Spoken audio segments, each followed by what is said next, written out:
As soon as I entered the game, I was wanted by players worldwide. All because I obtained the unique SSS level legacy of the God of Thieves. Gold, items, equipment, talents, skills, levels. I can steal anything I desire. And just now, as a level 0 player, I stole the world's first artifact. Top guilds are hunting me down. The evil gods are watching me closely. Faced with the city-wide lockdown. Right now, I'm in the newbie village looking at my interface. Player Dawn, the God of Thieves, inheriting the skill without missing a beat. Every time a theft fails, the success rate increases until it reaches 100%. The first use comes with a 100% success rate, disregarding all rules and orders. The current level of this inherited skill is the first stage, and acquiring 5 artifacts can unlock the second stage. And with the guaranteed first-time success effect, I stole the Holy Emblem of Luck from the Holy See. The Holy Emblem of Luck has no special level requirements, with a 5x success rate. It comes with the skill of Fate's Choice, allowing control over destiny under specific conditions. During this time, a judgment can be made once, encompassing fate, order, time, material, and space. Different events consume varying cosmic energy. This is a probabilistic tool, considered sinful by players in the early stages of the game. And upon rebirth, I know that probability will become the strongest school in the later stages, as probability is effective on fate. At this moment, players worldwide have no idea that the big shot they speak of, who steals victories, is practicing swordsmanship in the newbie area. In the shadowy valley, I looked at the level 10 shadow imp ahead and had a sudden idea. If artifacts can be stolen, why not a little monster? An invisible hand reached out towards the shadow imp. The thief didn't come back empty-handed, the attempt failed. Under the influence of the lucky radiance, the success rate for the next attempt increased significantly. This theft went unnoticed, cooldown of 10 seconds. Although the theft failed, I was greatly surprised that it was actually possible to steal so quickly. After 10 seconds, I made another attempt. The thief didn't come back empty-handed, the attempt was successful. I obtained an iron fork, cooldown of 10 seconds. Looking at the iron fork in my hand and the bewildered shadow imp, I fell silent.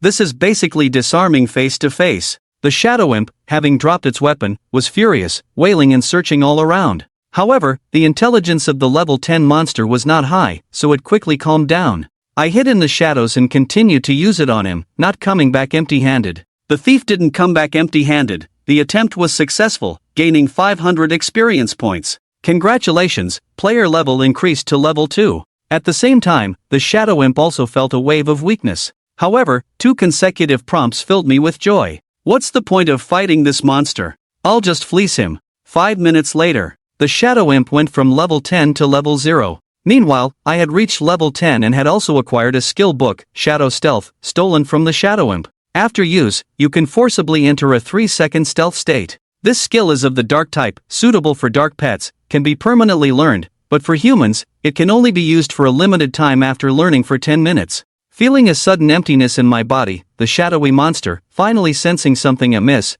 was about to use its skill to escape, only to find that its familiar ability was gone. I also saw through his intentions. It seems that once a skill is taken away, the opponent will lose that skill. Seeing the shadowy monster drained, I, unsatisfied, continued to delve deeper into the canyon. Illusion Fox, Dark Armored Beetle, Shadow Frogman. After stealing from the encountered monsters, my level had reached 50, and I had acquired a pile of skill books. Excitedly, I walked to a lakeside, only to be suddenly drawn in by ripples in the lake. As the ripples spread, a completely black pearl slowly emerged from the lake bottom, constantly absorbing the silver moonlight. It's the Moonlight Pearl, a special item considered top-tier exclusive equipment for thieves, assassins, and similar professions. In the past, players even exchanged it for mythical gear. Just as I was about to stow the Moonlight Pearl away, a 3-meter-tall werewolf suddenly appeared by the lake, its fur dark and eyes blazing red. Seeing the werewolf's imposing aura, I quickly hid to the side and observed him. The king of werewolves, a half-beast breed, level 60 with unknown health, and a leopard of gold rank, surprisingly had a golden leopard as a skill position.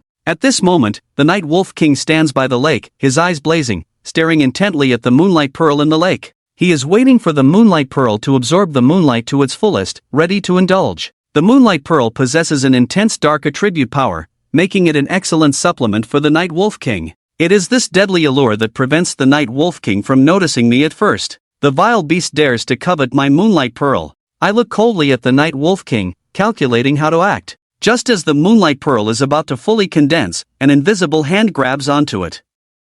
The target is an unowned item. Thieves don't leave empty-handed. Successfully obtaining one moonlight pearl. My approach is just a basic skill. If the Night Wolf King is vigilant enough, he could have detected me in advance. However, his attention remained focused on the moonlight pearl until the moment it was taken. Only then did he finally notice my presence. The thieving duck flies away, and the Night Wolf King roars in anger. And in the moment of taking the pearl, I activated the Shadow Imp's Shadow Step, entering the shadows. However, the Shadow Step only lasts 3 seconds. Coupled with the Night Wolf King locking onto my strong shadow, it only allowed me to create some distance between us. I drew out a dark red harpoon, simultaneously using the skill Whirlpool stolen from the Shadow Frogman. Utilizing the Shadow Harpoon to create a vortex on the ground, enemies are drawn in, receiving continuous damage. There is a 2% chance to stun the enemy. As the harpoon from the frogman slid through my hands, a huge vortex appeared on the ground. The Night Wolf King, in sprint mode, failed to break in time and plunged into the vortex, trapped inside.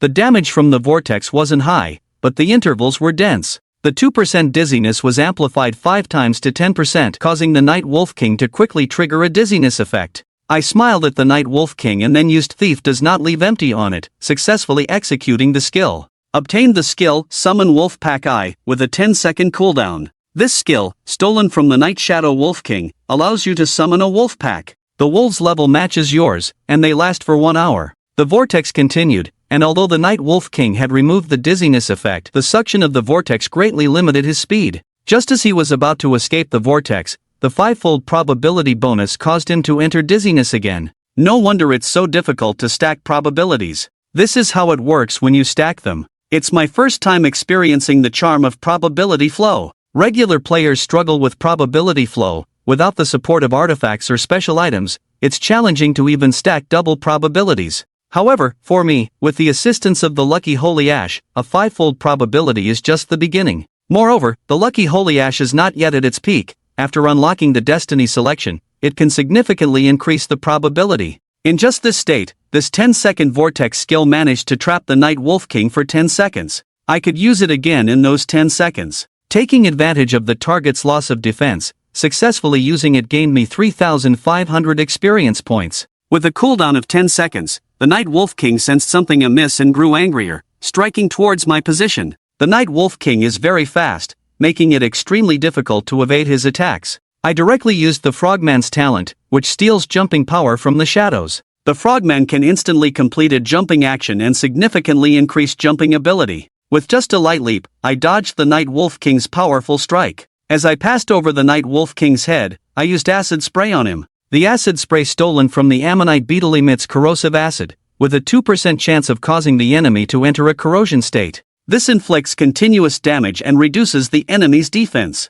The acid's damage ticks are quite frequent. By the time I landed, the Night Wolf King had accumulated 2 layers of corrosion. Feeling his defense decrease, he swiftly turned and pounced towards me again. Seeing him charge, I directly threw the harpoon in my hand. The harpoon throw stolen from the Shadow Digger was accurately aimed, with the harpoon possessing a certain locking ability and the capability to be retrieved once again. The Night Wolf King charged too quickly, making it impossible to dodge. With a swift hit, reducing 930 health points, combined with 5 layers of corrosion effect, this strike dealt nearly 1,000 high damage. Moreover, I sneakily followed a hand behind the harpoon. The thief did not miss the target without any awareness, successfully gaining 3,500 points of experience, cooldown 10 seconds. This combination of attacks and theft has left the Night Wolf King bewildered, even dropping a level, from level 60 to 59.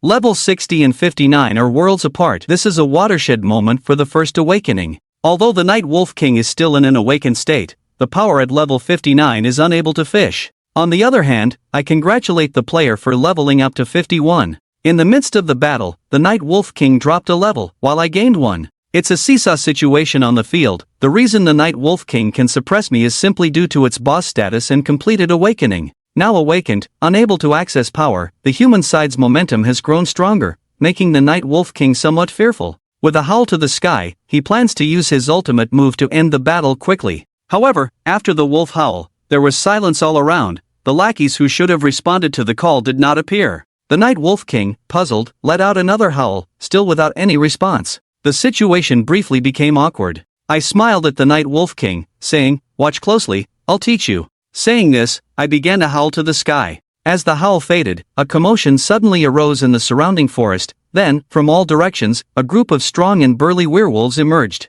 However, when these werewolves looked towards their master's call, they hesitated slightly, different from usual. But soon, they dispelled their doubts, as they only obey the contract. They only obey the summon of their Wolf King. Seeing their little brother finally appear, the Night Wolf King howled and ordered to surround the human in front of them. However, these former little brothers didn't move at all, ignoring the Night Wolf King's howls as if he were invisible. Watching the incompetent and arrogant Night Wolf King before me, I smiled and raised my hand, waving it lightly. Then, the group of werewolves rushed towards the Night Wolf King, launching a fierce attack against him. I stood outside the encirclement, smiling as I watched the Night Wolf King, strategizing with the werewolf group, but my target was the bull. Although the Night Wolf King is powerful, facing a group of werewolves is challenging, especially with a human attacking from outside, causing his health to plummet rapidly. I didn't stay idle either, making the most of every opportunity, continuously picking at the Night Wolf King's wolf spear. One attempt at stealing without success, the target is now on alert. This theft was detected, cooldown of 10 seconds. Quite vigilant, I stood to the side, chuckling as I looked at the Night Wolf King. At this moment, the Night Wolf King had fallen into a rage, suddenly howling towards the sky. Even with such high health, he intends to fight to the end. I still wore a smile on my face, recalling the Night Wolf King's skills. At this moment, the besieged werewolves fell into a state of fear, while the Night Wolf King instantly disappeared from its original position. I, on the other hand, calmly picked up the harpoon, released the vortex once again, and with the help of the frogman's innate jumping ability, leaped lightly. Just then, the Night Wolf King's claws appeared behind me, but I had already successfully anticipated it and dodged the attack with a light leap. The Night Wolf King, missing its target, plunged into the vortex due to inertia, and a dense array of numbers emerged from its head. Blessed by the lucky holy radiance, the probability of stunning upon each damage dealt is 10%. Soon, the Night Wolf King entered a state of dizziness. Successfully utilizing Thunder's escape, I gained the talent Werewolf Bloodline, with a cooldown of 10 seconds. The Werewolf Bloodline stolen from the Night Shadow, Werewolf King, increases my attack power and launches a surprise attack, enhancing combat strength at night, significantly boosting basic attributes on the night of the full moon. The Night Wolf King's previous attack was unleashed through this talent. Now that the Night Wolf King has lost its talent, its strength has significantly decreased. I no longer need the Night Wolf King at all. After using Thief's escape, I threw the harpoon with a single strike, sending it flying once again, reducing by 530. In the Night Wolf King's current state, even without acid reducing its defense, this strike still dealt an additional 500 damage. Under my command, the wolf pack once again surrounded the Night Wolf King, preparing for a group attack, while I stood on the periphery, wielding the wolf spear. Thief No Escape successfully gained 3,500 experience points, acquired the passive skill Wolf Instinct 100, and obtained the passive skill Hunting. Intuition 100. The Night Wolf King's level continues to decline, but he had awakened after all.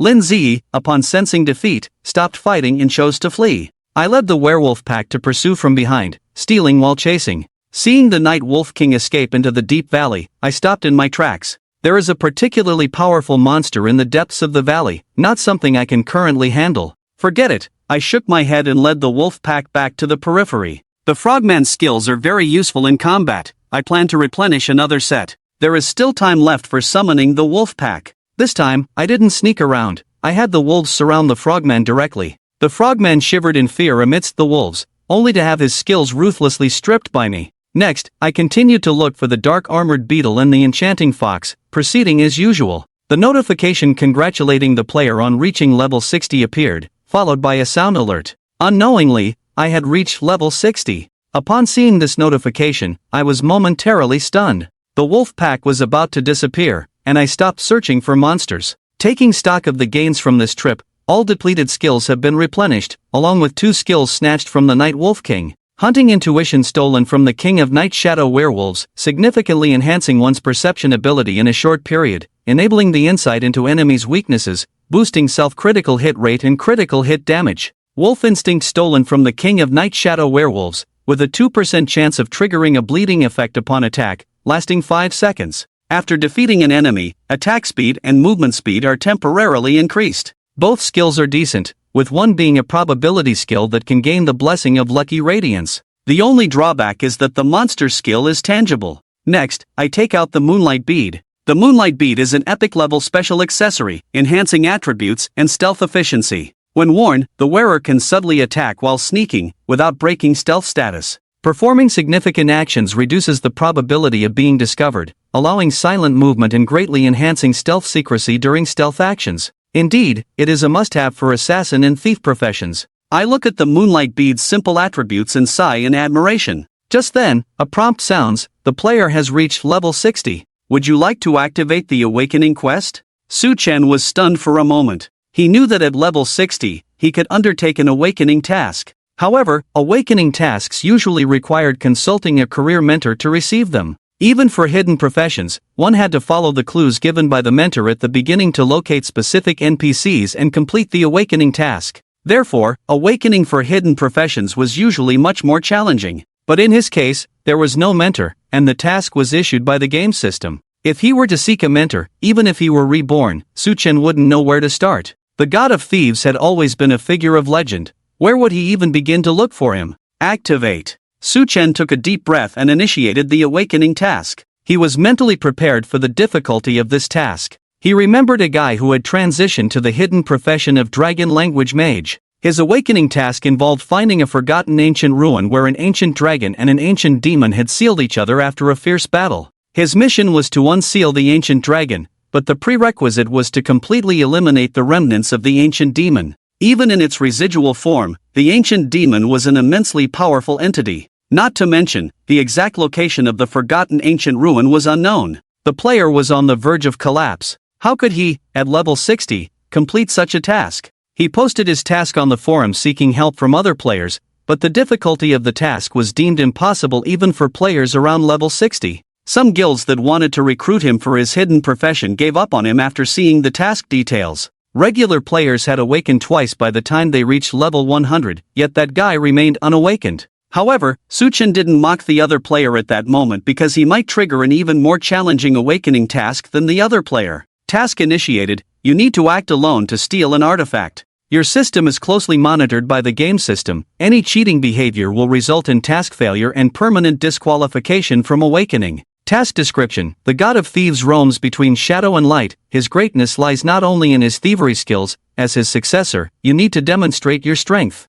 In the vast infinite domain continent, numerous artifacts are scattered in various corners, perhaps deeply hidden in ancient ruins or guarded by powerful creatures. Your goal is to infiltrate these dangerous places, utilize your abilities, and steal any one of the artifacts. Looking at the task details, Su-Chen was momentarily stunned. It seems like I've already done this. Su-Chen touched the ring on his hand. Surely, a sacred artifact counted, right? Ding, task detected as completed. Congratulations player on successful awakening. Due to the player's overachievement in the task, this is a perfect awakening. As the notification sound faded, Su-Chen felt a strange transformation taking place. He had heard of a perfect awakening before, but it wasn't as simple as exceeding the task requirements. Some players even patiently completed 3 times the task demands without achieving a perfect awakening. Su-Chen quickly checked his panel to see what changes had occurred. Player, Dawn, Profession, God of Thieves, Level, 60, HP, 8280, MP, 8700, Agility, 1308, Strength, 1080, Intelligence, 635, Stamina, 518, Spirit, 1032, Physical Defense, 11765, Magic Defense,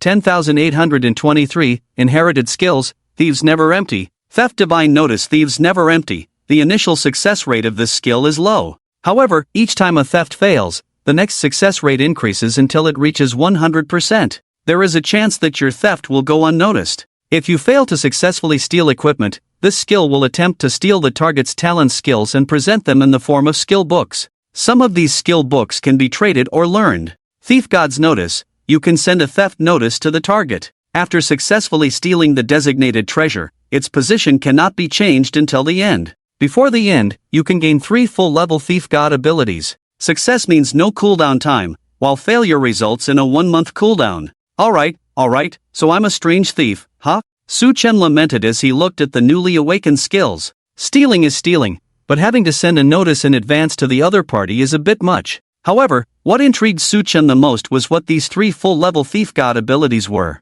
I wonder, with attributes at level 60, how much of these so-called full-level Thief God abilities can be unleashed? Su-Chen questioned this. If this skill succeeds, he can continuously send notices, allowing his abilities to accumulate like a snowball. but if he fails, the 1-month cooldown is a bit too long. It's worth noting that the game will arrive in half a year. If he fails 6 times, it means no benefits before the game arrives. But I have to admit, this thief god is really a numerical freak. Su Chen glanced at it. Strength, agility, and spirit, all 3 attributes, have exceeded 1,000. Physical defense and magic defense have directly exceeded 10,000. Besides the Lucky Radiance and Moonlight Pearl, his other equipment can be described as a pile of junk. Even the weapon was borrowed from the frog people. The night grew darker. The world in the game was shrouded in darkness, especially here on the outskirts of the shadows. That's it for today, let's log off. Su Chen glanced around and chose to log off. Monsters generally become stronger as the night deepens, and some powerful monsters roam at night.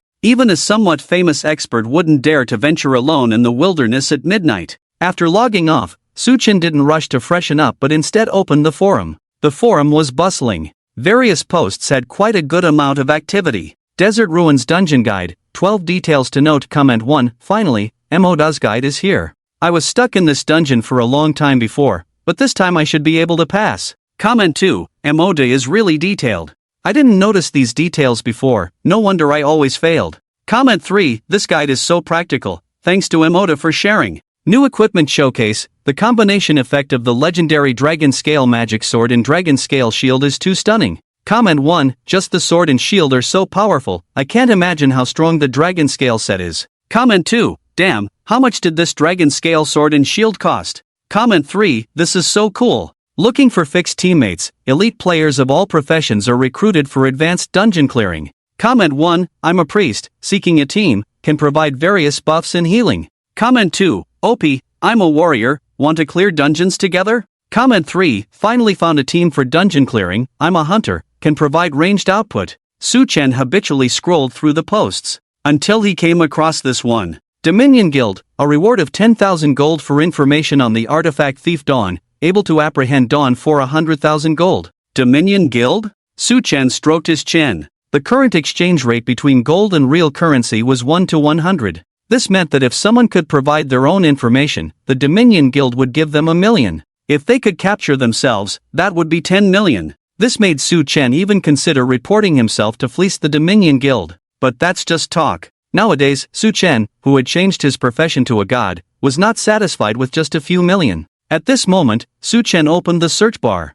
Keywords, artifact, holy sea, dawn. After searching, Su Chen realized that he had also gained some popularity, as everyone was looking for him. Besides the Overlord territory, some other guilds had also put out bounties on him. Su Chen took out a notebook and started jotting down names. Only the top guilds like Overlord have put out bounties, the rest are just ordinary first, second, and third tier guilds. Su Chen circled the words Overlord territory. It seemed that many people hadn't figured him out yet, as they didn't dare openly put a bounty on him. Overlord, not bad. The main city of the Overlord Guild is a mechanical city, which can even transform into a mechanical giant beast for impenetrable defense in critical moments, all thanks to their guild artifact, the Mechanical Soul. Su Chen pondered as he looked at the notebook. As a top guild, Overlord had become a dominant force in the game turned reality with their mechanical city. Before the arrival of the evil god, the high-ranking members of Overlord were practically living like kings. Even during the most scarce food periods,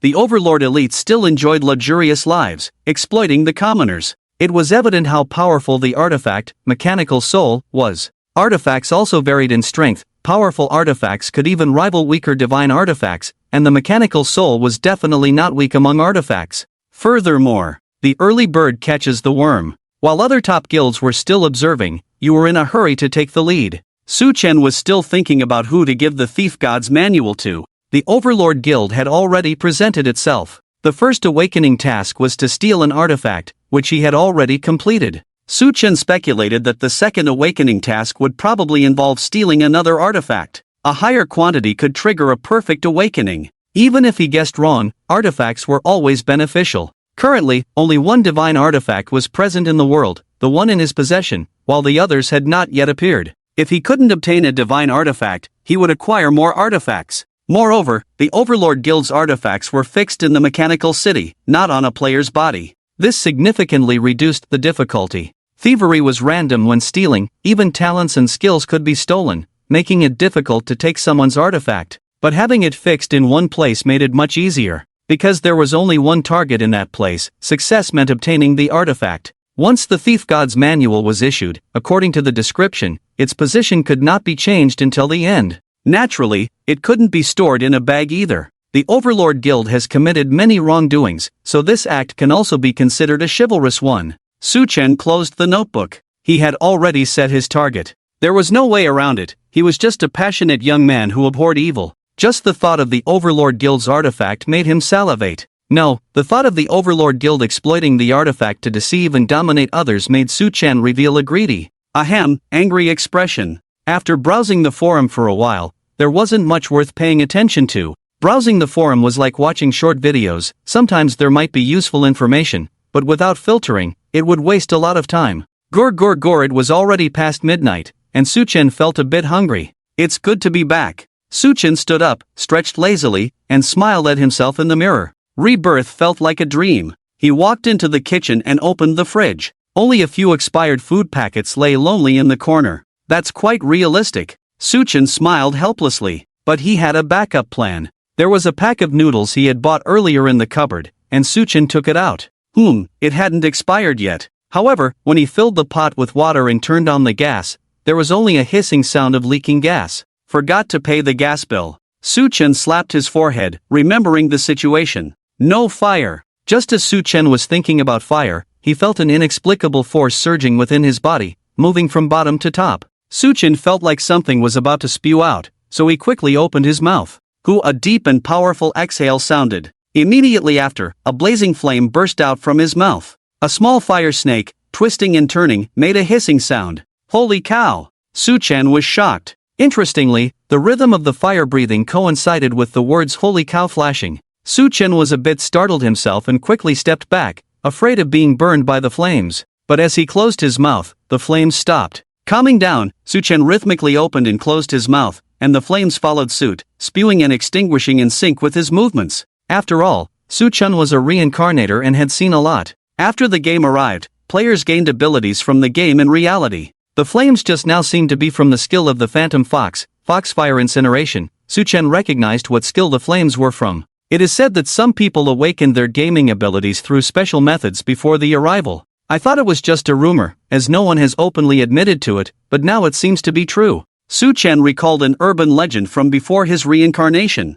But then a problem arose. Why did he have the skill of Foxfire Incineration? Even if he inherited gaming abilities, he could only use the skill for 10 minutes. In the game world, he no longer had this skill. Yet in reality, he unexpectedly awakened this temporary skill. Could it be that these temporary skills are only temporary in the game but can be permanently learned in the real world? Su-chen pondered and came up with this possibility. Uncertain about this speculation, Su-chen decided, right, I'll know by testing other skills. Just as Su-chen was about to try out other skills, he suddenly remembered something and stopped. If the rumor about early awakening is true, then perhaps another rumor is also true. Su-chen frowned. Besides the awakened individuals, there was a mysterious organization in the rumors. Many top players suddenly disappeared while playing, never coming online again. Some said they were busy with real-life careers, marriage, or having children, and quit the game. It was normal for a few high-level players to quit, but in Infinite Realm, which had gradually become people's second world, the earning potential was no less than that of real industries. The investment and earning capabilities of high-end players were immeasurable, so it was abnormal for groups of them to quit. There were rumors that those players had been eliminated by that mysterious organization. In reality, the identity of the organization remained undisclosed in the rumors. Some said they were monsters disguised as humans, others said they were minions of evil gods. There were all sorts of speculations. However, one thing was certain: the organization targeted high-end human players. In his previous life, Su-chen was just an unnoticed small-time player, so he merely found these rumors entertaining. For Su-chen, the world before the game's arrival was the same as that of an ordinary person, believing it to be a normal urban world without any supernatural powers. Thinking this, Su-chen quickly closed the window and drew the curtains. Regardless of whether the rumor is true or false, it's best not to expose abilities in reality, Su-chen said cautiously. Fortunately, the game world and the real world were two separate realms. The created game characters had no connection to the real world. As long as you don't expose your real-world location in the game world, it's relatively safe. At least from memory, most of the high-end players who retire are star-level competitors. Many people even livestream using their real identities. Moreover, some top guilds rent office spaces in the real world. While making money using their fame in the game world, their real-world identities are naturally exposed as well. Don't think too much, let's just go to sleep, Su-chen rubbed his forehead. As for supper, let's skip it. He had just used his abilities in reality, so it's best not to go out now, including ordering takeout. Late at night, the city's lights had dimmed significantly, with only a few scattered street lamps still lonely shining. The entire city was shrouded in the night, quiet and serene. On the mountaintop in the park, two figures stood quietly, overlooking the city below. They were dressed in robes, their clothes gently swaying in the night breeze. The person standing closer had his collar raised high, and even though it was late at night, he still wore large sunglasses that covered his face. One would wonder if he could really see the road below clearly. Captain, there was a faint energy fluctuation that flashed through the city just now, but it was very weak and disappeared instantly. We couldn't lock onto it in time. Behind the man in sunglasses, there was another person dressed similarly to him, except without sunglasses but wearing a face mask. A new awakener? The man in sunglasses pondered slightly and said softly, "This situation is different from the awakeners we've encountered before." Although in the past, they might not have been able to pinpoint the location of the awakeners they discovered. Captain, these weak humans are usually excited about their initial awakening powers and might retract their energy for a while. The masked man behind also agreed. I don't understand humans. Well, I don't want to either. The man in sunglasses shook his head, then glanced at his subordinate. You're also human, so I'll leave this new awakener investigation to you. From his tone, it was evident that he held humans in contempt and didn't consider them worth his attention. After saying that, the man in sunglasses didn't wait for the masked man's response, and disappeared into the night. Yes, Captain, the masked man hurriedly replied. He didn't care whether the other had heard him or not. Although the man held humans in contempt, the masked man dared not show any dissatisfaction, cautiously making sure the man had truly left before he breathed a sigh of relief. With the captain confirmed to have left, the masked man looked at the city below, feeling somewhat conflicted. Since joining this organization, he had followed this captain and eliminated many awakeners. But no matter what, he had once been a human too. In the quiet of the night, thoughts tended to become jumbled. He remembered an awakener who, even as the captain stepped on him, still glared and cursed him as a human traitor. No, not a human traitor, but your judge. The masked man shook his head, quickly dispelling any wavering beliefs. He had been just an ordinary civilian player. Those awakeners were top players. If not for this organization, he would have remained at the bottom all his life. Exploited by capitalists in reality, he was also a plaything for the rich in the game. Why? Shouldn't penniless civilian players, in both reality and the game, be trampled and toyed with by those capitalists? It's the organization. The organization gave him power. It also gave him the right to judge, allowing even a small fry like him to pass judgment on those high and mighty folks. Are you still reveling in your awakening? You bastards, accept the organization's judgment. The masked man muttered to himself, letting out a smug smile. But then again, why are there so many awakeners in this small place? Counting today, this is already the third one discovered this month. Normally, a small town like this wouldn't need to dispatch a small team like them. But a powerful awakener has appeared here, so the organization sent their team. Besides that powerful awakener, two more have awakened one after another. Fortunately, that powerful awakener has the team captain to deal with. I only need to handle the weakest one. The masked man thought with a smile. Who doesn't like picking on the weak ones? After saying that, the masked man disappeared into the night. The next day, early morning, Su-chen went downstairs early to buy a bunch of instant foods. He didn't plan on going out often during this period. While sipping instant porridge, Su-chen was sketching in his notebook. If high-ranking players from the Domain Guild saw it, they would exclaim, "Isn't this their internal map?" Perhaps due to becoming the god of thieves, Su-chen felt much clearer in his mind even without using his abilities. He could recall every detail of the images in his memory. In the previous life, before the game arrived, there was a guild war between the Domain Guild and the Immortal Forest Guild. The Immortal Forest Guild was also a top-tier guild. Among the 6 top-tier guilds, the Domain Guild mostly ranked 6th, while the Immortal Forest Guild was in the middle tier. In that war, the Immortal Forest Guild directly attacked the Domain Guild's headquarters.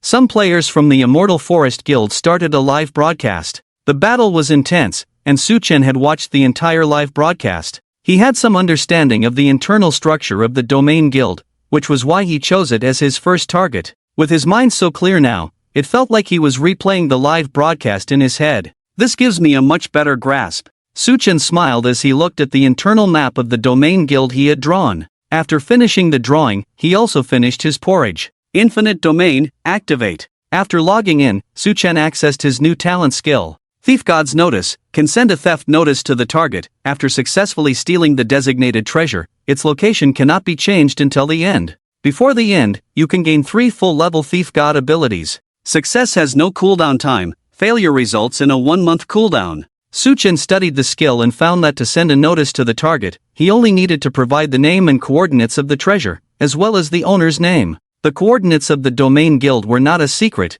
A simple online search would reveal them. Coordinates: E232 foot 26 inch S18 5215. Target: Soul of the Machine. Artifact: Owner: Halberd. Time: tonight. This should do it. Su-chen input the information. A notice appeared in Su-chen's hand, in the form of an envelope. Just as Su-chen was wondering how to deliver the notice, a pigeon appeared out of thin air. The pigeon saw the notice in Su-chen's hand, and a light flashed on the ring on its foot, making the notice disappear. Obviously, the ring on the pigeon's foot had some storage space. After taking the notice, the pigeon flew towards the domain guild. Tonight should be an interesting night. Su-chen chuckled as he watched the direction the pigeon flew in. Domain Guild. Meeting room. At this time, the domain guild was having a meeting. Still no news from Dawn? Halberd sat in the middle and then looked at the first person on the right. Fenghan, aren't you in charge of this matter? Our people encountered some trouble in the dungeon, so I asked Vice Leader Laren to handle it. Fenghan smiled lightly and then looked across.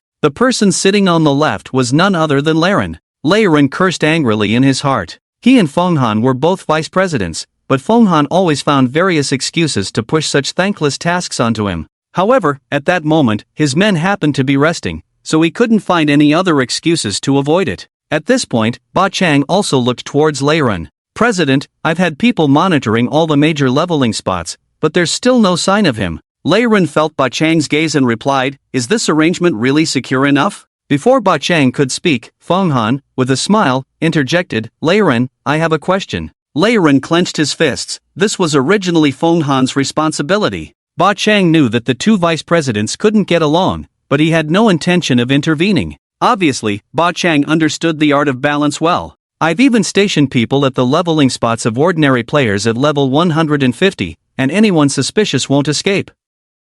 Unless he doesn't level up, he will eventually be caught. Do you think that someone who stole a sacred artifact under the eyes of the Pope would be below level 150? Laren stood up, looking somewhat agitated. Even if Fenghan wanted to pick a fight, there was nothing to say about what Laren mentioned. Could the thief of the sacred artifact really be below level 150? Ba Chang nodded upon hearing this. Laren's method was not bad. The other party would need to level up at some point. With the financial resources of the Hegemony Guild, it was not a problem to monitor the leveling spots above level 150 by paying some wages to the guild's non-regular members for rotating surveillance duty. This method works, but do you have a faster way? Ba Chang asked the group. In Ba Chang's eyes, this method was feasible but too slow. Bounties had been issued, leveling spots were being monitored, yet there was still no news. Fenghan was loud in questioning others, but when it came to finding solutions, he remained silent. Vice President Feng just had some ideas, perhaps he has some brilliant plan.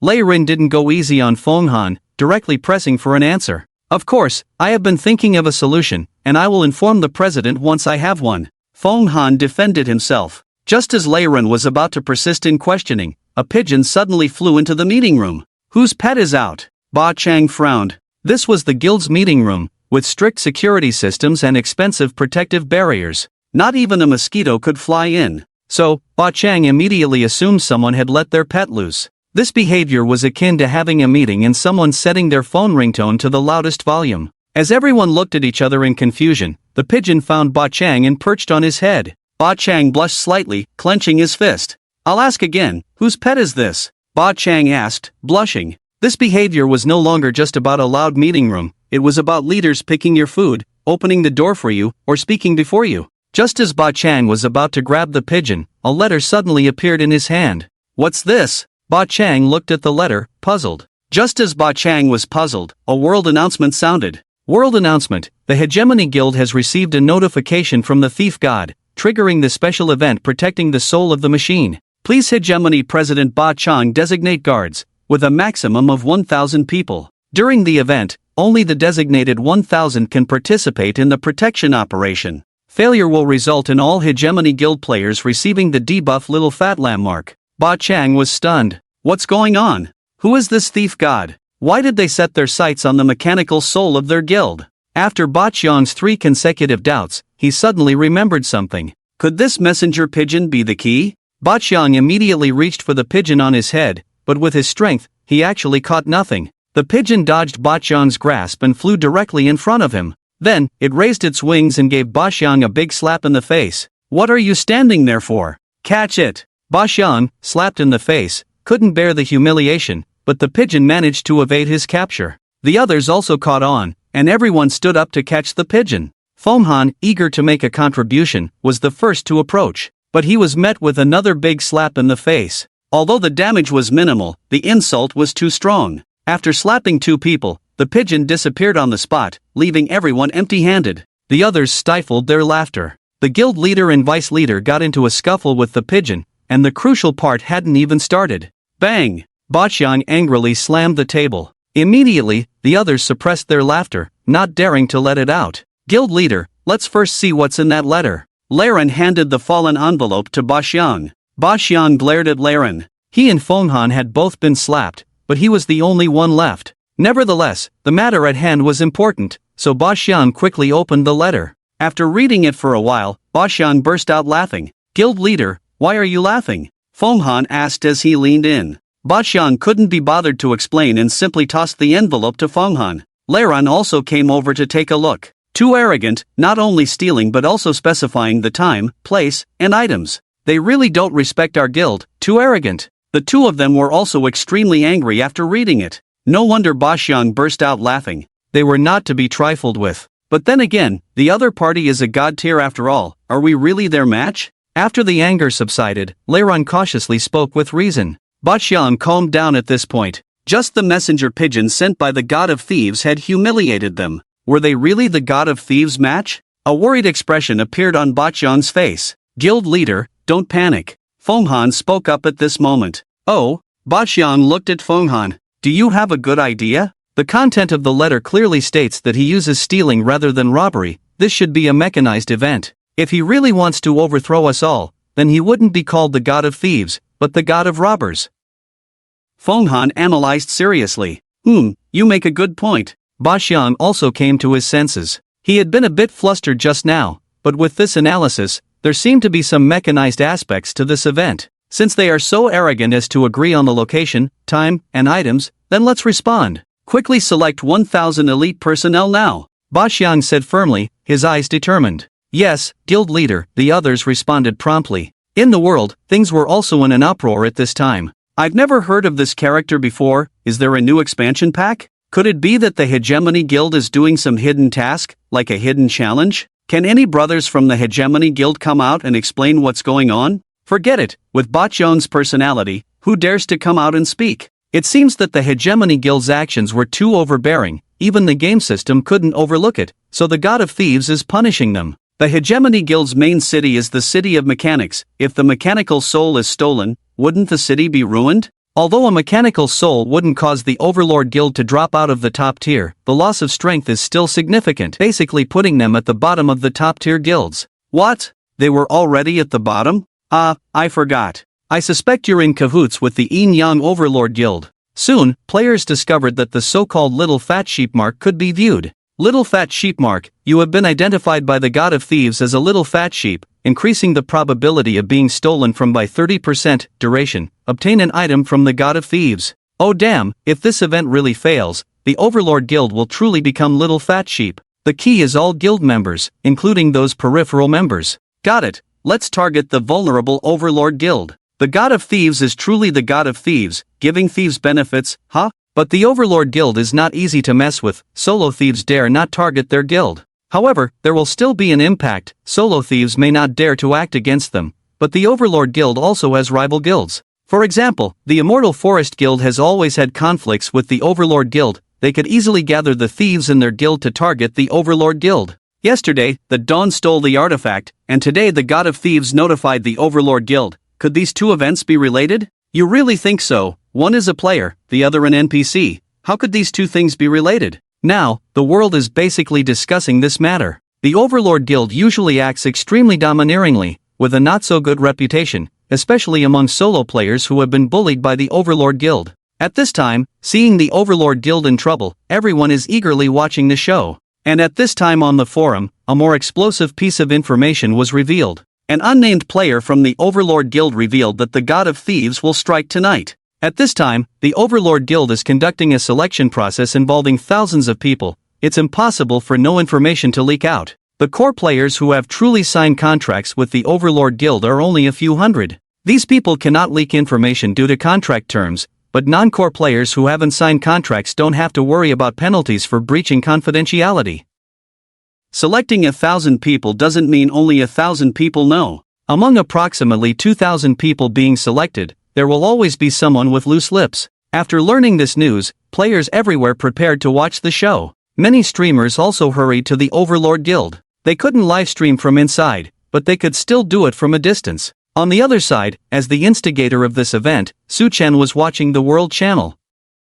It actually triggered a world announcement. Su-Chen was somewhat surprised by this. He had originally thought that only the Overlord Guild, having received the notification, would know. It turned out to be so high profile. It was as if they were afraid that someone in every corner of the world wouldn't know. Alright, the notification has been sent. Let me see what abilities you have. Su-Chen said, opening his own panel. Player, Dawn, Class, God of Thieves, Level, 60, HP, 8280, MP, 8700, Agility, 1308, Strength, 1080, Intelligence, 635, Stamina, 518, Spirit, 1032, Physical Defense, 11765, Magical Defense, 10,823, Inherited Skills, Thieves don't go empty-handed. God of Thieves notification, limited time abilities, shadow stealing, limited time, 1,000 faces, limited time, shadow clone, limited time, thieves don't go empty-handed. The initial success rate of this skill is low.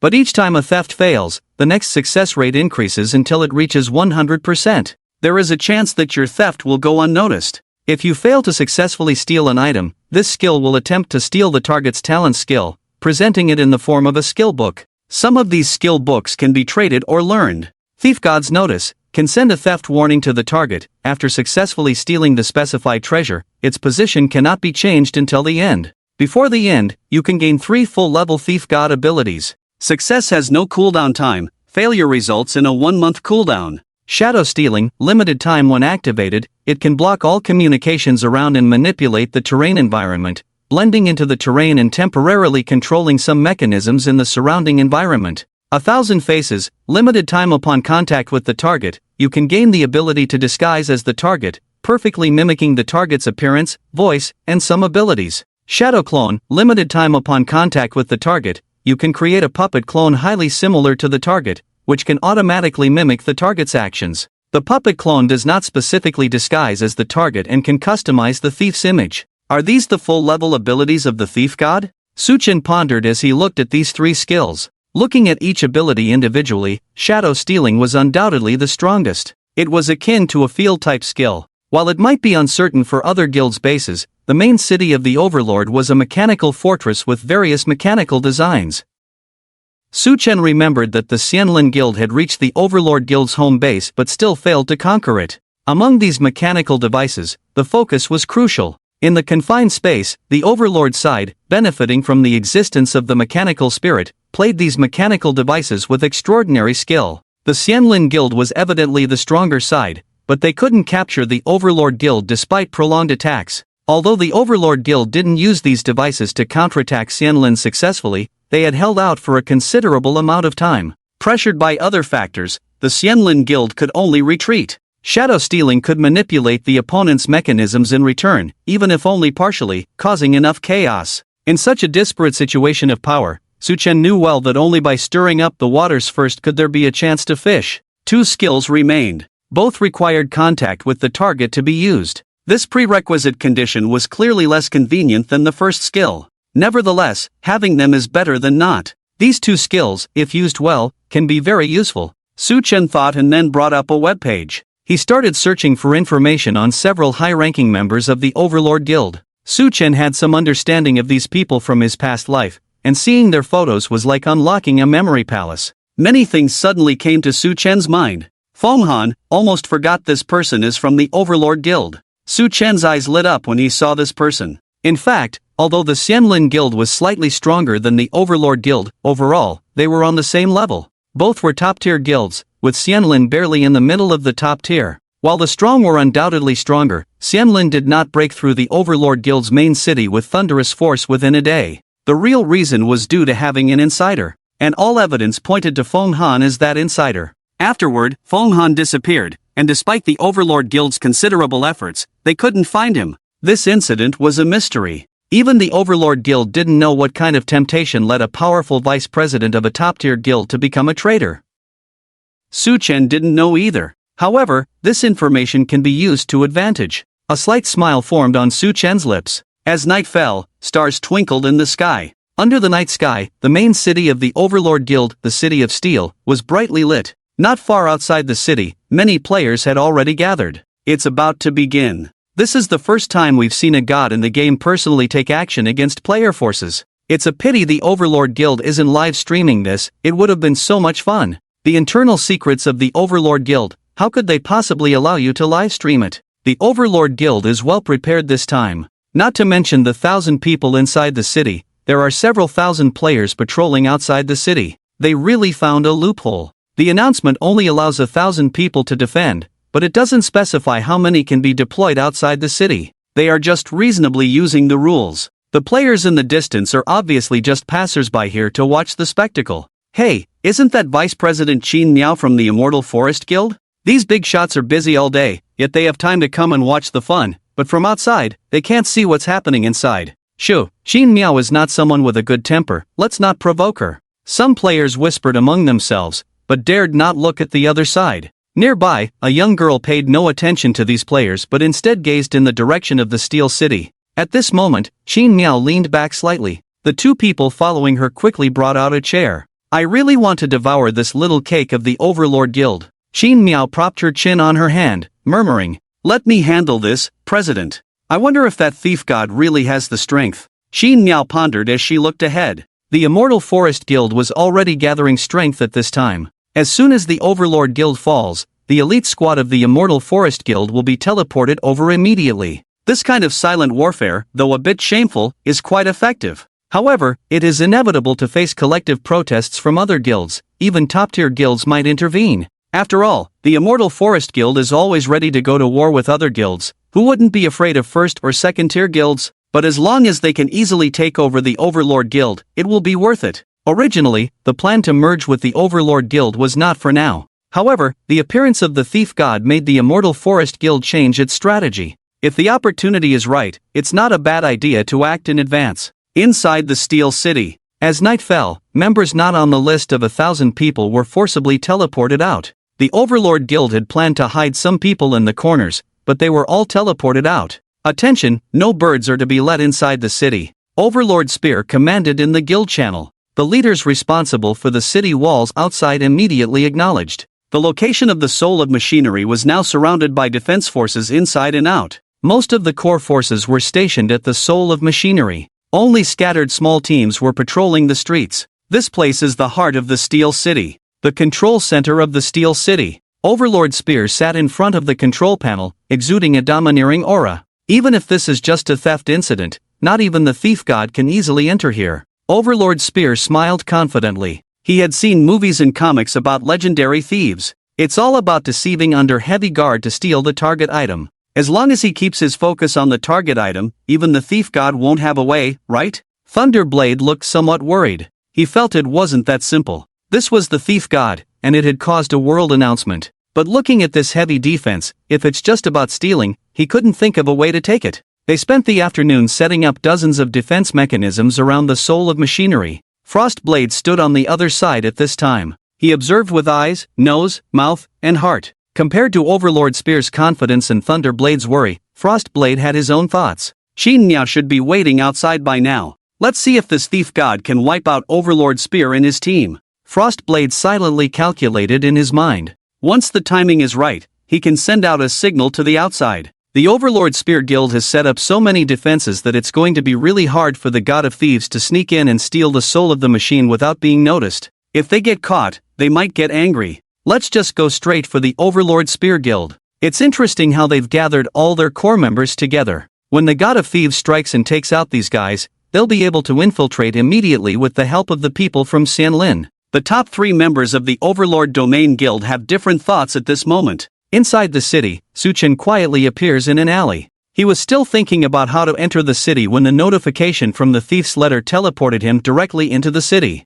Well, that's convenient. Suchen brushes off the dust from his body. Suchen uses the shadow stealth ability without manipulating the terrain or changing the environment, just blending in. Blending in with the environment along with stealth, ordinary anti-invisibility methods are useless against him. After solving the problem of moving around the city, Suchen carefully climbs onto the roof of a shop. Shadow stealth is a domain-oriented ability that enhances Suchen's perception when activated. There are very few patrol personnel on the streets, not stupid, all defending the soul of the machine place. Suchen strokes his chin, pondering. In fact, Suchen could have entered the place from the beginning. They were given a notification letter, specifying the target items for theft, and even a world announcement was made. Of course, they would set up a tight defense there. Seeing this situation, Suchen actually smiles. After investigating, Suchen returns to the ground. Suchen is not in a hurry at all. The time written in the thief's notification letter is cunningly set at night. So as long as dawn hasn't broken the night, it's still within the duration.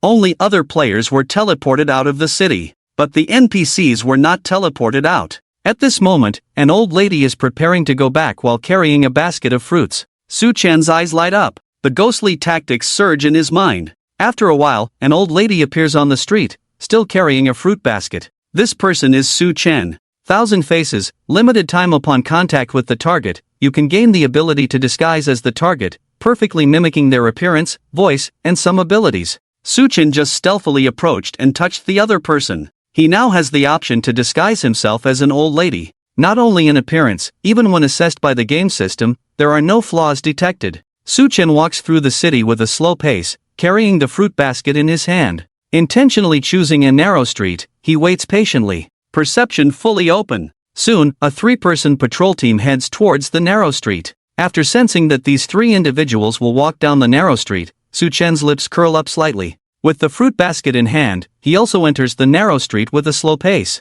The 3 players responsible for patrolling leisurely walk into the narrow street. I thought there would be a big battle tonight, but here we are, strolling around the streets all night. One of the patrolling players yawns. I had plans with my girlfriend, but as soon as I heard we could witness the god of thieves, I didn't even bother with my girlfriend and logged in. That's a god, man. Been playing for so long and never seen a god. Another patrolling player expresses his discontent. This game is 100% realistic, and most players in this game want to witness the extraordinary. Because they have seen legendary creatures and some have even encountered mythical beings, even encountering a legendary being would be a great experience for them. Seeing a god, even once, is an amazing experience. Alright, stop complaining. After all, we're all getting paid by the guild. The player who looked like a squad leader gestured for the other 2 not to complain. Team K, let's just chat casually, it's boring anyway, the player who spoke first said to the squad leader with a smile. Be careful, there's someone ahead. At this moment, the player known as Team K said seriously. The sky was dark, and they could only vaguely see a figure approaching them. The other 2 also shook off their drowsiness and became alert. One of them quickly cast a scouting spell. You scared me, turns out it's just an NPC from the city, the player who cast the spell sighed in relief. Team K, you're too cautious. Why would the god of thieves send a message through the soul of machinery to specifically come find us small characters? Another player chuckled. Although the player known as Team K was cautious, he had also cast a scouting spell just now, and indeed it was only an NPC. Scouting spells were skills, and the game system also had a built-in viewing function. If the scouting spell couldn't reveal due to insufficient rank, the game system's viewing function would only show a question mark even if there was a significant rank difference between the 2 sides. The game system displayed that the other party was just a city NPC. Maybe I've been too tired lately, the player known as Team K rubbed his temples. The 3 of them didn't pay much attention and continued on their patrol route. Clack, clack, clack. The sound of a cane hitting the ground echoed in the narrow street.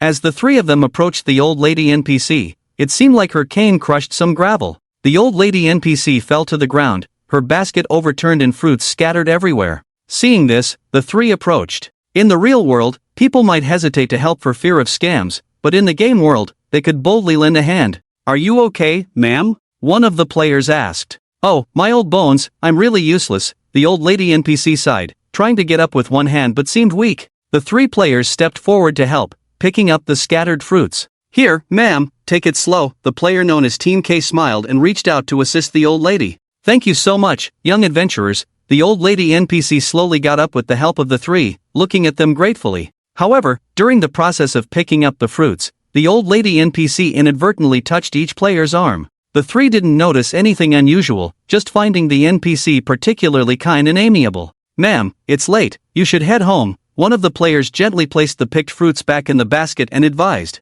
Oh, I see, thank you. The old lady NPC nodded with a smile, a barely noticeable gleam in her eyes. After the three patrolling players helped the old lady NPC gather all the fruits, they continued their patrol route without thinking much about it. After they left, in another dark alley, a figure appeared. This person was the same as the player known as Team K before. Even the game system recognizes my ID as War K now. This War K was naturally Su Chen in disguise. 1,000 faces, limited time after contact with the target, gain the ability to disguise as the target, perfectly mimicking their appearance, voice, and some abilities. The act he just performed was naturally to trigger this skill. Not only did Su Chen have the basic information of War K, but he could now also use War K's skills. Unfortunately, the skill only mimicked the appearance, and the essence was still the power that his level 60 attributes could unleash. Next, it's time for. Su Chen smiled faintly. His figure began to blur, surrounded by a faint black mist. The mist slowly gathered, forming the silhouettes of two people.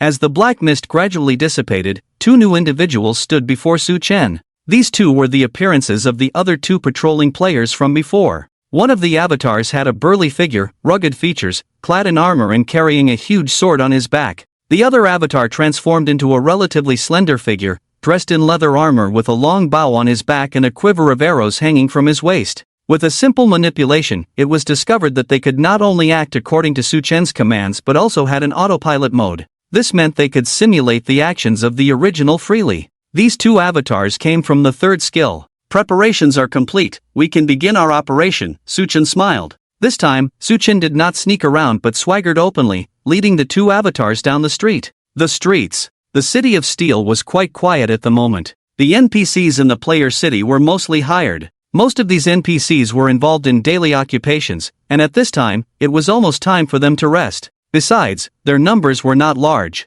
After all, players like Paru were more cost-effective. With Infinite Realm becoming the second world for everyone, a large number of players flooded in. Players who were 1 or 2 years behind in progress entering the game basically had no chance of catching up with the main force unless they were pay-to-win players. To make money in Infinite Realm, these players usually had to engage in production labor as daily players. Su Chen, accompanied by the two avatars, patrolled the city in a casual manner, only encountering 2 teams of patrolling players. Su Chen even took the initiative to greet them and ask if they had noticed any suspicious individuals. In the end, this was just a player guild. Su Chen's team had clearly deviated from their designated patrol area. If it were the indigenous forces, this kind of bug would be very obvious. But everyone was a player, and the 1,000 players selected were considered relatively elite. They were only sent to patrol because they were slightly inferior to other elite players. Normally, they wouldn't do this kind of work at all. As long as Su Chen maintained the patrol status with his 3-person team, they would not be easily discovered. Su Chen was not here to be a free patrolman for the Dominion Guild. He carried the map of the City of Steel. This is it. Su Chen stopped with the 2 avatars. At this moment, Su Chen stood in front of a towering steel building. This was the guild warehouse of the Dominion Guild. Before we go for the soul of machinery, let's have a little dessert, Su Chen chuckled. Guild warehouses usually stored some guild assets. Guild members needed to exchange contribution points to obtain guild resources. Therefore, the inventory of the guild warehouse was also a reflection of the guild's strength. If a guild warehouse was empty, with no attractive resources for exchange, the guild would naturally lack appeal. On the contrary, if the guild warehouse was rich in resources, the contribution points distributed by the guild would be very valuable, and the guild's orders would motivate members to complete tasks actively. Thinking of this, Su Chen stroked his chin. As a top-tier guild, even if the Dominion Guild was at the bottom of the 6 major top-tier guilds, their warehouse should be quite rich in resources. If you don't care about this place, then I won't need the soul of machinery. Take a loss and just move your guild warehouse, Su Chen said with a smile. Failing to obtain the soul of machinery would be considered a failure, with a cooldown period of 1 month. After cooling off for a month, Su Chen exchanged the entire warehouse of the Overlord Guild. Despite a slight loss, Su Chen was not a villain who insisted on taking away others' precious artifacts. Helping the Overlord Guild move their warehouse was worth a little loss. Just as Su Chen was about to walk in, he suddenly stopped in his tracks. "Oh, I suddenly forgot something." Su Chen glanced around. After confirming that there were no patrolling players nearby, he gently raised his hand towards the building in front of him. Instantly, an invisible ripple enveloped the structure. Shadow theft, limited time upon activation. It can block all communications in the vicinity, manipulate the terrain environment, blend into the terrain, and temporarily control some mechanisms in the surrounding environment. The Overlord Guild did not employ the common magical protection methods used by other guilds due to the presence of the mechanical soul. Instead, they opted for intelligent protection. If the control room where the mechanical soul resided was the brain of this city, Su Chen was now blacking out this area, temporarily breaking free from the control of the main brain. This progress is not bad. Sensing that the guild warehouse's system was gradually falling under his control, Su Chen smiled. Initially, he was worried about whether his skills and mechanical intelligence to alter the environment and control the surroundings would be effective. But now, it seemed he was overthinking it. Although this world was a mix of magic, technology, and martial arts, they all operated under a common rule. And as the god of thieves with max-level abilities, these divine methods would bow down to his power. Oh, that's settled. The progress bar was now full. Su Chen, accompanied by 2 clones, entered the Overlord Guild's warehouse. Although called a warehouse, upon entering, it looked more like a reception hall of an office. Well, it originally belonged to the office. Normally, guild members had to queue up and take a number here to exchange items with contribution points at the guild warehouse. As Su Chen entered, the robots that were dormant in the hall seemed to be drawn towards him as if sensing something. However, these robots were peculiar. They seemed to be queuing up to welcome him, but their movements were erratic, some even moving in a disorderly manner. It felt like the program was malfunctioning. It seems the Overlord Guild is not foolish. They have set up a self-destruct program in case of intrusion. Su Chen roughly understood the situation. However, perhaps due to his overwhelming divine power, these programs only self-destructed partially and were already under his control. Activate the defense system and prevent anyone else, including the second me, from entering here. Su Chen gave orders to a security robot that still appeared somewhat normal. With Su Chen having obtained the highest authority in this area, his words were almost equivalent to the Overlord himself. The security robot trembled in place. Su Chen's instructions were too convoluted. Originally having self-destructed some programs, the CPU visibly struggled to process Su Chen's words. After some effort, it finally understood that "do not let anyone else, including the second me, enter here" meant. Fortunately, after adding the setting of a second Overlord in the program, it comprehended. After receiving the command, the security robot went to activate the defense system. This way, even if the Overlord's people find out about this place, they won't be able to break in easily for a while. Su Chen saw the defense system activate and smiled. It's a pity that some programs self-destructed, otherwise, the Overlord Guild members would have been stuck outside for a long time. As a crucial defense system of the guild, launching a strong attack was not easy, even if the Overlord himself came personally. After activating the defense system, Su Chen headed straight to the service window. ID, Overlord Spear, exchange for mythical grade item. Su Chen entered the command. However, the display screen at the service window showed no response. Could it be that the permissions for mythical grade items were set too high, denying even the Overlord Spear? ID, Overlord Spear, exchange for legendary grade item. Su Chen lowered his request by 1 level. Still, the display screen remained unresponsive. As a member of the guild, legendary grade items shouldn't be out of reach, right? ID, Overlord Spear, exchange for golden grade equipment. Su Chen, for the sake of testing, tried to exchange for some worthless golden equipment. Yet, there was still no response. Su Chen tried several service windows, all with the same result. It seems the first thing the intruder destroyed was the exchange program. Su Chen realized how ruthless, not even a piece of golden equipment left. This Overlord Spear was truly wicked. The kind-hearted Su Chen felt he had encountered some really bad people. Su Chen called over a robot that didn't seem too strict. "Take me to the storage room," Su Chen commanded the robot directly. With the highest local authority granted, the robot operated normally and could carry out Su Chen's orders. Guided by the robot, Su Chen quickly found the storage room of the guild's warehouse. Various resources, weapons, equipment, items, consumables, blueprints, a mechanical section, mechanical arms, UFO machine ornaments, and even mechas were displayed before Su Chen's eyes. However, all these resources were separated by energy barriers. Each barrier appeared exceptionally strong, pulsating with powerful energy. Sensing the might within these energy barriers, Su Chen didn't even dare to test them with his level 60 attributes. Suchin tried to locate any usable activation mechanisms around with his permissions, only to find that these programs had already been destroyed by self-destruct programs. Was he to leave empty-handed after coming all this way?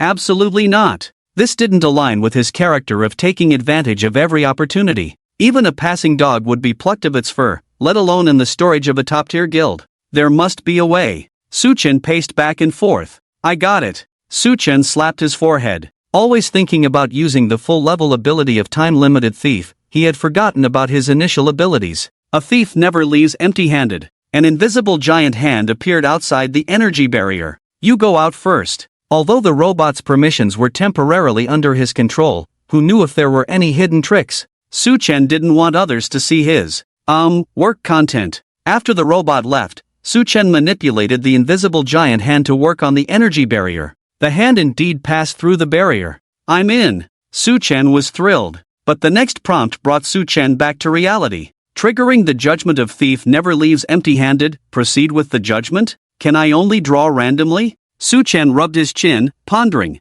If he had to make a judgment, it was like a lottery. Oh well, might as well give it a shot. Without further hesitation, Suchin directly initiated the skill judgment. Reminder, failure in using thief never leaves empty-handed. Under the influence of lucky radiance, the success rate will be somewhat increased next time. Cooldown 10 seconds. The probability of the first attempt was just too low. Fortunately, the cooldown was short, so Suchin stayed in the warehouse. 50 seconds passed. Reminder, failure in using thief never leaves empty-handed. Under the influence of lucky radiance, the success rate will be somewhat increased next time. Cooldown 10 seconds. This is the 5th failure already. Suchin frowned, finding it more challenging than expected. The cooldown was up again. Suchin waited for the cooldown and activated Thief Never Leaves Empty-Handed for the 6th time. Reminder, success in using Thief Never Leaves Empty-Handed. Obtained 1 piece of equipment Phoenix Feather, cooldown 10 seconds. Oh, ships. Suchin raised his eyebrows, unable to resist looking at the cloak in his hand.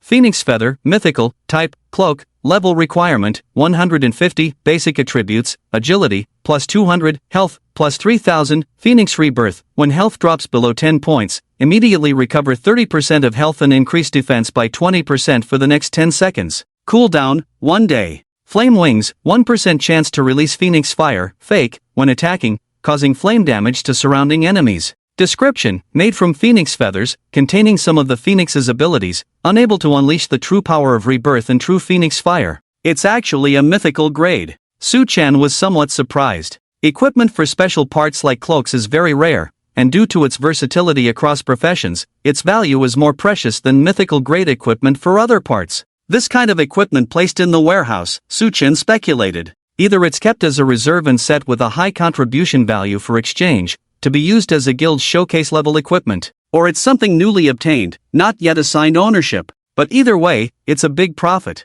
It's a pity it requires level 150 to wear. Suchin felt a bit regretful. Suchin sighed as he touched the cloak he tried on. Wait, on his body? He put it on? Suchin immediately checked the cloak's panel on his body. It was indeed worn, but the attributes had dropped significantly, and the Phoenix Rebirth skill had directly turned into an unlocked state. Suchin quickly took off the cloak. The panel attributes of the cloak were restored, but wearing it again would cause the attributes to drop once more. Could it be that due to the divine profession, this equipment has become adaptive? Suchin gradually understood everything. The divine profession can ignore any conditions for wearing, but just like transforming into someone else, he can mimic the other's skills, but the skill power is still based on his own attributes. Adaptive. Although he ignored this level 150 threshold, the power the equipment can unleash is based on his current attributes. It's fortunate that his stats are peculiar. Otherwise, he might not even unlock the second effect, Flame Wings.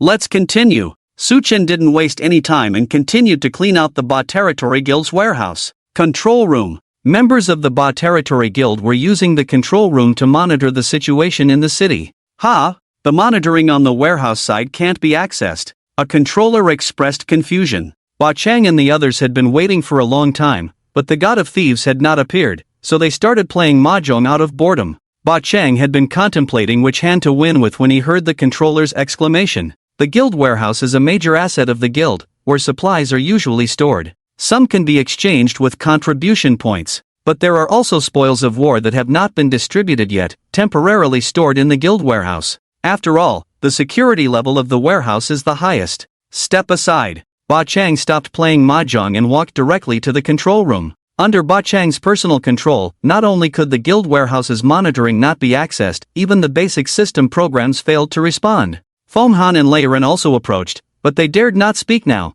fearing that they might disturb Ba Chang's thoughts and get scolded. All patrol members head to the guild warehouse. Ba Chang issued the command directly on the guild channel. Upon hearing this command, all patrol members in the city immediately headed towards the guild warehouse. Those closer arrived quickly. However, they were all stopped outside the guild warehouse. Guild leader, the warehouse has activated the defense system, and we can't break in. The first team leader to arrive didn't dare to think too much and immediately reported the situation. How could the defense system activate on its own? Lei Ren was stunned when he heard this. Now is not the time to discuss this. Even if more of them patrol, it's useless once the defense system is activated, Fong Han reminded. Ba Chang furrowed his brows. He didn't become the president of a top-tier guild for being foolish. From this incident, he sensed a hint of conspiracy. It seems like someone is trying to lure us to the guild warehouse, Ba Chang said calmly. Lei Ren and Fong Han pondered upon hearing this. It seems to be the work of the god of thieves, Fong Han said after thinking. The other party has given us a multiple-choice question,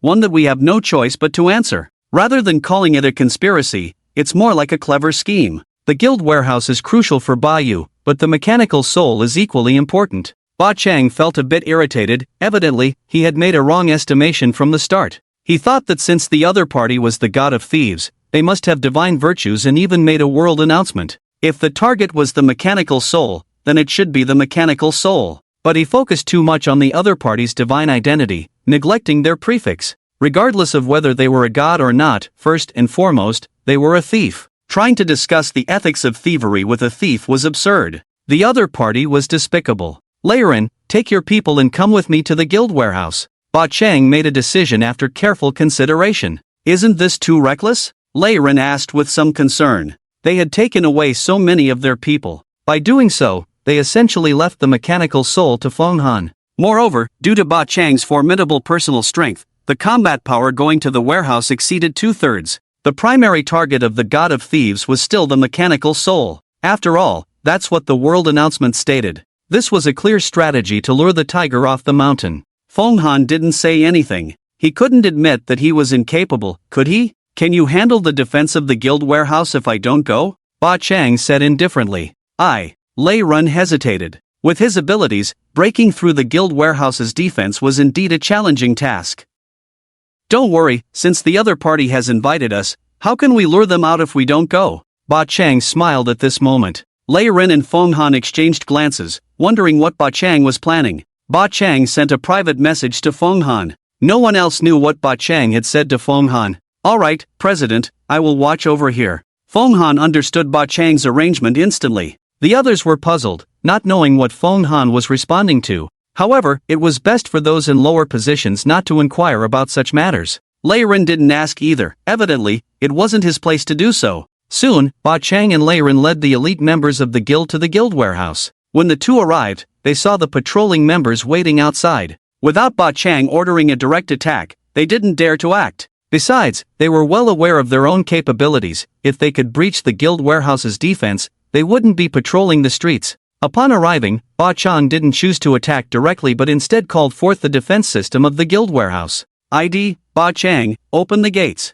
Ba Chang directly called out the verification system. Verification in progress. Verification successful. Seeing the verification message from the system, Ba Chang smiled faintly. Indeed, the president is remarkable, solving it with one move. The president is truly powerful. When the president acts, we know if it's feasible. Some nearby flatterers quickly chimed in with their praises. Verification successful, the Overlord spear is now in a state of prohibition. However, the second message that popped up in the verification system made the smile on the Overlord spear's face freeze directly. Verification successful, but prohibited entry? If the other party were a real person, the Overlord spear would have to grab their collar and make them read this passage to see if it made sense. Those who used to flatter now stuttered at this moment. The Overlord spear was annoyed but verified again. Yet, it still showed verification successful, no passage allowed. At this point, the Overlord spear had already realized that the program had been altered, and the system had suffered some degree of damage.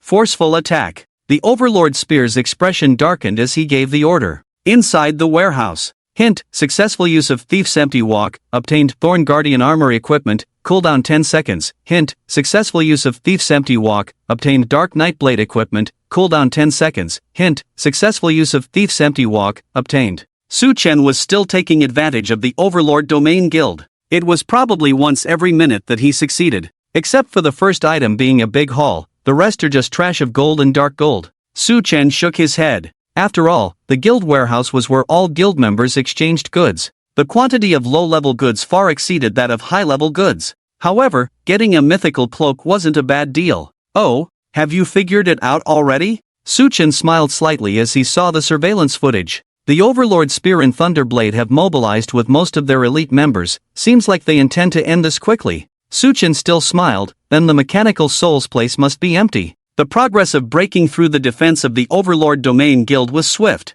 The Overlord Spear's personal combat power was comparable to the top experts in other super first-line guilds. The reason the Overlord Domain Guild ranked at the bottom in the super first line was mainly due to the guild's overall weak strength, with only Thunderblade and Frostcold being truly outstanding individuals in the super first-line guilds. Hence, the Overlord Domain's position was quite awkward. The leading guilds in the first line below wanted to replace the Overlord Domain, while the super first line guilds above, like the Immortal Forest Guild, aimed to absorb the Overlord Domain. Perhaps this was why the Overlord Spear was so eager for the Holy Artifact. A fitting Holy Artifact could truly bring about earth-shattering changes to the guild. Strengthening personal power could skyrocket the Overlord Spear's strength, allowing him to stand out with top-notch individual abilities and no longer fear the super first-line guilds plotting against them. If it had a team effect, it could also be accepted, enhancing the overall strength of the guild. However, what the Overlord Spear didn't know was that the Lucky Radiant Light was a probability-based artifact, and since he wasn't focused on probability, even if he obtained it, the enhancement wouldn't be particularly exaggerated.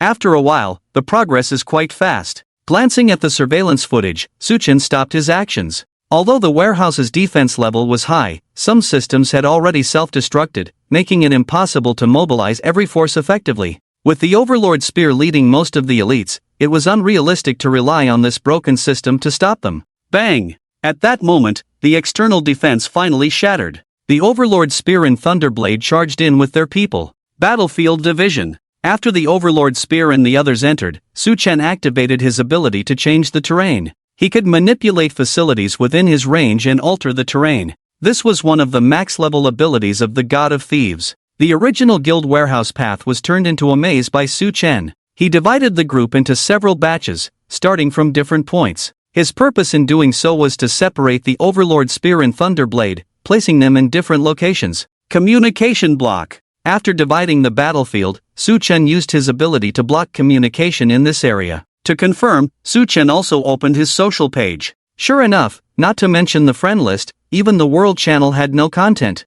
Next, it's my turn to step in. Su Chen adjusted his equipment. He still maintained the appearance of a warlock K. Boom! As the deafening sound faded, Thunderblade found himself surrounded by steel walls and only a few trusted subordinates.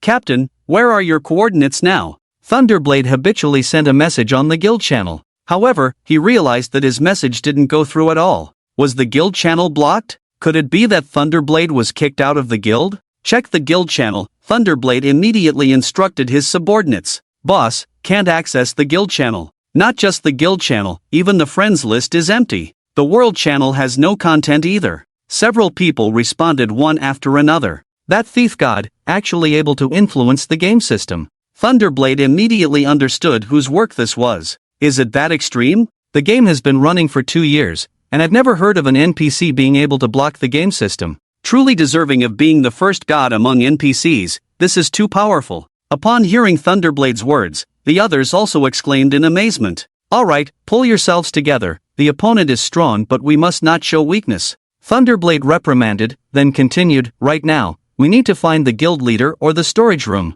The few people were trusted confidants of Thunderblade, naturally looking up to him. After organizing the team, Thunderblade moved forward, preparing to find a breakthrough. Thunderblade led his trusted confidants forward. The guild warehouse had been transformed into a maze, giving them a feeling of going around in circles. Along the way, they were also attacked by robots. These bird feather robots are really annoying, one subordinate complained. Shoo! Just then, Thunderblade gestured for silence. The others looked at Thunderblade, not saying a word. "There's fighting ahead," Thunderblade said. The others' faces lit up upon hearing this. They had been walking for so long without encountering anyone else. Finally, they had. Soon, the sounds grew closer. When they approached, they realized that it wasn't a fight but a one-sided chase. A mechanical giant beast was chasing 3 people. These 3 individuals had the emblem of the Overlord Guild, indicating they were their people. Bang! At that moment, the mechanical giant beast violently struck, sending the 3 flying. The direction in which the 3 were sent flying happened to be where Thunderblade and his group were. As the vice-captain of the Overlord Guild, Thunderblade naturally wouldn't stand idly by. He leaped forward, catching one of them to reduce the damage. Seeing Thunderblade's actions, his confidants also caught the other 2. After landing, Thunderblade took a closer look and recognized this member. "Warlock K, did you just come in?" Thunderblade was somewhat puzzled because he didn't recall seeing Warlock K when he arrived. "We just found the exit. We were about to inform someone when we encountered this big guy." Warlock K struggled to stand up, not answering Thunderblade's question but speaking excitedly. This Warlock K in front of him was actually Su-Chen in disguise. Without giving Thunderblade time to react, he released important information. "The exit." Thunderblade's eyes lit up. What they needed now was to find the exit. "Go and inform others about this information, leave this big guy to us." Thunderblade picked up his weapon and headed towards the mechanical giant beast. "Yes." Warlock K, disguised as Su-Chen, immediately received the order. "I'll go find the guild leader and the others now." Thunderblade, with his confidants, confronted the mechanical giant beast. Su-Chen, disguised as the 3 members of the War K, naturally retreated to inform others of the news. As Su-Chen reached the corner, he raised his hand lightly, and a passage appeared in the maze of iron walls. "Enjoy yourselves, I won't play with you anymore." With a faint smile, Su-Chen, accompanied by his doppelganger, walked into the passage. Outside the guild warehouse, several people emerged from the back door. Leading them was Lei Ren, the vice president of the Overlord Guild, accompanied by some of his trusted aides. This body makes things much easier. The Lei Ren before them was naturally Su-Chen in disguise. He had manipulated the distance earlier, allowing the mechanical beast to strike, just to get close to Lei Ren. Unexpectedly, Lei Ren came to him, skipping his performance. Not only did he easily make contact with Lei Ren, but his doppelganger also touched Lei Ren's trusted aides. The contact made by his doppelganger was considered his own. Dessert is over, it's time for the main course. Su-Chen looked towards the control room with a smug smile. In the control room of the City of Steel, Feng Han was trying to contact the members of the Warspear, but there was no response. Not only could he not reach the Warspear, but he also found that their communication was cut off. "What's going on?" Feng Han frowned. After trying various methods to contact the Warspear and other members without success, he called one of his subordinates. As the subordinate was about to leave, the door of the control room was pushed open. The people who entered were Lei Ren and his trusted aides. "Why are you back? Where is the president?" Feng Han asked Lei Ren with a frown. Lei Ren panted. The true form of the god of thieves appeared at the guild warehouse. "The president is battling the god of thieves, and he gave me the authority to control the entire support battlefield with the soul of machinery. The god of thieves is too strange, we can't use communication at all. If you want to use the soul of machinery, where is the president's token?" Feng Han furrowed his brows. "Didn't I just say? The president is in the middle of a battle, how could he have time to get the token?" Lei Ren replied impatiently. After speaking, Lei Ren hurried to the control room. "Wait." Feng Han stopped Lei Ren. "I received instructions not to let anyone near the soul of machinery until the president returns." At the same time, Feng Han produced a scroll. "This is a forced teleportation scroll. Once I crush it, the president and the others can be forcibly teleported back." Feng Han looked at Lei Ren. The reason why the Warspear dared to bring most of their forces to the guild warehouse was because of this contingency plan. Feng Han only had a small number of troops guarding here, serving as bait to lure out the god of thieves. Now the president is in the middle of a battle, can you take responsibility for the delay in the battle plan?" Lei Ren was also anxious at this point. His temper was not very stable, so swearing at this moment was considered normal behavior. "Fine, but I will be the one to operate it. It's quite a coincidence, the president also gave me some authority, so I can also control it." After saying this, Feng Han glanced deeply at Lei Ren. "Vice President Lei, do you trust me?" After this statement, Feng Han shook the scroll in his hand. This Feng Han is really hard to deal with. This Lei Ren was naturally Su-Chen in disguise. Initially, he wanted to use conventional means to deceive Feng Han. However, Feng Han was more difficult to handle than he had imagined. Watching Feng Han head towards the control room, Su Chen realized that conventional methods were useless against him. He needed to change his approach. Vice President Fong, please wait a moment. Su Chen's tone softened. Compared to the previous urgency, the current attitude of Lei Ren has made a big turnaround. Oh, what advice does Vice Lei have? Feng Han also sensed the change in Lei Ren's tone. In fact, he had always felt that Lei Ren was a bit strange from the beginning, but he couldn't pinpoint what was odd about him. Now, with Lei Ren's current tone, it seemed like he was about to reveal something, confirming Feng Han's initial feeling. Lei Ren was indeed peculiar. However, Feng Han couldn't guess the specifics of what was odd about him, so he put on a listening expression. Su Chen waved his hand, and Lei Ren's several confidants immediately left the room. Vice Lei, why beat around the bush instead of speaking plainly? Feng Han mocked Lei Ren. But Su Chen didn't refute him. Instead, he walked slowly towards Feng Han. Feng Han didn't step back. He wanted to see what Lei Ren was up to. When Su Chen stopped a step away from Feng Han, he said, honestly, I find it hard to trust Vice Feng. Su Chen said with a strange smile. What game are you playing? Feng Han looked coldly at Lei Ren. At that moment, Su Chen took another step forward. An undercover agent from Xianlin is indeed hard to trust. Su Chen whispered softly in Feng Han's ear. Upon hearing this, Feng Han was greatly surprised. He stared incredulously at Lei Ren. But Feng Han remained composed, not losing his cool. You all, leave. Not all of Feng Han's confidants were present, so he immediately ordered the others to leave. When only Su Chen and Feng Han remained in the room, Feng Han spoke up. What kind of joke are you playing? Feng Han didn't immediately confess but tried to remain calm. Do you find this amusing, Vice Feng? At this point, Su Chen took a few steps back, found a sofa, and sat down. Retreat to advance. I don't understand what you mean.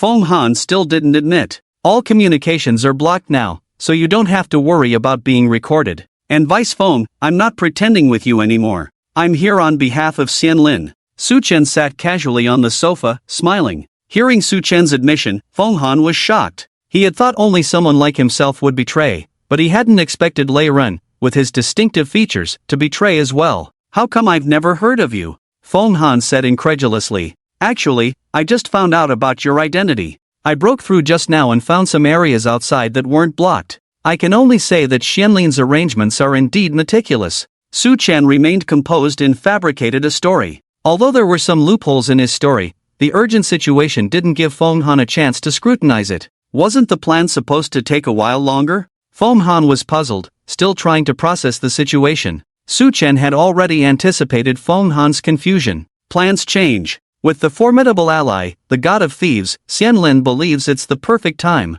Otherwise, why do you think Qin Mao appeared outside? Xianlin's forces have long been secretly gathering, waiting for my signal. Su Chen said calmly, spouting nonsense with a straight face. This fabricated story was something he had come up with on a forum, where he saw discussions about Xianlin's Qin Mao appearing outside.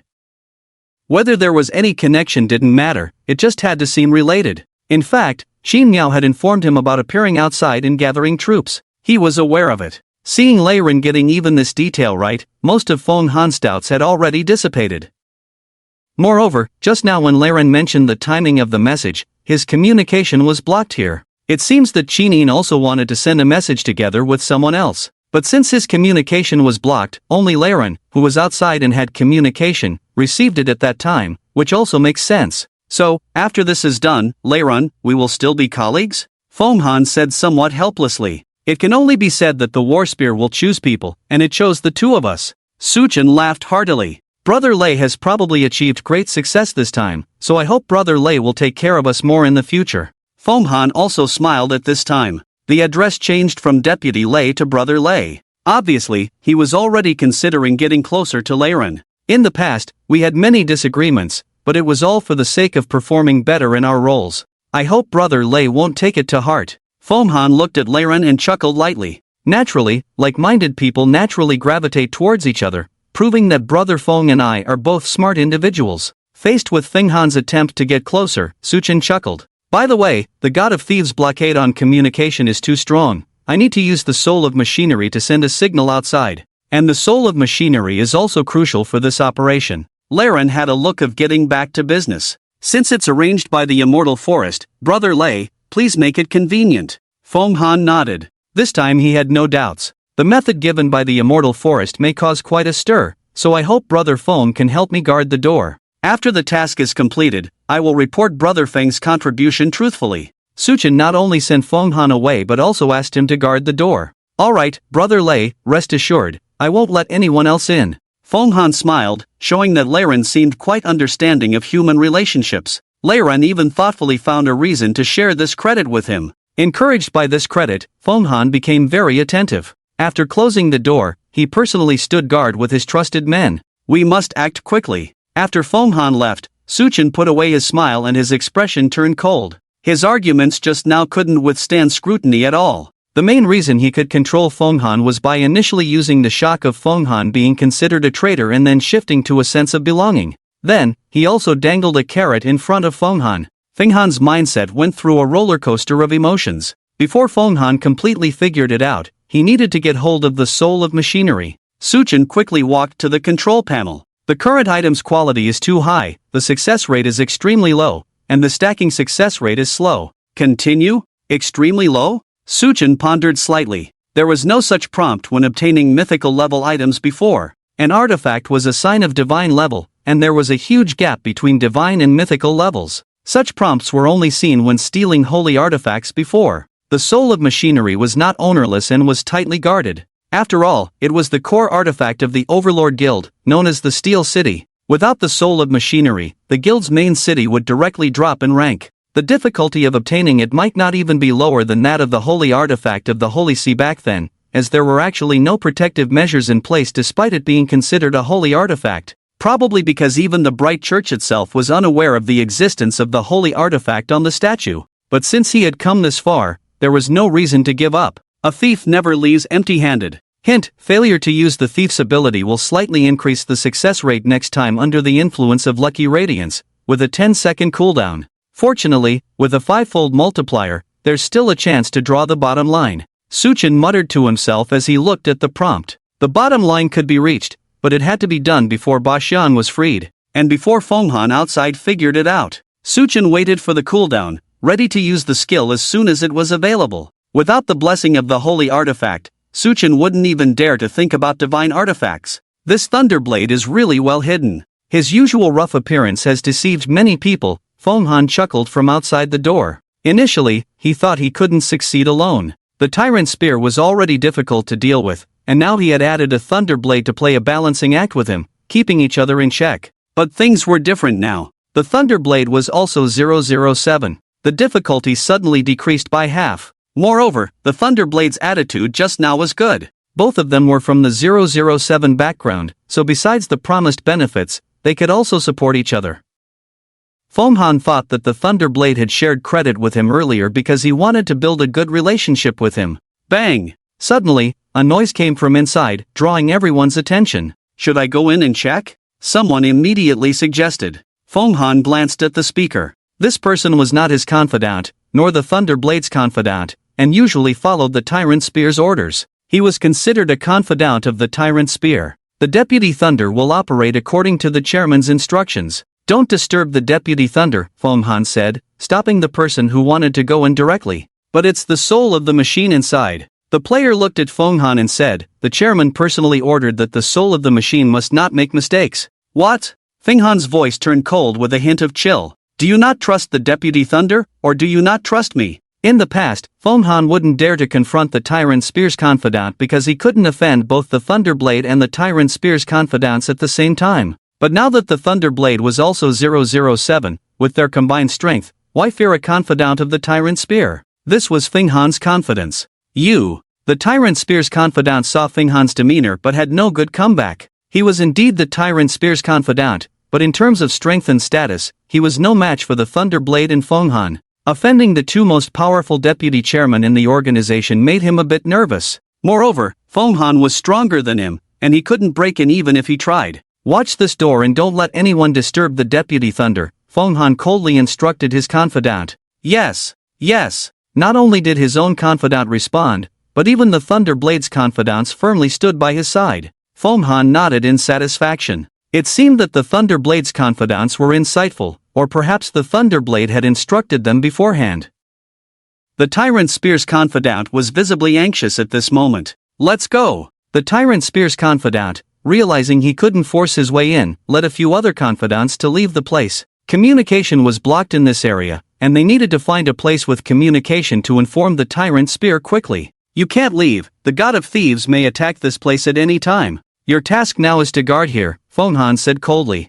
Fonghan knew what these people were up to. They wouldn't let them spread the word. Fonghan and the Thunderblade's confidants stood in front of them, ready to take action. There was a clear tendency to resort to violence at the slightest provocation. If a fight broke out, the Thunderblade's confidants would be exposed immediately. They were just a facade and could mimic the Thunderblade's confidants' attack styles, but they lacked the strength as the core.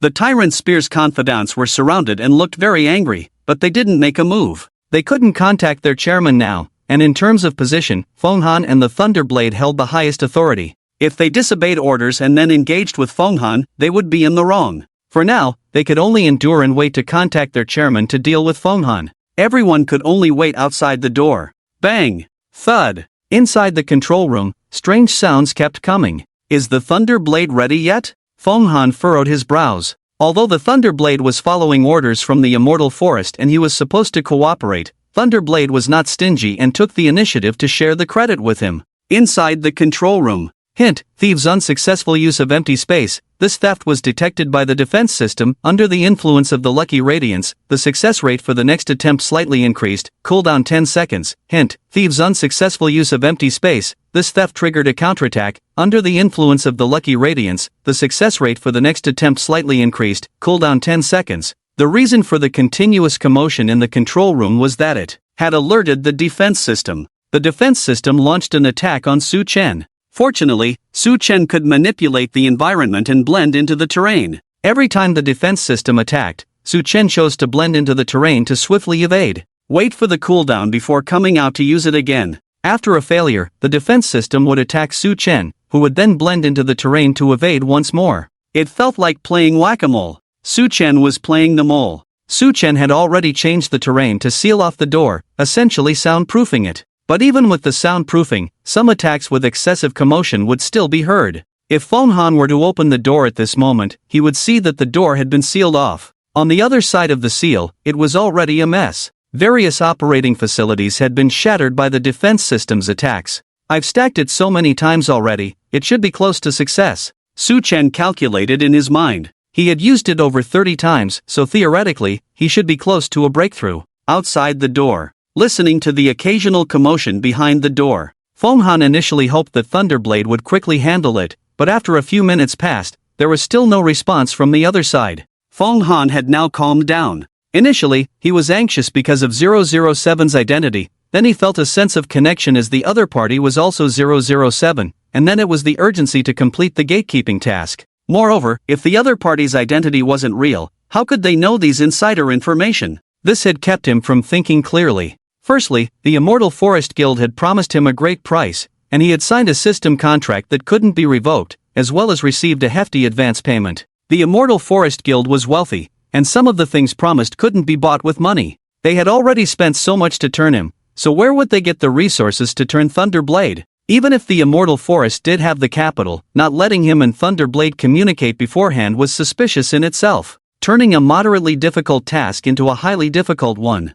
He had many plans, but they were all ruined because of Thunderblade's presence. Conversely, Thunderblade's lack of knowledge about his identity had also ruined many action plans. What was the point of all this? It didn't make sense. Thinking about this, Fonghan remembered what Thunderblade had just said to him. Clearly, Thunderblade already knew his identity, yet initially tried to intimidate him with the words of the bully spear. Only after realizing it wouldn't work did he reveal his undercover identity. According to Thunderblade, the Immortal Forest Guild had quietly assembled their forces tonight and launched this operation ahead of schedule. It was already a situation where the arrow was on the string and had to be released. In the midst of the urgent situation, Thunderblade was still pretending and trying to intimidate him with the words of the bully spear. Wasn't that amusing? Something's wrong. Something's really wrong. Fonghan sensed something was amiss, just as Fonghan felt that something was off. Boom! A sudden roar echoed in the control room. It was completely different from the previous small movements.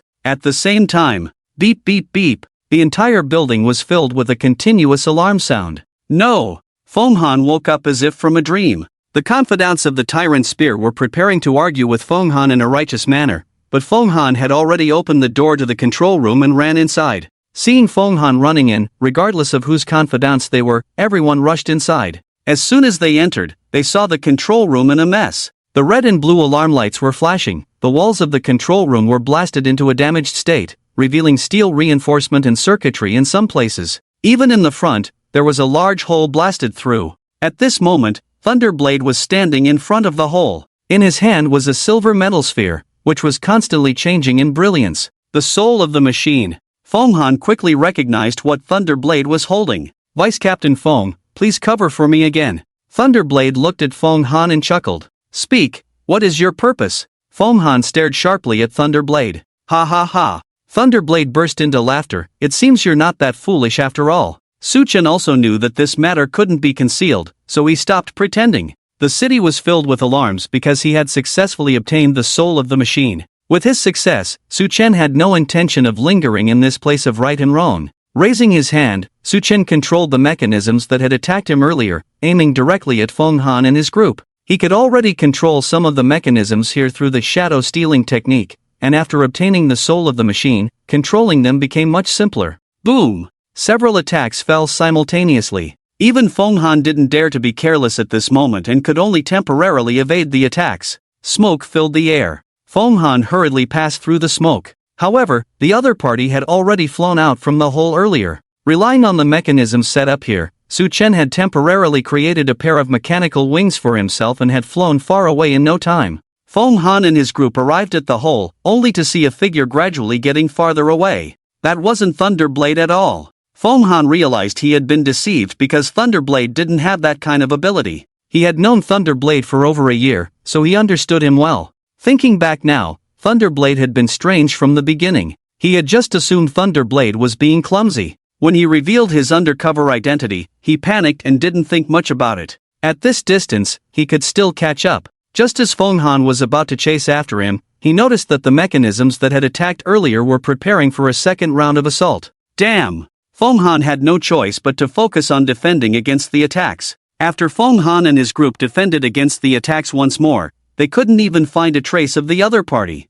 Right, Thunderblade's confidants. Feng Han turned around. He wanted to see if he could find any clues from the confidants who had been following Thunderblade. But to his surprise, those people had disappeared as if into thin air. It's over. Feng Han suddenly realized something and sat down on the ground. Inside the city, in a certain alleyway. Su Chen landed in this alleyway and then retracted his wings. These wings were just temporary modifications, and with the disappearance of the shadow stealing skill, these mechanical wings would soon become scrap metal. However, Su Chen glanced at the heart of the machine, and with this item, he had the ability to create even better wings. It's time to end this farce. Su Chen held the heart of the machine in his hand. Then he used the Divine Thief's notification book to check if the mission was completed. After confirming everything was in order, a cloud of smoke enveloped him. When the smoke cleared, Su Chen had teleported out of that area. At the same time, world announcement, the God of Thieves has completed the notification content. In the special event protecting the soul of the mechanism,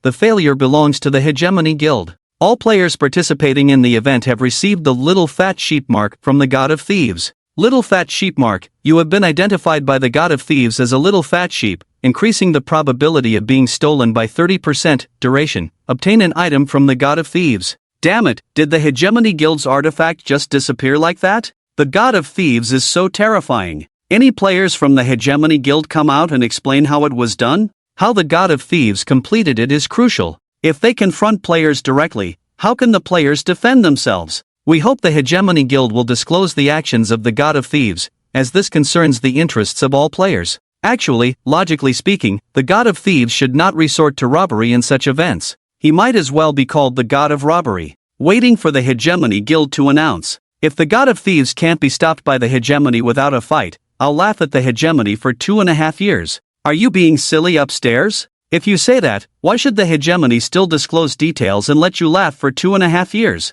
Don't say, if the God of Thieves is robbing, it's not really embarrassing. Hegemony players need to be careful when they go out now to prevent theft. Hee, I had a bit of a grudge with the Hegemony before, now I see Hegemony players, I'll just pick their pockets. Hegemony players marked as little fat sheep, directly adding 30% chance of being stolen, turning the whole game into little fat sheep.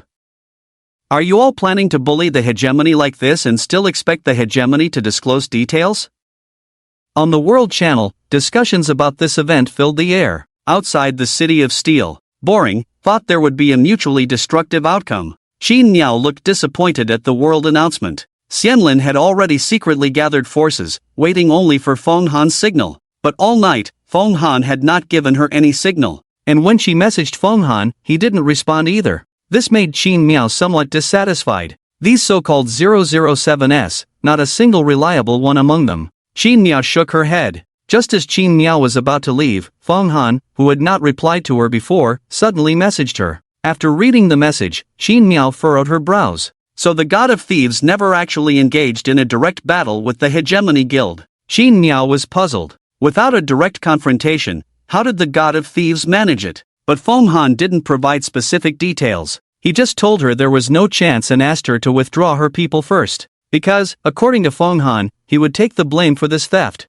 Whether he could continue to hold a high position in the hegemony was now in question. At this moment, Feng Han was not in the mood to talk further with her. Hegemony Guild, conference room. That's how it is. Feng Han nervously told Hegemony Spear about what had just happened. Of course, he made some omissions. He couldn't possibly say that the imposter Lei Ren also mentioned he was an undercover agent. And not only his trusted aides were present, but also Hegemony Spear's trusted aides. Apart from the omission of the undercover part, everything else was pretty much the same. I trusted Vice Lei too much. The situation was urgent at the time, so I followed Vice Lei's words without much consideration. Feng Han looked remorseful. After hearing this, Lei Ren was a bit stunned, feeling like Feng Han was scolding him. But there was no evidence. Tap, tap, tap. Fingers rhythmically tapped on the table. Listening to Feng Han's explanation, Hegemony Spear remained silent, seemingly contemplating. After a while, Hegemony Spear raised his head and glanced at Feng Han. Feng Han felt his hair stand on end under that gaze. You all can leave for now. But Ba Xiang didn't say much, just waved his hand, signaling Feng Han and Lei Ren to leave. Feng Han breathed a sigh of relief and quickly excused himself. Lei Ren wanted to say something, but the atmosphere was clearly off, so he remained silent. After the two had left, a figure appeared in the meeting room. It was Ba Xiang's confidant. Investigate Feng Han thoroughly, Ba Xiang said coldly. His confidant had already briefed him on the details, and Feng Han's words just now were clearly evasive. Ba Xiang felt there was no need to confront Feng Han face to face anymore, it would only alert him. By the way, any leads on the thief called Dawn who stole the sacred artifact? Ba Xiang inquired. The guild had lost a core artifact, weakening its strength considerably. This made Ba Xiang even more eager to recover the sacred artifact. As long as they had a sacred artifact as compensation, the loss of the artifact wouldn't matter. He still hasn't shown up at any high-level leveling spots. Perhaps he's laying low and not even leveling up during this time. The confidant shook his head. Also, major guilds are sending inquiries about the incident. Should we inform them? The confidant remembered something and reported to Ba Xiang. Now that our guild's strength has declined and we hold a vulnerable position among the top guilds, there are probably many who want to take advantage, Ba Xiang sneered. They think it's easy to gather information like this. The thief god was able to infiltrate even our warehouse, showing he's not picky. He might target other guilds next, and if everyone suffers losses, it's as if we haven't lost anything, Ba Xiang remarked. Clearly, Ba Xiang had no intention of revealing the thief god's capabilities to the public. He wouldn't let his guild's losses benefit others or become a laughingstock. He couldn't do it. As long as he lacked morals, he wouldn't be held hostage by them. So, should we reject all of them? The confidant asked Ba Xiang. If we reject all of them, they will surely unite against me. Let's inform some and not others, Ba Xiang tapped the table, coldly stating. At this point, his confidant looked puzzled, unsure whether to inform or not. They want answers, don't they? Just give them one. We just need to hype up the thief god's reputation, make sure the details are well fabricated. Even if it spreads, we won't lose face.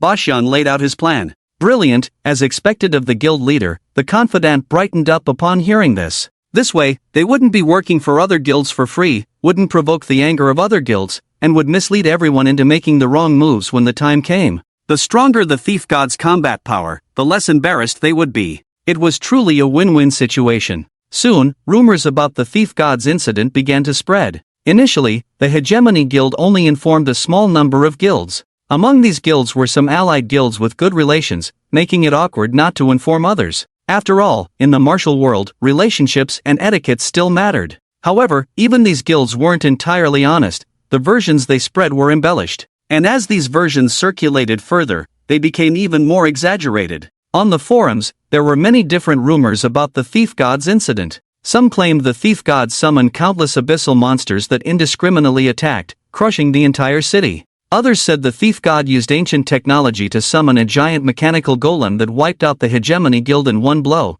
taking the mechanical soul with it. And then there were those who said the thief god created a time-stopping field, freezing everyone in place while the hegemony members could only watch as the mechanical soul was taken away. These people are either members of the Uncle Party or high-ranking members of the guild who are unwilling to reveal their identities. Each one speaks as if it were true. The God of Thieves is portrayed as an all-powerful being, as if anyone who receives a notice from the God of Thieves basically has no chance to resist. This is now being spread all over the internet. Although the versions vary, all versions are basically praising the God of Thieves. Regardless of the truth of the content, there is one consensus. That is, the current God of Thieves is an entity that players almost cannot confront head-on. After all, the ironclad fact is right in front of everyone. The dominant guild of the 6 major super first-line guilds on the server has already failed. And it was a crushing defeat. Even the leader of the Overlord guild, when mentioning the God of Thieves, looks fearful, further confirming the speculation. Even though the Overlord guild is at the bottom of the top 6, it is still in the T0 category.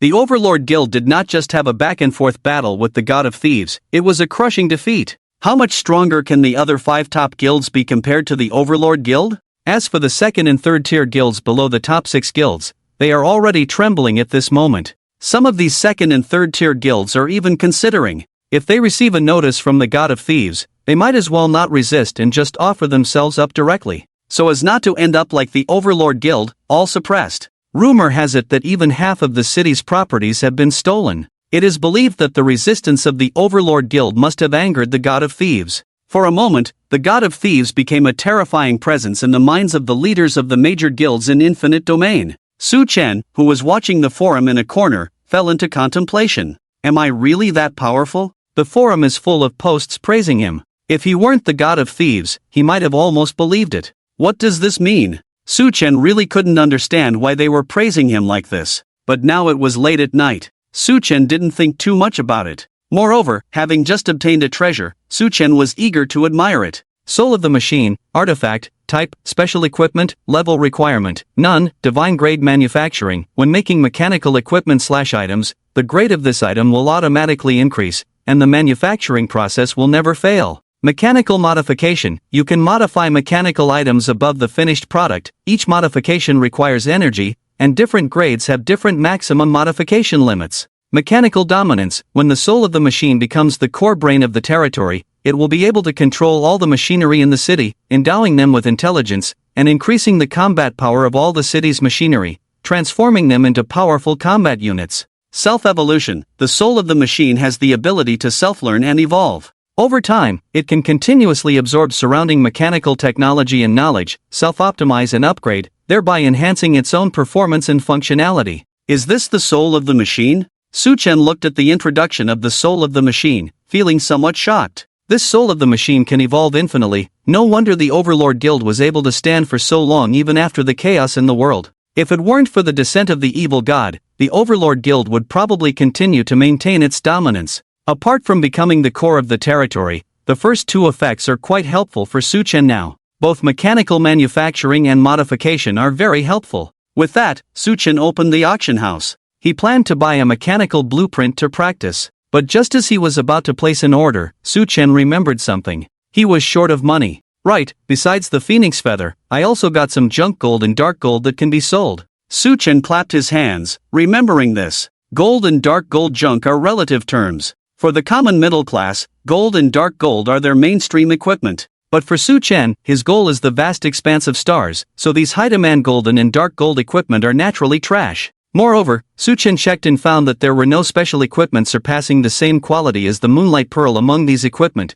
making them even more worthless. Of course, selling them is still an option. Su Chen directly bundled up these items and threw them onto the trading post. These dark gold and golden equipment are not unique. There is a large pile of the same kind. Not to mention that the domain is currently a mess. Even if the domain were to investigate, they wouldn't find anything. How vast is Infinite Domain, and how many players are there? Searching for a few pieces of the same equipment is like finding a needle in a haystack. Su Chen did not set a particularly high price or a particularly low price. He just set it slightly below market value. He appeared to be a normal player making a regular sale. The trading posts mechanism causes identical items to appear together, and players generally lower prices to sell quickly. For example, if someone is selling an item for 10 gold, 5 silver, and 38 copper, someone else will immediately sell it for 10 gold, 5 silver, and 37 copper. Then the original seller, who was undercut, will adjust the price to 10 gold, 5 silver, and 36 copper. Several players aggressively undercut each other. To cash out quickly, Su Chen stayed at the trading post to sell. Initially, Su Chen also undercut by a few coppers, but a few others kept undercutting him. There was even someone who boldly undercut with silver coins. This made Su Chen angry, so he started undercutting by 1 gold at a time. The others followed suit for a couple of rounds, but since Su Chen kept undercutting by 1 gold, they all backed off. After all, everyone had worked hard to obtain their equipment, and no one wanted to sell quickly or engage in price wars by undercutting by 10 or 20 gold coins.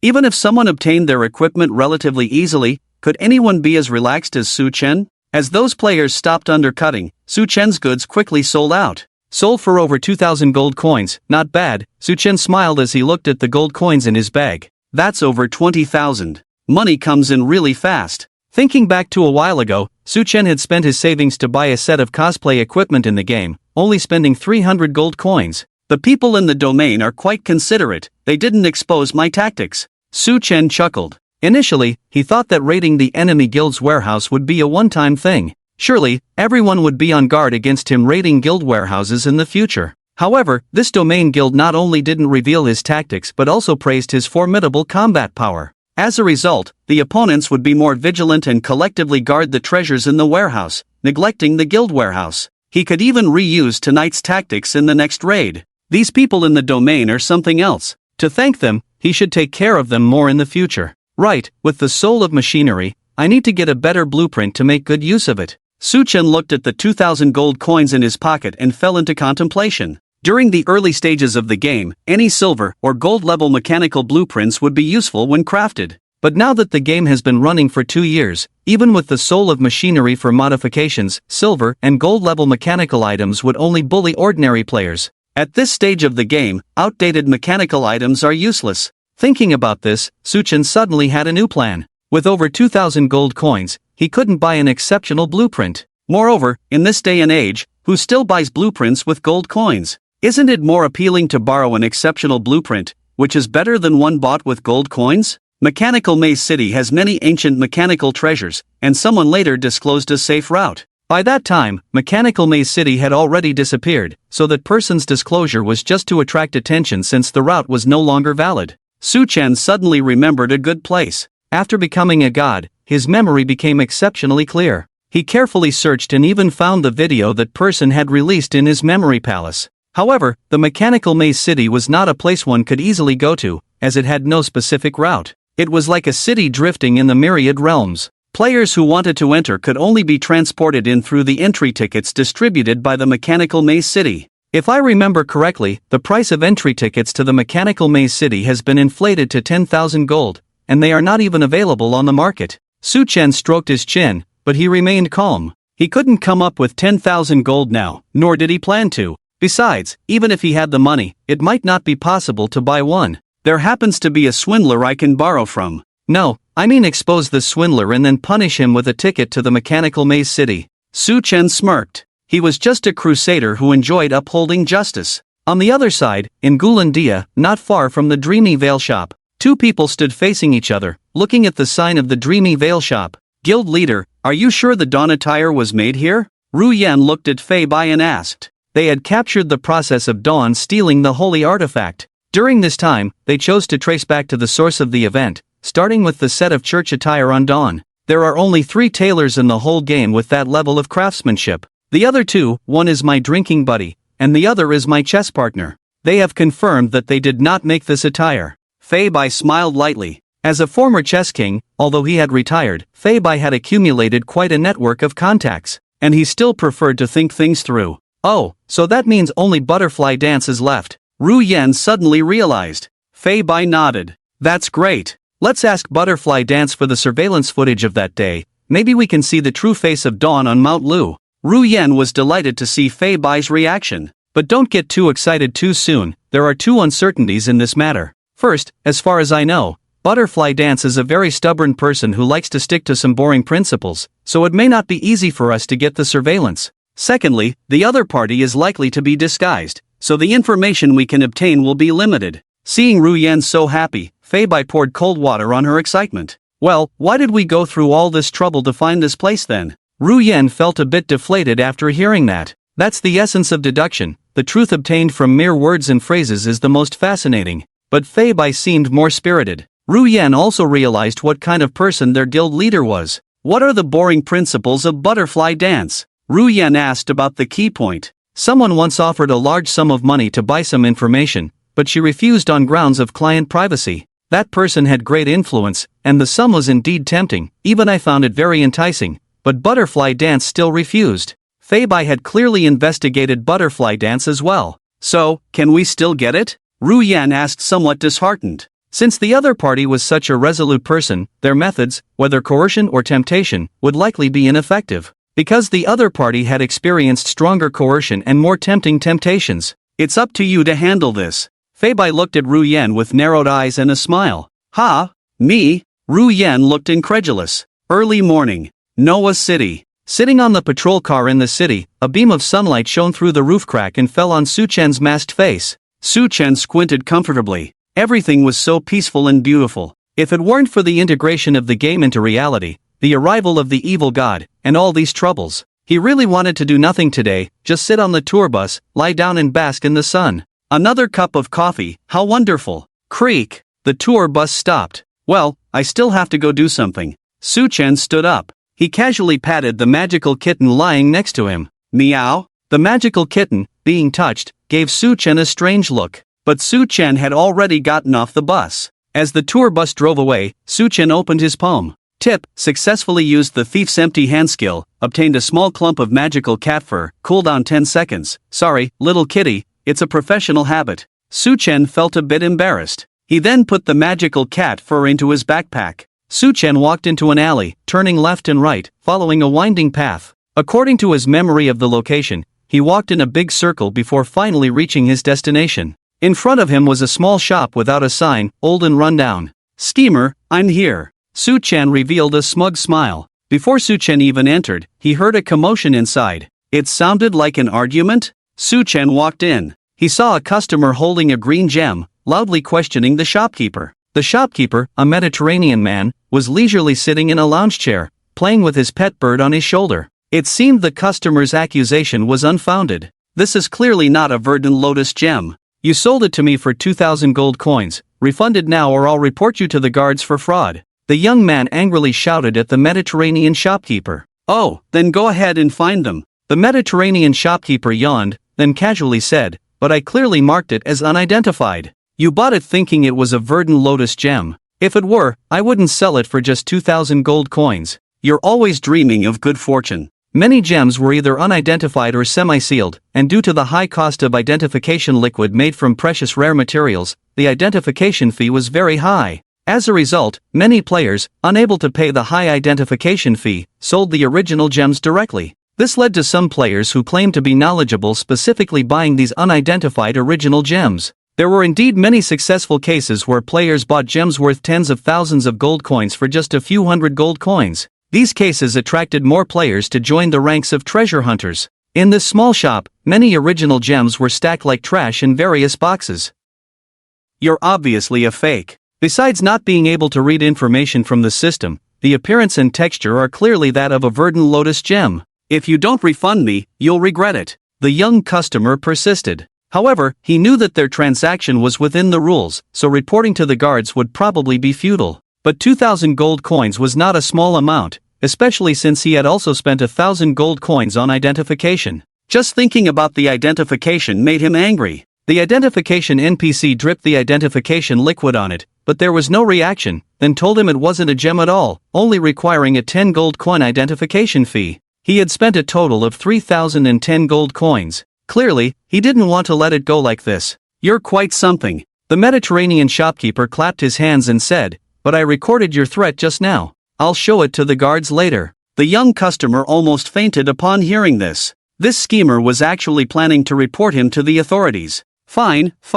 But since you said we had a legitimate transaction, I have your ID. I'll go to the forum and expose you. The young customer checked the transaction records, then smiled. You're just a commoner, right? If you refund me, I won't expose you on the forum. Oh, go ahead. The Mediterranean shop owner named Vulgar Man heard this and lay down even more indifferently. Alright, don't regret it. The young customer directly took a screenshot of Vulgar Man and his shop. But as he was about to post it, just a friendly reminder, you might want to search my ID on the forum first. Vulgar Man yawned lazily. The young customer hesitated for a moment, then decided to look up Vulgar Man's ID. What he found was shocking. There were several pages on the forum dedicated to posts about Vulgar Man. Some were about being scammed buying original gems, others about purchasing low-quality items, and there was even a case of someone passing off a low-level Warcraft egg as a high-level pet egg. If you want to post, do it outside. If you linger here, I'll call the guards. Don't forget I still have the video you threatened me with earlier.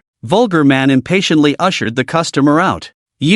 By now, the young man realized he had encountered a real scoundrel. Remember, my name is Chance, and I won't let you off easily. After leaving a harsh remark, the young man named Chance walked out. Vulgar Man, however, remained unfazed. So, he's made an enemy of that Chance at this moment in time. Su Chen, who had been watching from the sidelines, thought to himself. Chance was particularly vengeful and petty. Moreover, his cousin was the leader of a top-tier guild, and rumor had it that his brother-in-law held a high position in a super top-tier guild, causing trouble for Vulgar Man multiple times. Hey, you there. Just then, Vulgar Man called out to Su Chen, if you're here to shop, feel free to browse the goods on this floor. If you're here to watch, you can leave now. Su Chen smiled. Vulgar Man didn't recognize him yet and was not at all polite. But that was okay, he would soon. I am indeed here to shop, but this floor doesn't have what I'm looking for, Su Chen said with a smile. What are you looking for? In the entire game world, my shop has the most complete range of products. Vulgar Man perked up and stood up from his recliner. Complete with counterfeit goods. Su Chen silently commented. A ticket to the mechanical maze, Su Chen said to Vulgar Man. I have one on me, for 3,000 gold coins. Vulgar Man nodded in response. No, I mean a genuine one, Su Chen rubbed his forehead. Oh, then 30,000 gold coins, Vulgar Man replied upon hearing Su Chen's request, adjusting the price. Truly fitting for someone who knew that shady merchant. The market price outside was only 10,000 gold coins, although it was scarce, purchasing it would come at a premium. But here, the shady merchant had tripled the price. I don't have 30,000 gold coins, but I have 2 payment methods for you to choose from, Su Chen said without bargaining, immediately bringing up the payment options. Oh? Vulgar Man found Su Chen's words intriguing and said with interest, tell me more. This shop was very remote, with hardly anyone passing by on regular days. This led Chance to believe that the shop owner was clueless and thought of taking advantage of him. In reality, the shop owned by Vulgar Man was indeed a fishing shop. Seeing no one around, Su Chen approached Vulgar Man. You can take a photo to report and find Dawn. You can sell this clue to major guilds, and the name Dawn should easily fetch 30,000 gold coins, right? Su Chen was wearing a mask at this point, concealing his ID as Dawn. Do you know Dawn? Vulgar Man scrutinized Su Chen from head to toe. Why should I believe you? Ha, it seems you're not accepting this first payment method, Su Chen said nonchalantly. Then, Su Chen placed a translucent green gem on a counter a bit away from Vulgar Man. It's okay, then let's learn about the second payment method. You just said that the Chuilian Life market price is 50,000 gold coins. You can give me the mechanical maze entry ticket and 20,000 gold coins. Su Chen said with a smile, looking at the commoner. At first, the commoner didn't pay much attention. The real Chuilian Life was hidden by him in the shop. This kind of thing is rare. How could the other party have obtained a real one so coincidentally? But at the second glance, the commoner's face turned serious. He was a master of imitation. Observing carefully, he found that this thing didn't seem like a fake. And the more he looked, the more familiar it became. The commoner immediately ran from the counter to open his own secret cabinet. The secret cabinet that was supposed to store the Chuilian Life at this time was empty. When did you take it? The commoner was shocked. Su Chen just smiled mysteriously, not answering. In fact, he had exploited a small bug. The system-recognized display cabinet had been filled with a bunch of fakes by the commoner. The real goods were placed in the secret cabinet, prepared to use the switcheroo method to deceive some players who were slightly knowledgeable. But the secret cabinet was made by the commoner himself, a location not recognized by the system. Crossing the system's protection rules, Su Chen manipulated the third hand of the thief god to easily take things from a distance. At this moment, the commoner remembered the first payment method Su Chen had mentioned earlier. Are you Dawn? The commoner realized. The clever design of his secret cabinet had deceived many experts, none of them had seen through his trick. If someone really had the ability to do this, perhaps only the infamous artifact thief Dawn could achieve it. Originally, he didn't believe that the other party was Dawn, but now being able to do such a thing, it seemed like only Dawn could. Being able to quietly take even artifacts, taking his Chuelian life was just a small trick, wasn't it? At this moment, Su Chen just smiled without answering. Then he picked up the Chuelian life on the table and waved it in front of the commoner. No, you mean you don't spend a penny, and I still have to give you two? The commoner looked at Su Chen's actions, feeling both amused and exasperated. Not only did the other party not pay for the mechanical maze entry ticket, but he also had to hand over 20,000 gold coins. For the first time, the commoner felt that someone was being unreasonable. Usually, he was the one tricking others. If you think this deal is not profitable, then forget it. The Chuelian life is worth 50,000 gold coins, I'll sell it to someone else, and then use the remaining money to buy a ticket to the mechanical maze. I estimate that 15,000 will be enough. Su Chen put away the Chuelian life. In his words, he couldn't help but mock the commoner for shouting 30,000 gold coins earlier. This cunning merchant really could haggle. I am a simple and honest merchant, paying taxes without fail every month. If you take things from an honest merchant like me, you'll be wanted by the empire. Seeing Su Chen about to leave with the item, the commoner started to protest. You're still shameless as ever. Su Chen wiped his sweat. This unscrupulous merchant actually used simple and honest to describe himself, it was simply shameless. What's more, he really managed to portray an image of being simple and honest. Come on, do you know how many forces are currently looking for me? If the Empire wants to pursue, they'll have to wait in line. Su Chen said indifferently. The commoner realized that it was true. The biggest force that issued a warrant for Dawn was the Church, and the major empires were somewhat weaker against the Church. Furthermore, the top-tier guilds had also put out a bounty on Dawn.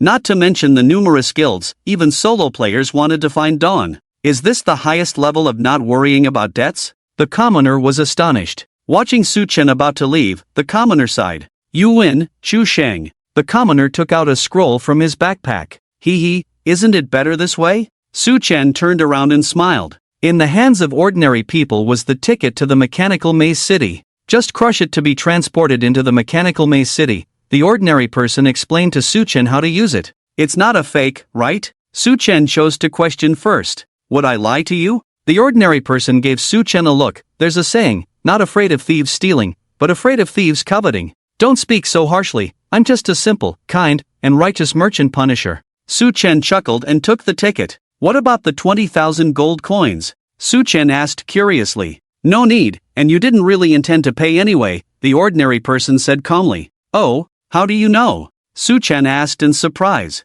This was not something he pretended. If the ordinary person from his past life could understand his temperament, that would be normal. But now, it was the first time the ordinary person had met him. Chuelian is thriving, the ordinary person sighed. Upon entering, hearing about Chuelian thriving, and now holding Chuelian, was it just a coincidence? It proved that the other party had already looked around his shop, almost understanding the distribution of items, and picked out Chuelian. In his other hidden cabinets, there were things far more valuable than Chuelian. If the other party really wanted 20,000 gold coins, he could have taken 10 times, even dozens of times that amount. But the other party didn't. Although the other party got the ticket to the Mechanical Maze City for free, the ordinary person was not stupid. He could sense that the other party had no ill intentions. Su Chen smiled. It seemed that the old ordinary person was indeed clever. Su Chen placed Chuelian on the table, waved his hand, and was about to leave. Dawn, wait a moment, the ordinary person suddenly called out to Su Chen. What is it? Su Chen asked in confusion. I can't just give you the ticket for free, give me a friend request, the ordinary person said calmly. Could it be? Su Chen remembered that in his past life, it was also the ordinary person who had added him as a friend. But when Su Chen asked for the reason, the old ordinary person just smiled mysteriously, never giving a direct answer. And whenever this question was brought up, the old ordinary person always changed the subject. Why do you want to add me as a friend? This time, Su Chen had to ask this question. He was a bit puzzled as to why the old ordinary person would actively add him as a friend. Because you are the first person I've met who was even more naive than me, the ordinary person said honestly, without any pretense. Su Chen, who was originally waiting for an answer with a smile, suddenly froze. Su Chen thought of many reasons, such as innocence, kindness, simplicity, honesty, bravery, sincerity, tolerance, humility, resilience, enthusiasm, optimism, diligence, dedication, meticulousness, selflessness, generosity, professionalism, gentleness, self-discipline, tidiness, elegance, wisdom, perceptiveness, wit, courage, enthusiasm, friendliness, composure, delicacy, and countless other virtues he possessed. So, was this the reason? Naive? Feeling exhausted, Su Chen stormed out without further communication. However, he still accepted the ordinary person's friend request. But just as Su Chen had walked out the door, it seemed like he remembered something. He turned back. Watching Su Chen return, the ordinary person narrowed his eyes, staring at him as if listening intently. Is there a need for that expression? Su Chen walked over with a smile, attempting to put his arm around the ordinary person's shoulder. Aren't we just friends now? Faced with Su Chen's attempt at conversation, the ordinary person took a step back. This made Su Chen's attempt to put his arm around the ordinary person's shoulder end up in the air. Just say what you need. The ordinary person maintained his attentive gaze like a listening cat. Give me a mechanical design blueprint, and also provide me with a set of materials. And make sure the quality is not lower than dark gold, Su Chen said with a smirk.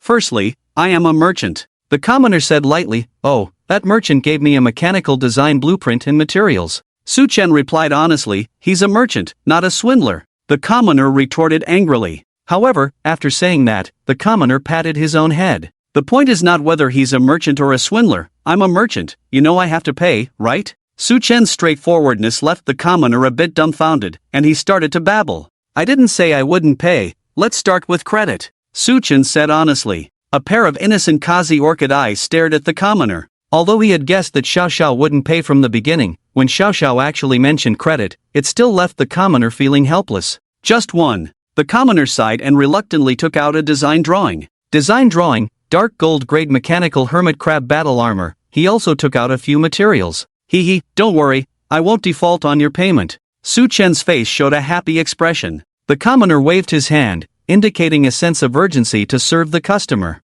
Because this customer was really hard to describe. He had swindled all the other customers, and now, after just a short while, he had swindled so many things from him. If he stayed any longer, this shop would have to change its name and surname. Su Chen smiled and was about to leave. However, he stopped in his tracks, took out another red bead from his backpack.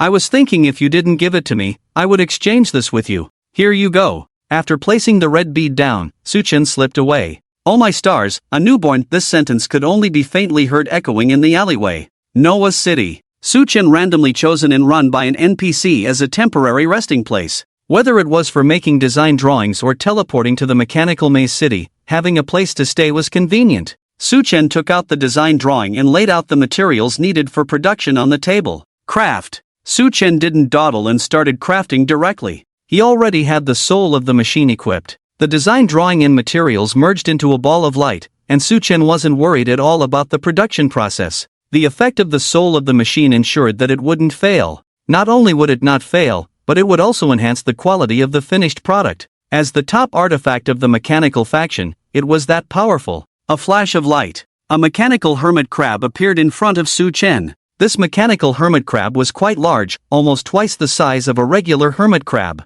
Its arms were robust, and its pincers were agile. It even held a single-handed sword. Name, Mechanical Emperor Hermit Crab, renameable, type, Mechanical Race, level, 60, synchronized with the owner's level, tier, Epic Boss, max HP, 7500, max energy, 300, agility, 530, strength, 710, intelligence, 510, stamina, 358, spirit, 680, physical defense, 7820, magic defense, 6520, skills, sword blade swing, hermit defense, flame enchantment, lightning enchantment, magic shield, precise block, rolling dodge, sword blade swing, swift attacks with a single-handed sword, dealing damage to enemies in front. Hermit defense, the mechanical crab retreats into its shell, significantly increasing defense and reducing damage taken for a period of time. Flame enchantment, switches to flame attack mode, weapon adds fire attribute causing burn effects, and can also shoot flames.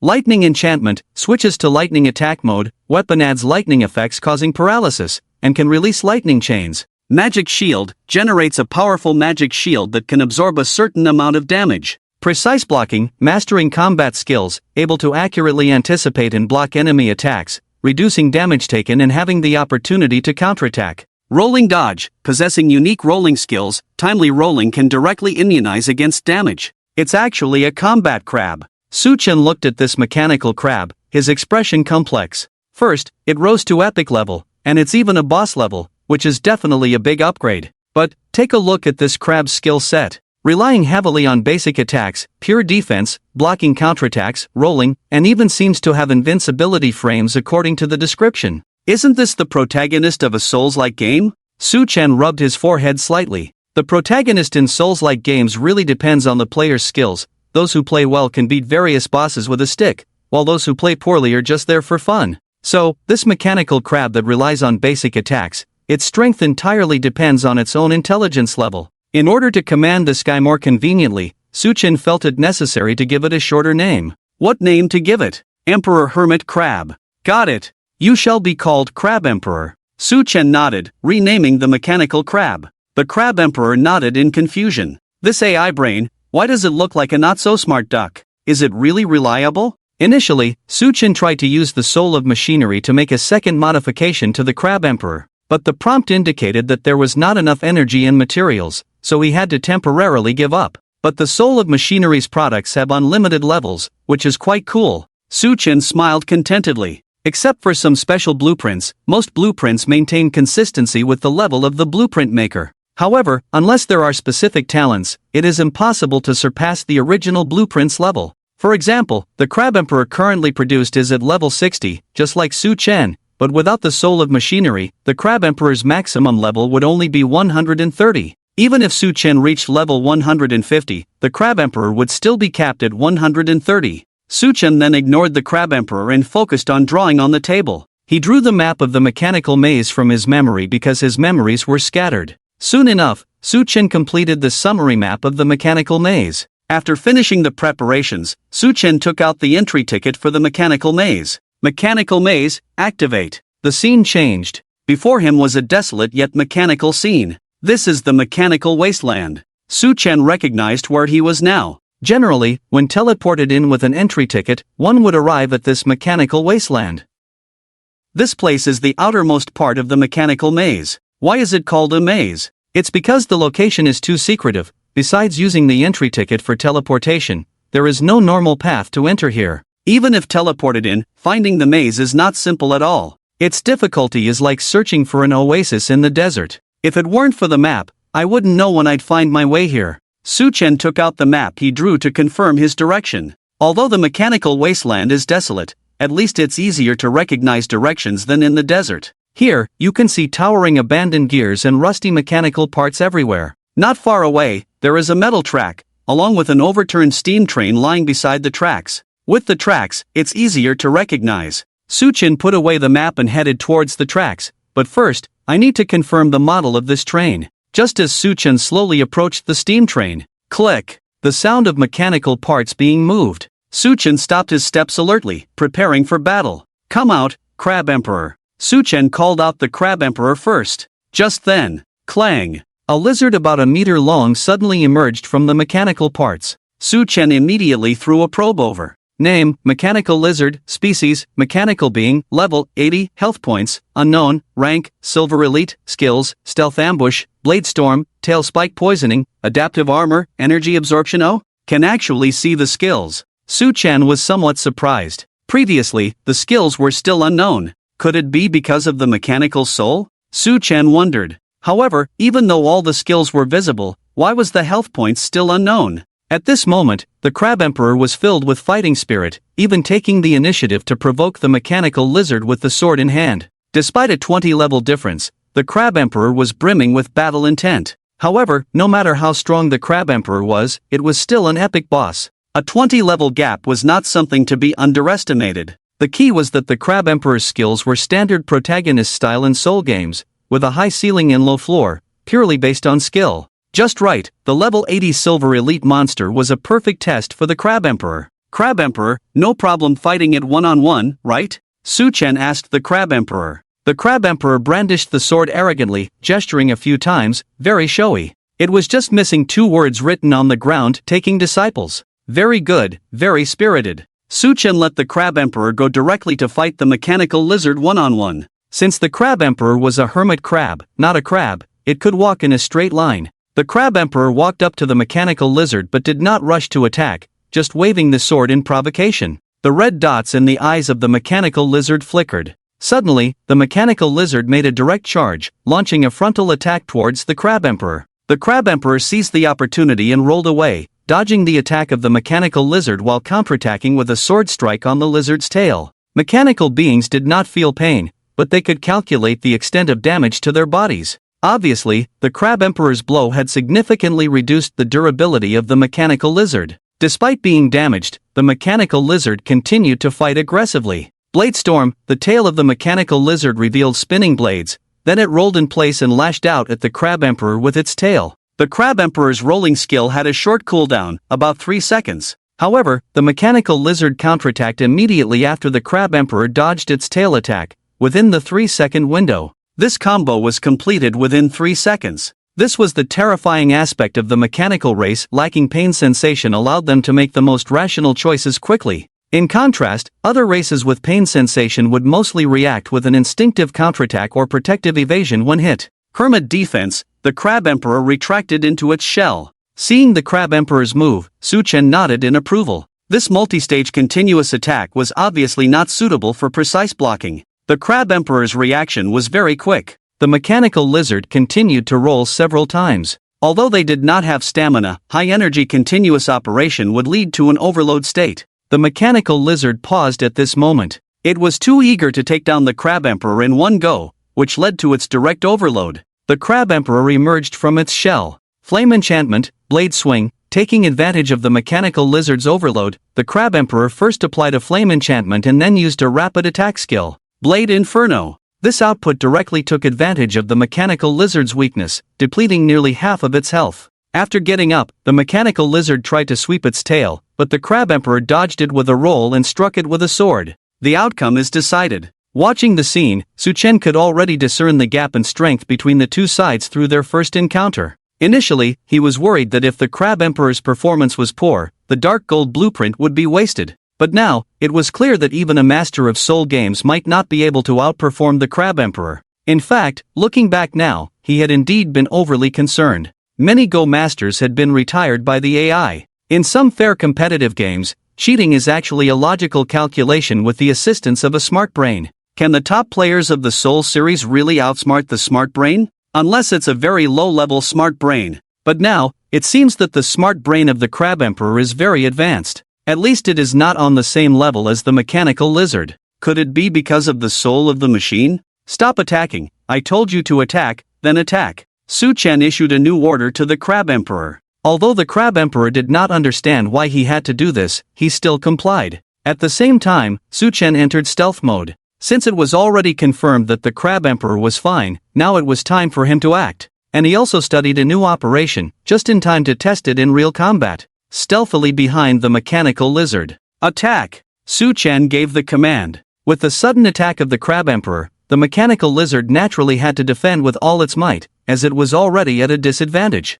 Then, he also controlled an invisible giant hand to grab towards the mechanical lizard. Tip: successful use of Thief's Empty Walk, obtain Skill Blade Storm Manual, cooldown 10 seconds. You can really do this. Su-chen looked excitedly at the prompt in front of him. He had once watched a video of an anti-pickpocket master who not only took the wallets and phones of passers-by during conversations but also took off their watches and wore them himself. The core technique among them was to divert the other person's attention through conversation. So Su-chen thought, can diverting the target's attention through attacks greatly increase the success rate of Thief's Empty Walk? It turned out to be true. When he summoned the wolf pack before, he actually used it, but the wolf pack was not strong enough, so the effect was not particularly significant. Now that the Crab Emperor was strong enough, the effect could be said to be very significant. However, the mechanical lizard was unaware and still engaged in a standoff. Crab Emperor, hold it back. Su-chen immediately ordered the Crab Emperor when he saw that his experiment was successful.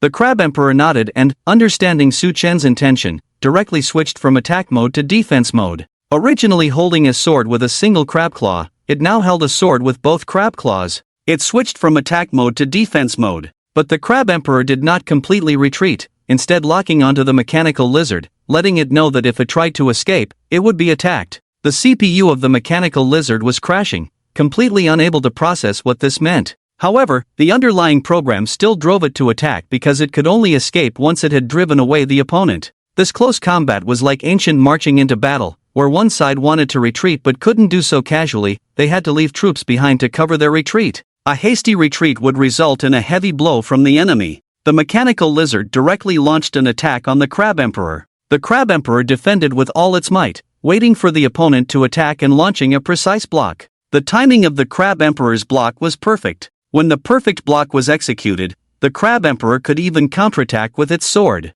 Suchin seized this opportunity to use Thief's empty walk. Sure enough, successful again. Suchin smiled as he looked at the message prompt. The opponent's attention was scattered, as long as the opponent's strength was not too far from his own, otherwise, it would be almost impossible to notice. During this time, Suchin also had a great time. Tip: successful use of Thief's empty walk, obtain skill adaptive armor manual, cooldown 10 seconds. Tip: successful use of Thief's empty walk, gained 5,500 experience points, cooldown 10 seconds. Tip: successful use of Thief's empty walk, obtain skill stealth assault manual, cooldown 10 seconds. Tip: successful use of Thief's empty walk, gained 5,500 experience points, cooldown 10 seconds. Tip: successful use of Thief's empty walk, obtain skill tail sting poison strike manual.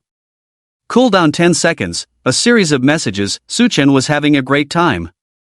Levels are also rising rapidly. With Suchen's advancement, the Crab Emperor's level also kept pace with Suchen. Soon, Suchen and the Crab Emperor's levels reached 70. Meanwhile, the mechanical lizard's level dropped to 72, and its skills were almost completely depleted. The intelligence of the mechanical lizard was quite low, and at this point, its CPU was already in a frozen state. However, with Suchen using the skill Thief doesn't go empty again. Hint: successful use of Thief doesn't go empty, obtained mechanical tail, cooldown 10 seconds. A mechanical tail appeared in Suchen's hand, causing him to come out of stealth mode directly. The movement was too conspicuous, and even the concealment effect of the moonlight pearl couldn't cover it up. The Crab Emperor and the mechanical lizard were in the midst of a battle when suddenly the mechanical lizard's tail disappeared, leaving both sides stunned. The mechanical lizard then noticed Suchen in plain sight, holding its tail. Suchen felt the gaze of the mechanical lizard and felt somewhat embarrassed. "Why don't you put it back and we continue fighting?"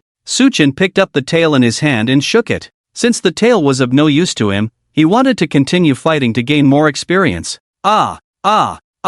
The mechanical lizard let out a sharp roar. It finally understood why it felt weaker as the battle went on, with many skills inexplicably unusable. Seeing the tail, the previously frozen CPU of the mechanical lizard started running rapidly again. This time, the mechanical lizard didn't care if it would get hurt trying to escape. It had to run quickly. Otherwise, it wouldn't even know how it dropped to level 1. "Stay here," Suchen shouted as he saw the mechanical lizard attempting to flee. But the moment he shouted, the mechanical lizard ran even faster. Despite enduring a blow from the Crab Emperor, it couldn't resist the urge to escape. Since Suchen had prevented the Crab Emperor from attacking earlier, the mechanical lizard still had a fair amount of health, slightly higher in level than the Crab Emperor.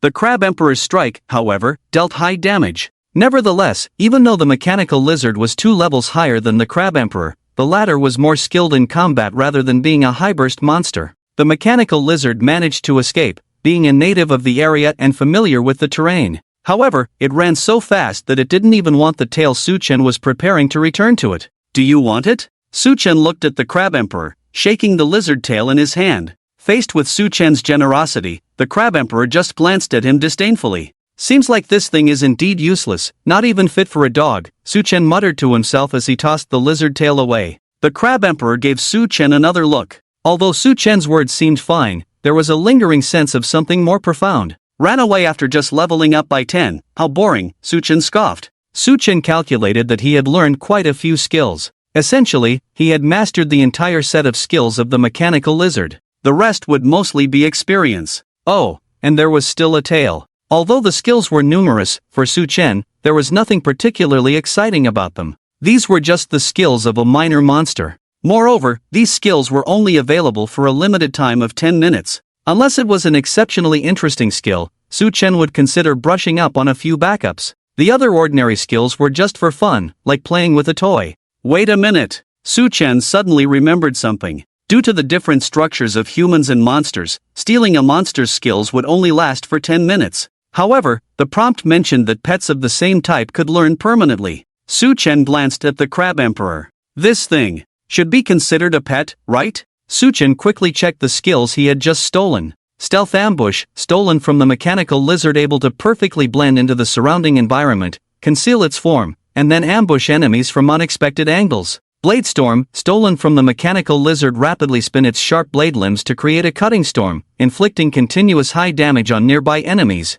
Tail spike poison strike, stolen from the mechanical lizard, used the mechanical venomous spike on its tail to deliver piercing attacks, injecting poison that significantly reduces the enemy's movement speed and attack power. Adaptive armor, stolen from the mechanical lizard. Depending on the combat situation, the mechanical lizard's armor can automatically adjust hardness and toughness to maximize defensive effectiveness. Energy absorption, stolen from the mechanical lizard, absorb energy from struck enemies to provide a brief boost in attack and speed for itself. Su Chen randomly picked one from them. Tail spike poison strike. Try learning this skill. Su Chen looked expectantly at the Crab Emperor. The Crab Emperor glanced at the skill book Su Chen threw over, then a look of disdain appeared on his face. He then kicked the skill book several meters away with a crab leg. At the same time, he used a sword to write 2 words on the ground. Trash. He even added parentheses to show that it was his words. Su Chen's originally expectant expression froze instantly. So arrogant? But thinking about it, the Crab Emperor had no tail, so forcibly learning this move might not be suitable. Su Chen patiently took another book and handed it to the Crab Emperor. Stealth ambush. Shouldn't you be satisfied with this one? This is a stealth skill book that blends with the environment and then strikes the target by surprise. The Crab Emperor glanced at the new skill book, then showed the same disdainful expression. He lifted his crab leg and kicked it away. Trash. The Crab Emperor didn't repeat the writing but pointed with his sword to the words he wrote earlier. Su Chen? Just a mere epic creature. Why so arrogant? Su Chen was a bit puzzled. Acting like a mythical beast? Not much ability, but a contemptuous attitude. However, considering the Crab Emperor's impressive performance just now, Su Chen didn't argue much with him and threw the remaining 3 skill books over. See if there's anything you like. Su Chen didn't waste words. Learn if you can, forget it if you can't. The Crab Emperor looked through several skill books. Initially, Su Chen thought the Crab Emperor might not like any of them, but surprisingly, the Crab Emperor actually chose one. Su Chen was a bit curious to see which skill the Crab Emperor would pick. Energy absorption. Su Chen thought for a moment. This skill seemed to allow absorbing attack power and attack speed bonuses from a target hit, like a passive ability. Pure basic attack, right? Su Chen was a bit speechless. The Crab Emperor seemed to disdain any skill with active attack effects, only interested in those enhancing basic attacks. Forget it, as long as you're happy. Although Su Chen didn't favor the pure basic attack style. But since the Crab Emperor had his own ideas, Su Chen didn't plan to correct him too much. Pick up the other skill books for me. Su Chen ordered the Crab Emperor. Being willful is one thing, but not obeying orders would be going too far. The Crab Emperor still followed Su Chen's orders. As graceful as he was in kicking the skill books, he looked quite embarrassed while picking them up. Once the Crab Emperor reluctantly picked up the skill books and handed them to Su Chen walked towards the railway tracks. He was going to check the train model to determine their current location. Walking along the tracks, he approached the overturned steam train. The train's body was covered in thick rust, the windows shattered, with only some frames still intact. The wheels were deeply buried in sand and gravel. Su Chen headed straight towards the front of the train. The emblem on the front of the train was an intricate gear symbol surrounded by complex mechanical patterns. Su Chen took out the map he had drawn earlier. The map was very detailed, drawn according to the standards of a game map. There were several similar gear symbols on the map. Su Chen carefully compared them one by one and identified the models of the 2 trains. This is the Wanderer. It seems we are not far from the core area, Su Chen said as he put away the drawing. After confirming his current location, Su Chen did not linger. He planned a route and headed towards the destination. Along the way, Su Chen walked very cautiously, trying to avoid conflicts with the monsters on the outskirts of the wilderness. It was fine dealing with the lone mechanical lizards, but the clustered monsters were a concern. As they approached the mechanical maze city, the number of wild monsters decreased, but the presence of large-scale monsters increased. There were mainly 2 types of monsters.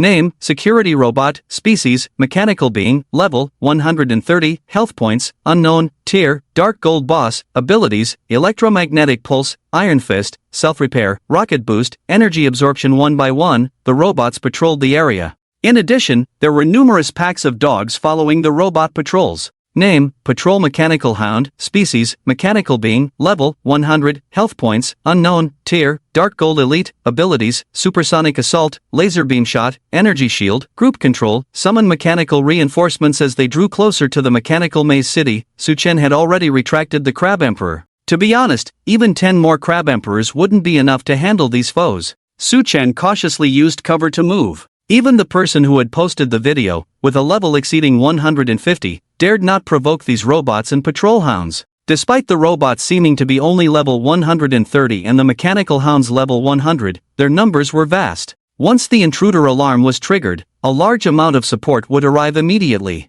If the robots and hounds couldn't handle the situation in time, even more powerful mechanical forces would come to defend the city. Provoking these entities meant either taking out the isolated ones quickly to prevent them from raising an alarm or being prepared to face a citywide battle alone. The reaction time of the calculator was swift. If the opponent was exceptionally strong, it wouldn't even wait for you to make a move before sounding the alarm. Suited up for a one-man siege, the mechanical maze city's combat power was not something to be trifled with, even for a god-tier player like Su-Chen. However, Su-Chen couldn't take on the city alone. If it weren't for the shortcut provided in that video, using the entrance ticket to the mechanical maze city would have been in vain, Su-Chen remarked as he observed the city's defense deployment.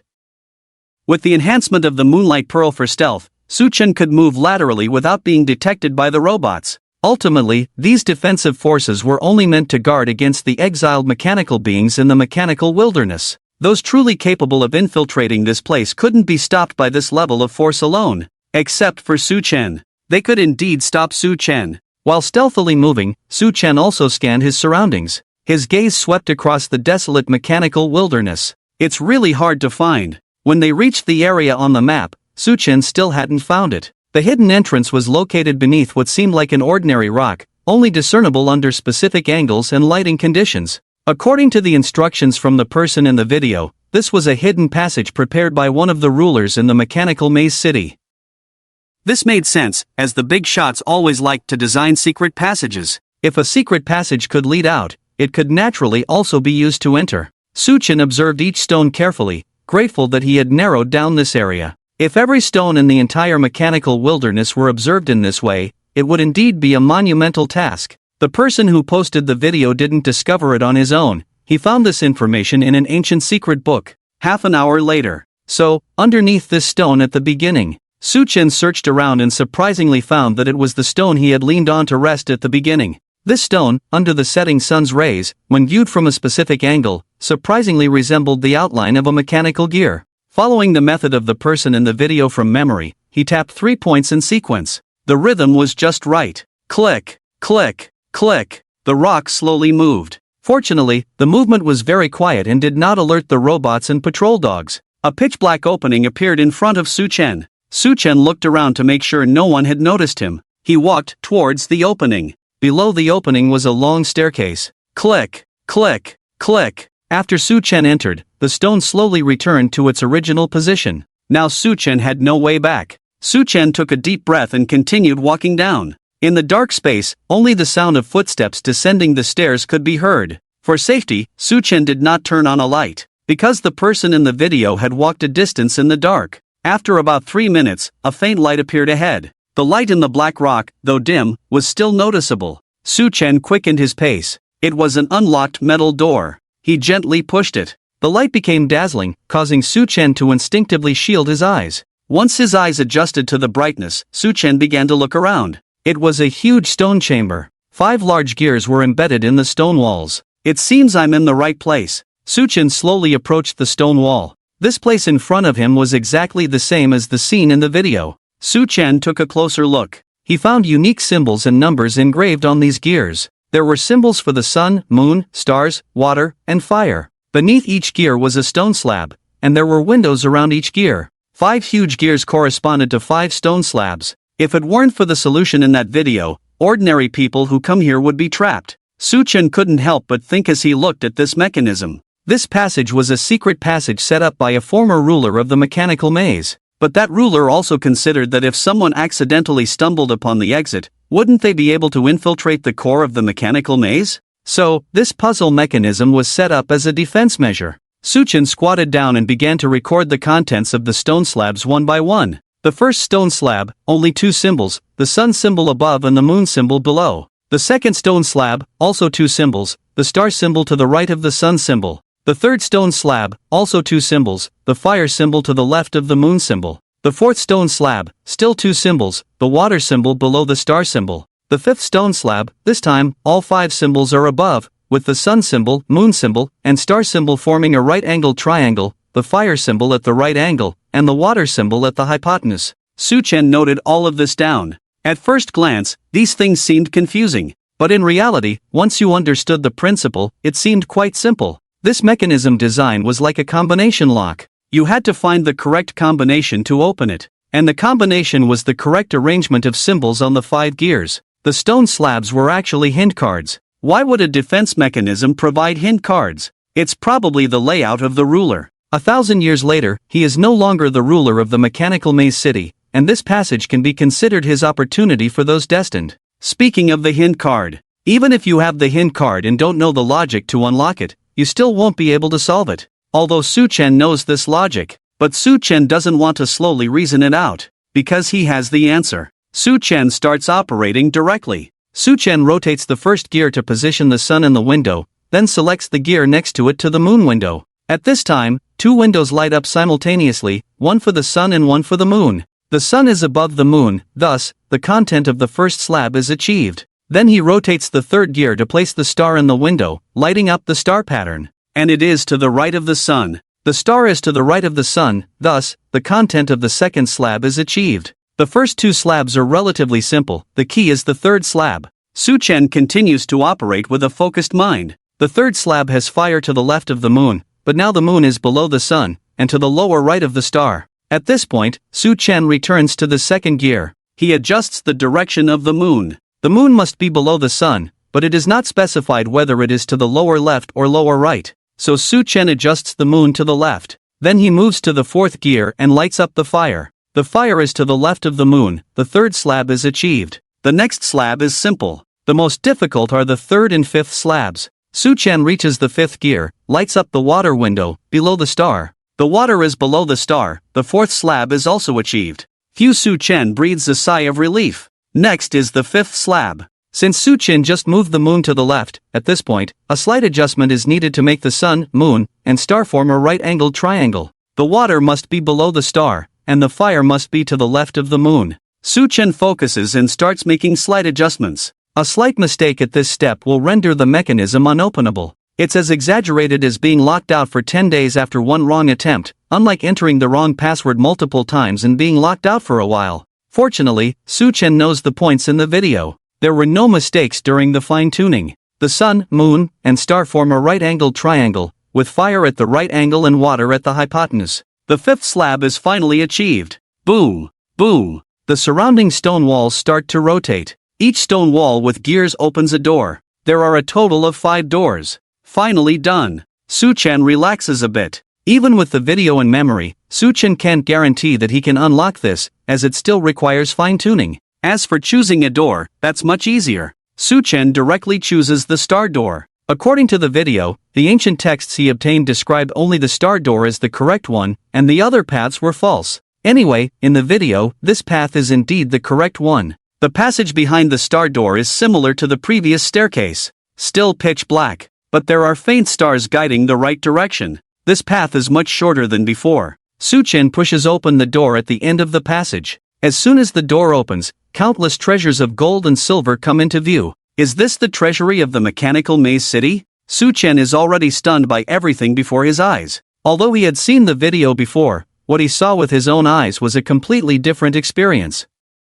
Suchen strolls through this treasury, his eyes wide like a country bumpkin entering the city, looking around everywhere. Every step he takes, he could step on gold coins and jewels. Countless sparkling gemstones are embedded in the surrounding walls. Moreover, due to the different quality of the gems, the reflected light was also different, giving the entire treasure trove a kind of mystical feeling. This is just the second-level treasure trove of the Mechanical Maze City. The first-level treasure trove is even more luxurious, Su-chen sighed as he looked at the treasure trove. According to the introduction in the video, you can only take one treasure, and you will be forcibly teleported out, and this secret passage will become a one-way exit. Su-chen calmed down and began to analyze the information here. The person who revealed the video in his past life did so because this secret passage could only be entered once, so it didn't matter if he revealed it. But what he didn't expect was that he ended up trapping himself. After using it this time, the next person who came would be at a loss. What should I take when I can only choose one thing? Su-chen pondered. Su-chen didn't even bother looking at treasures like gold and silver. Even a single coin counted as one item. Firstly, the second-level treasure trove had artifacts, but they were all either damaged or incomplete artifacts. The intact artifacts in the Mechanical Maze City were kept in the first-level treasure trove. The artifacts that could be placed in the second-level treasure trove were mostly flawed. Some were severely damaged, not even comparable to decent mythical-grade items. The person who revealed the video in his past life chose a shadow combat artifact. It could mimic the main body, and the shadow would also inflict the same damage. However, due to the damage to the shadow artifact, it couldn't utilize the crucial ability to switch between the shadow and the main body at any time. Additionally, the combat effectiveness of the shadow decreased due to the damage. A complete artifact could inherit all the abilities and even equipment of the main body, but a damaged one could only acquire some abilities. Nevertheless, the shadow artifact was already the top choice here. Should I choose the shadow artifact? Su-chen furrowed his brows. Honestly, in terms of strength alone, the shadow artifact was indeed the best choice. Most damaged artifacts were not much better than mythical-grade items. At least the shadow artifact was unmatched by mythical-grade equipment in this treasure trove. Su-chen glanced at the location of the shadow artifact but didn't rush over. Right, I have the heart of the machine, maybe I can take that thing. Su-chen suddenly remembered something and headed in another direction. Soon, among a pile of coins and gems, Su-chen found a black metal egg. This is the mechanical Tyrannosaurus egg. Su-chen fell into contemplation. The person in his past life also found this mechanical Tyrannosaurus egg, but after weighing his options, he chose the shadow artifact. However, now that Su-chen had the soul of the machine, things were different. Su-chen gazed at the Tyrannosaurus egg. The black metal eggshell was covered with cracks and damage, but Su-chen could still sense a powerful force within the egg. Su-chen checked the status of the egg. Mechanical Tyrannosaurus egg, quality, artifact, damaged, details. This mechanical Tyrannosaurus egg is difficult to hatch due to damage. Even if successfully hatched, the power and functions of the mechanical Tyrannosaurus will be significantly weakened. However, it still possesses some combat capabilities. Due to its unstable condition, it requires special care from its owner. Looking at the detailed description provided by the game system, Su-chen was also somewhat conflicted. It was rumored that a complete mechanical Tyrannosaurus, while unable to reach the divine level, could come close to it limitlessly. The person in his past life was also aware of the potential of the mechanical Tyrannosaurus. However, seeing that it required a considerable amount of resources to hatch, and even if successfully hatched, it needed more care due to the initial damage to the eggshell. In simple terms, it required more evolutionary resources. That person was obviously hesitant. The shadow artifact was simpler and more practical. It could be used as soon as it was obtained. In terms of the upper limit, the mechanical Tyrannosaurus egg was definitely superior. However, due to the damage to the Tyrannosaurus egg, the lower limit would be terrifyingly low. Of course, Su-chen was not in a hurry. He first memorized this location, then went to other places to search for treasures. Although the person who posted the video in his past life had already searched through it several times, it was understandable if something was not found. 1 hour later, that person has indeed found almost everything. After personally searching around for a few laps, Su-chen did not make any new discoveries. What he could find were just those items that person found in the video. The shadow artifact and the mechanical Tyrannosaurus egg were the two options. One had a low ceiling and a high floor. The other had a high ceiling and a low floor. No more thinking, the mechanical Tyrannosaurus egg.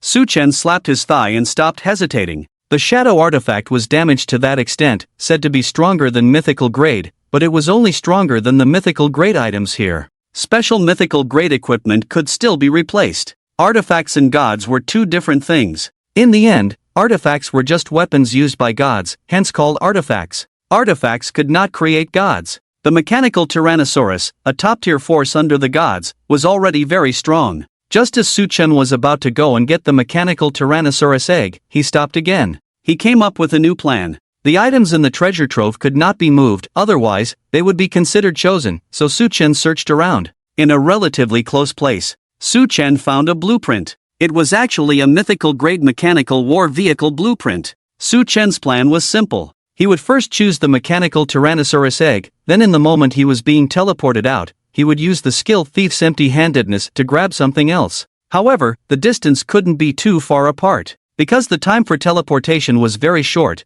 too far a distance might not even allow for a normal attack to be completed. This mythical-grade blueprint was not too far. Su Chen thought he could give it a try. Calculating the distance, Su Chen took a deep breath, and it was time to test his speed. Su Chen arrived at the location of the mechanical Tyrannosaurus egg, his eyes fixed on the mythical-grade blueprint. In the moment he picked up the mechanical Tyrannosaurus egg, the treasure trove suddenly shook, and at the same time, a strong light shone on Su Chen, enveloping him and the mechanical Tyrannosaurus egg. But before the strong light covered Su Chen, he had already activated his skill. Thief's empty-handedness. The void hand of the god of thieves reached out towards the mythical-grade blueprint. Hint: target is an unowned item. Successful use of Thief's empty-handedness. Obtained 1 blueprint of its steel-armored turtle war vehicle. Cooldown 10 seconds. After seeing the hint, Su Chen felt his body lighten, and he was forcibly teleported out. Noah City. Opening his eyes again, Su Chen was back in the room of the Noah City Inn. And in his hand, he was tightly holding the mechanical Tyrannosaurus egg. However, at this moment, Su Chen was more interested in another acquisition. He opened his backpack. The mythical-grade blueprint was lying quietly in the backpack. Su Chen checked it directly. Blueprint: mythical-grade steel-armored turtle war vehicle. Materials needed: 50 silicon crystal ores, 10 energy crystal stones, 200 precision mechanical parts, 5 magic runestones, 1 mechanical core. The materials needed are not a problem, money can solve them all. Su Chen looked at the material requirements and stroked his chin. Although he was currently short on money, he could borrow some from other guilds. The mechanical core is a bit niche, but also quite rare. Looking at the last material made Su Chen somewhat annoyed. This thing not only required money but also required some connections. Otherwise, he would have to get it himself. Su Chen didn't want to bother. Apart from the mechanical core, the mechanical soul revival liquid is also not easy to obtain. Su Chen looked back at the mechanical Tyrannosaurus egg. The mechanical soul revival liquid was a nutrient supplement for the mechanical race. With the mechanical Tyrannosaurus egg in such a damaged state, repairing it bit by bit was necessary. It couldn't be hatched in such a damaged condition. If it were really hatched like that, it would probably be difficult to reach even the mythical grade in terms of combat power. This is also why that person didn't want it. The resurrection liquid of the machine soul is something Su Chen heard about from commoners during his exploration journey. This is also why Su Chen chose the mechanical Tyrannosaurus egg,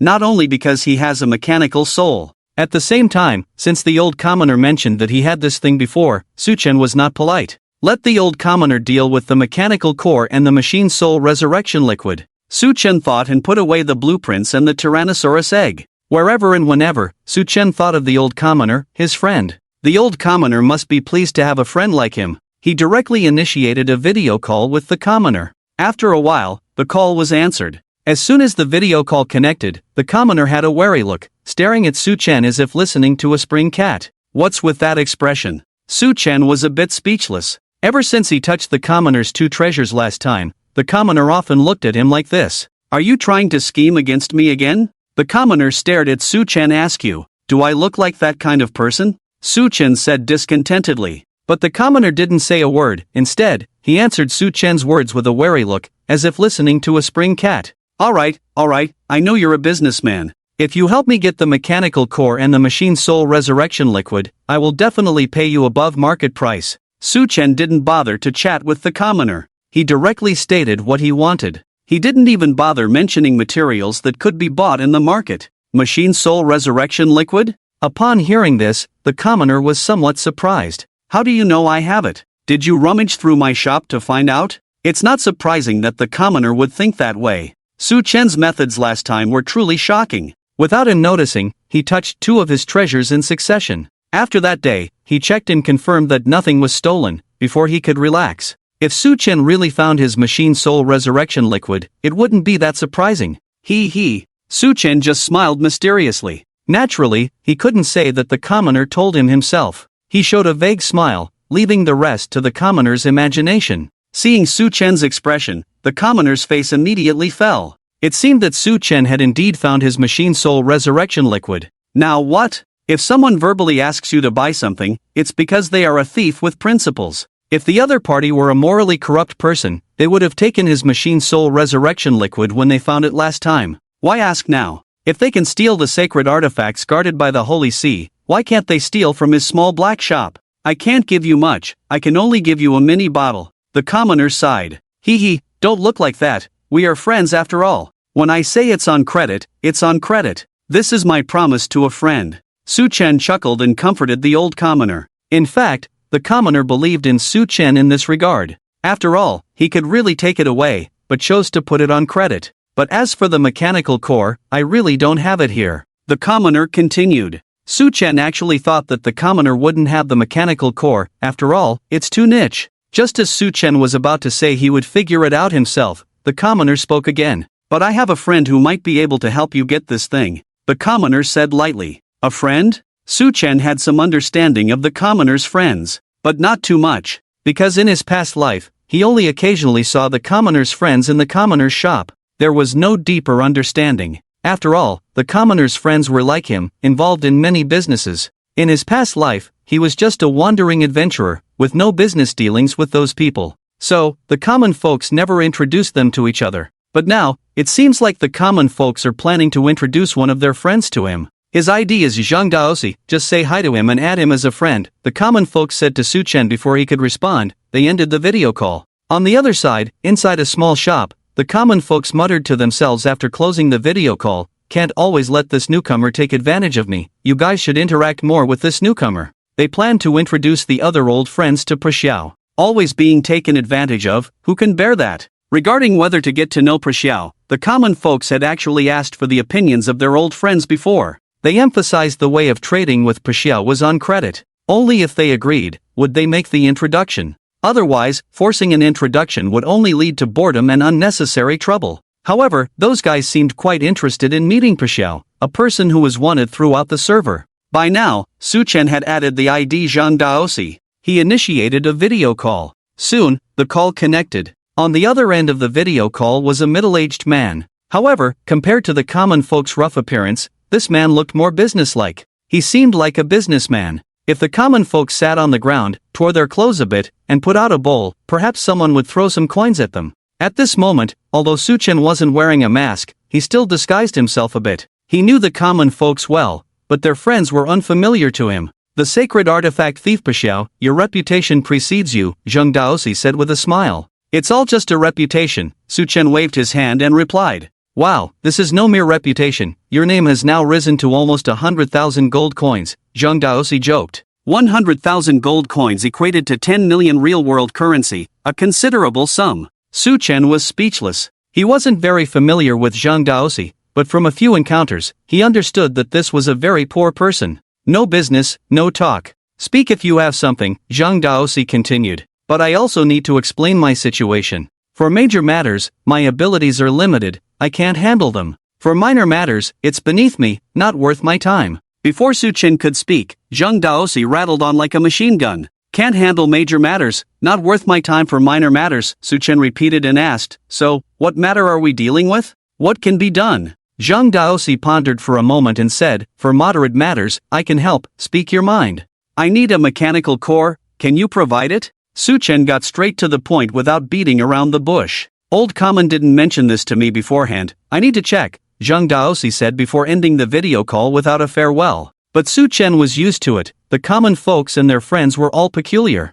So, he waited patiently. And wait he did, for an hour. At that moment, Zhang Daosi initiated another video call. If it were 3 days ago, this would have been a major matter. But today, it's just a moderate one, Zhang Daosi said. My men just received this item. He had just checked his inventory and found the item. Alright, thank you. By the way, did Old Common mention the payment method to you? Su Chen breathed a sigh of relief. Being able to secure the mechanical core, a rare item, meant he wouldn't have to search everywhere for it. On credit, Mr. Puxiao's payment method is indeed unique. By the way, if Mr. Puxiao is willing to settle this in a more personal manner, I would be happy to do so. Compared to the common attitude, Zhang seemed quite willing at this point. It was as if he preferred Su Chen not to pay but to extend credit instead. After all, Prashel was a thief of sacred artifacts, and Zhang was well aware of the value of a favor from him. No, my favors are quite valuable. Su Chen shook his head. Zhang felt slightly disappointed at this.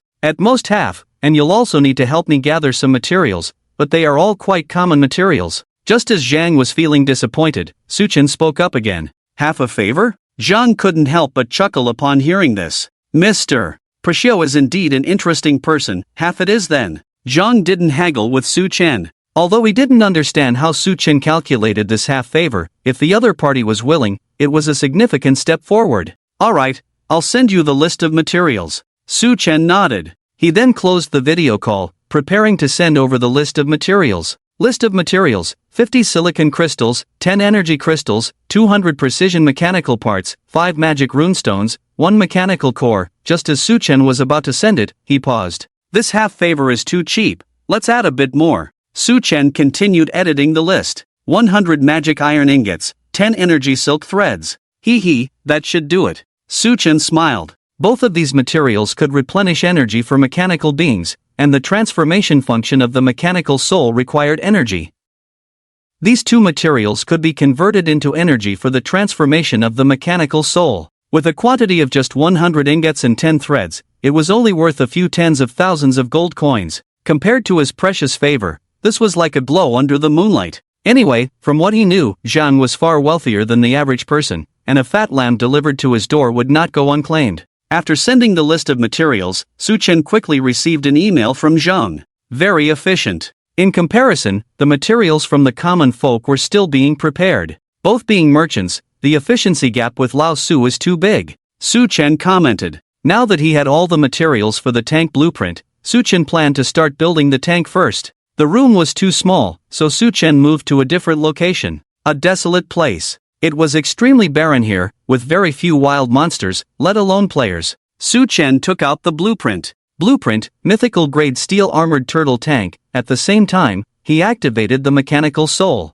With the mechanical soul present, the production would not fail. With so many expensive and rare materials, it would be quite frustrating if it failed. Besides ensuring no interruptions from small monsters during the production process, Su Chen also released the Crab Emperor. After the Crab Emperor came out, for some reason, it kept staring fixedly at the pile of materials needed for the design. You're not thinking of eating them, are you? Su Chen warned with a glance. To his surprise, the Crab Emperor actually nodded. Eat? How about I give you a punch instead? Su Chen raised his fist directly, threatening the Crab Emperor. Under Su Chen's authority, the Crab Emperor chose to retreat. Steel armored turtle tank, activate. After driving away the Crab Emperor, Su Chen clicked on the production. The construction method involved a massive holographic projection that slowly materialized. A deep green, massive turtle-shaped tank, supported by anti-gravity technology, appeared in front of Su Chen. The entire body of the tank could hover in the air despite its huge size.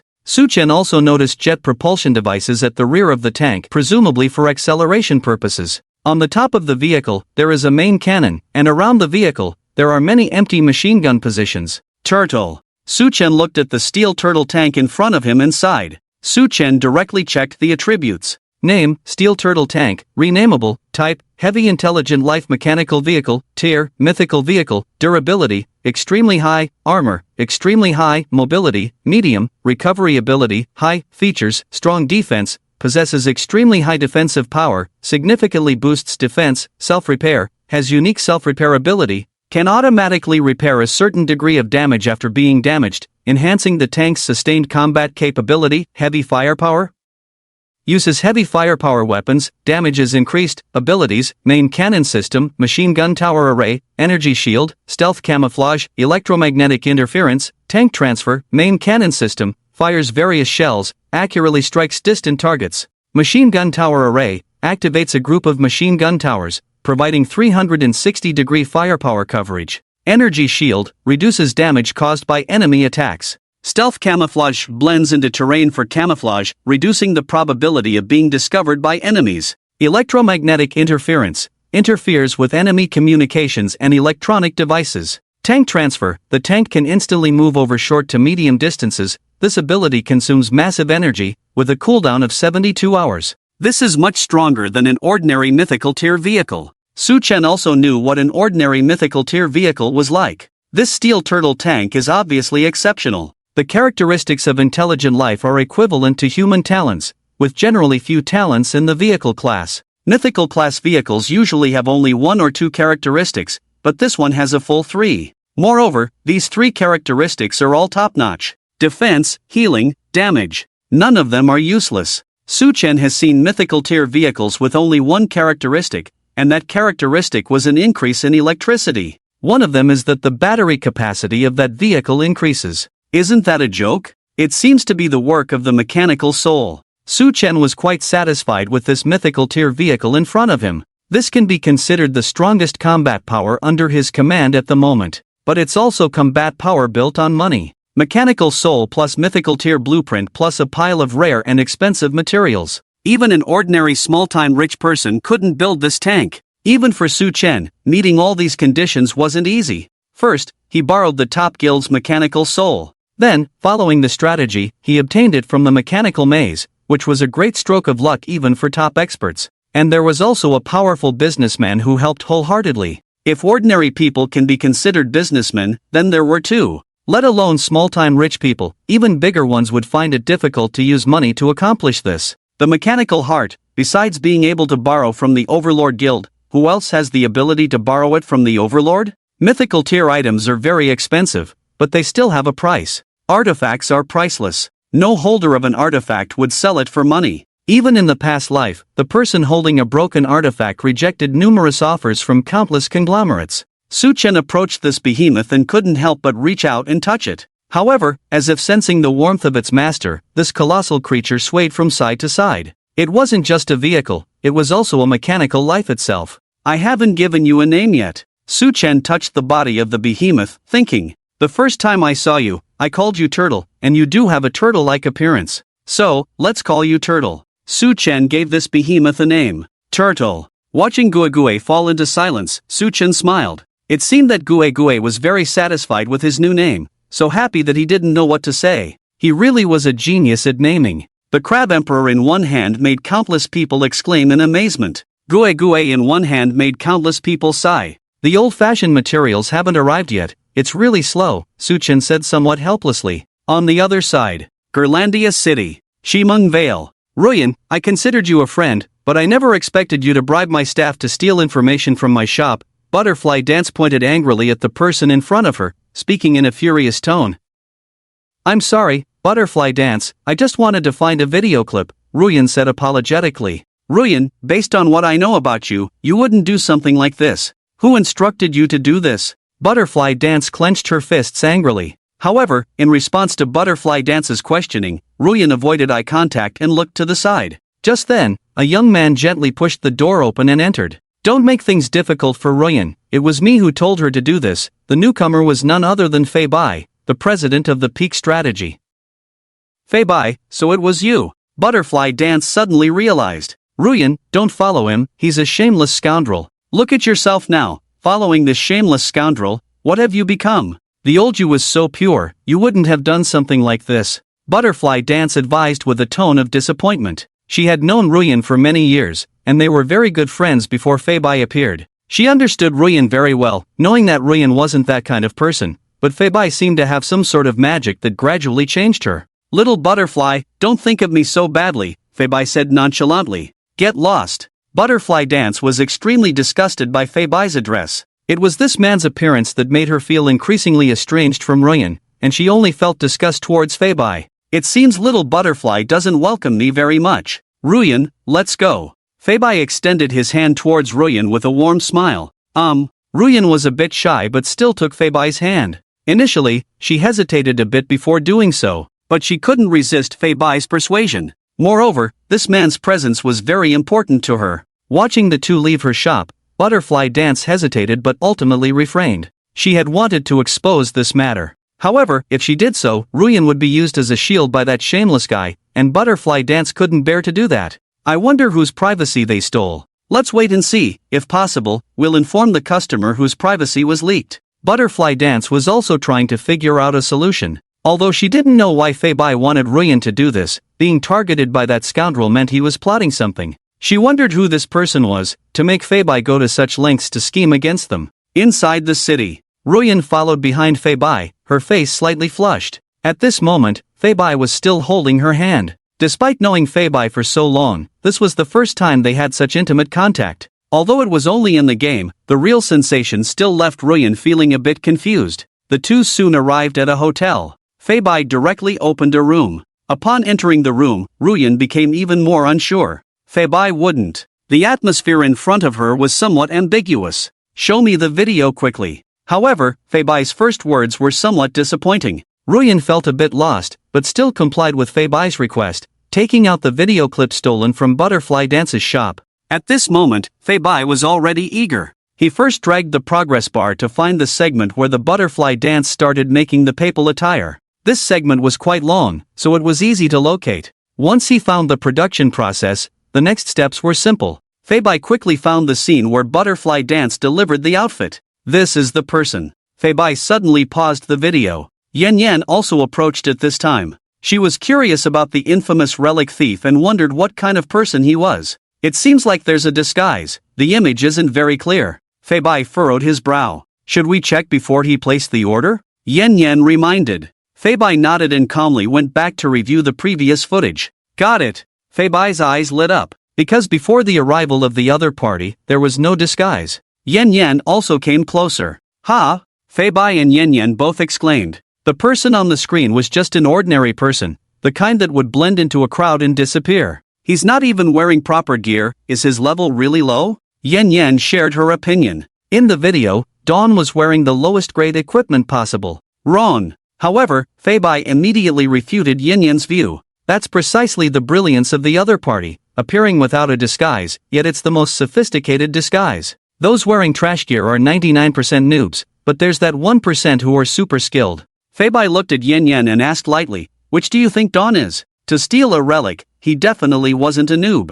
So, he was a skilled player. A super skilled one at that. Even though Yan Yan couldn't see the person in the video as a skilled relic thief. He's not as simple as he appears. He's confident in his gear. Could his level be close to 190? Fei Bai's expression grew more serious as he spoke. "Do we still need to deal with him?" Yan Yan, upon realizing how formidable Dawn was, also became worried. It might be difficult for someone else to handle such a skilled player. Probably only the top 6 guilds would have the confidence to face him. After all, you can't just think about defeating him, you also have to consider the revenge afterward. Such strong individual combat power poses a significant threat to guild members during their usual leveling. Fei Bai suddenly changed the subject. "But fortunately, I have a way. Or rather, I have a candidate." Fei Bai snorted. "Who?" Yan Yan asked curiously. "That, I'll keep it a secret for now. You'll know once it's done." Fei Bai smiled mysteriously, looking like a strategist. "Oh." Yan Yan responded somewhat dejectedly. She didn't really care who the person was. It's just that Fei Bai seemed to not trust her enough to tell her. She knew Fei Bai was capable, so if he said he had a plan, then he did. Fei Bai, coming back to reality from his satisfaction, noticed Yan Yan's emotions. "Yan Yan, thanks to you for this matter." Fei Bai changed to a gentle expression and said, "After it's done, I'll personally give you a mysterious gift." "Great." Hearing that Fei Bai had prepared a mysterious gift for her, Yan Yan's face lit up with a smile again. Seeing Yan Yan appeased, Fei Bai immediately made arrangements. On the other side, Shiming's tone turned cold. "Considering you've been with me for a year, I won't make it difficult for you, but don't come in tomorrow." Butterfly Dance looked coldly at the female employee in front of her. "I'm sorry, Sister Butterfly." The female employee stuttered, trying to say something. "All right, you can leave." Butterfly Dance cut her off directly. Her face no longer bore its usual gentleness, only indifference, coldness. The female employee gritted her teeth and turned away. It was indeed a moment of confusion for her, thinking Ruyan and Daiwu were good friends, so accepting this money shouldn't be a big deal.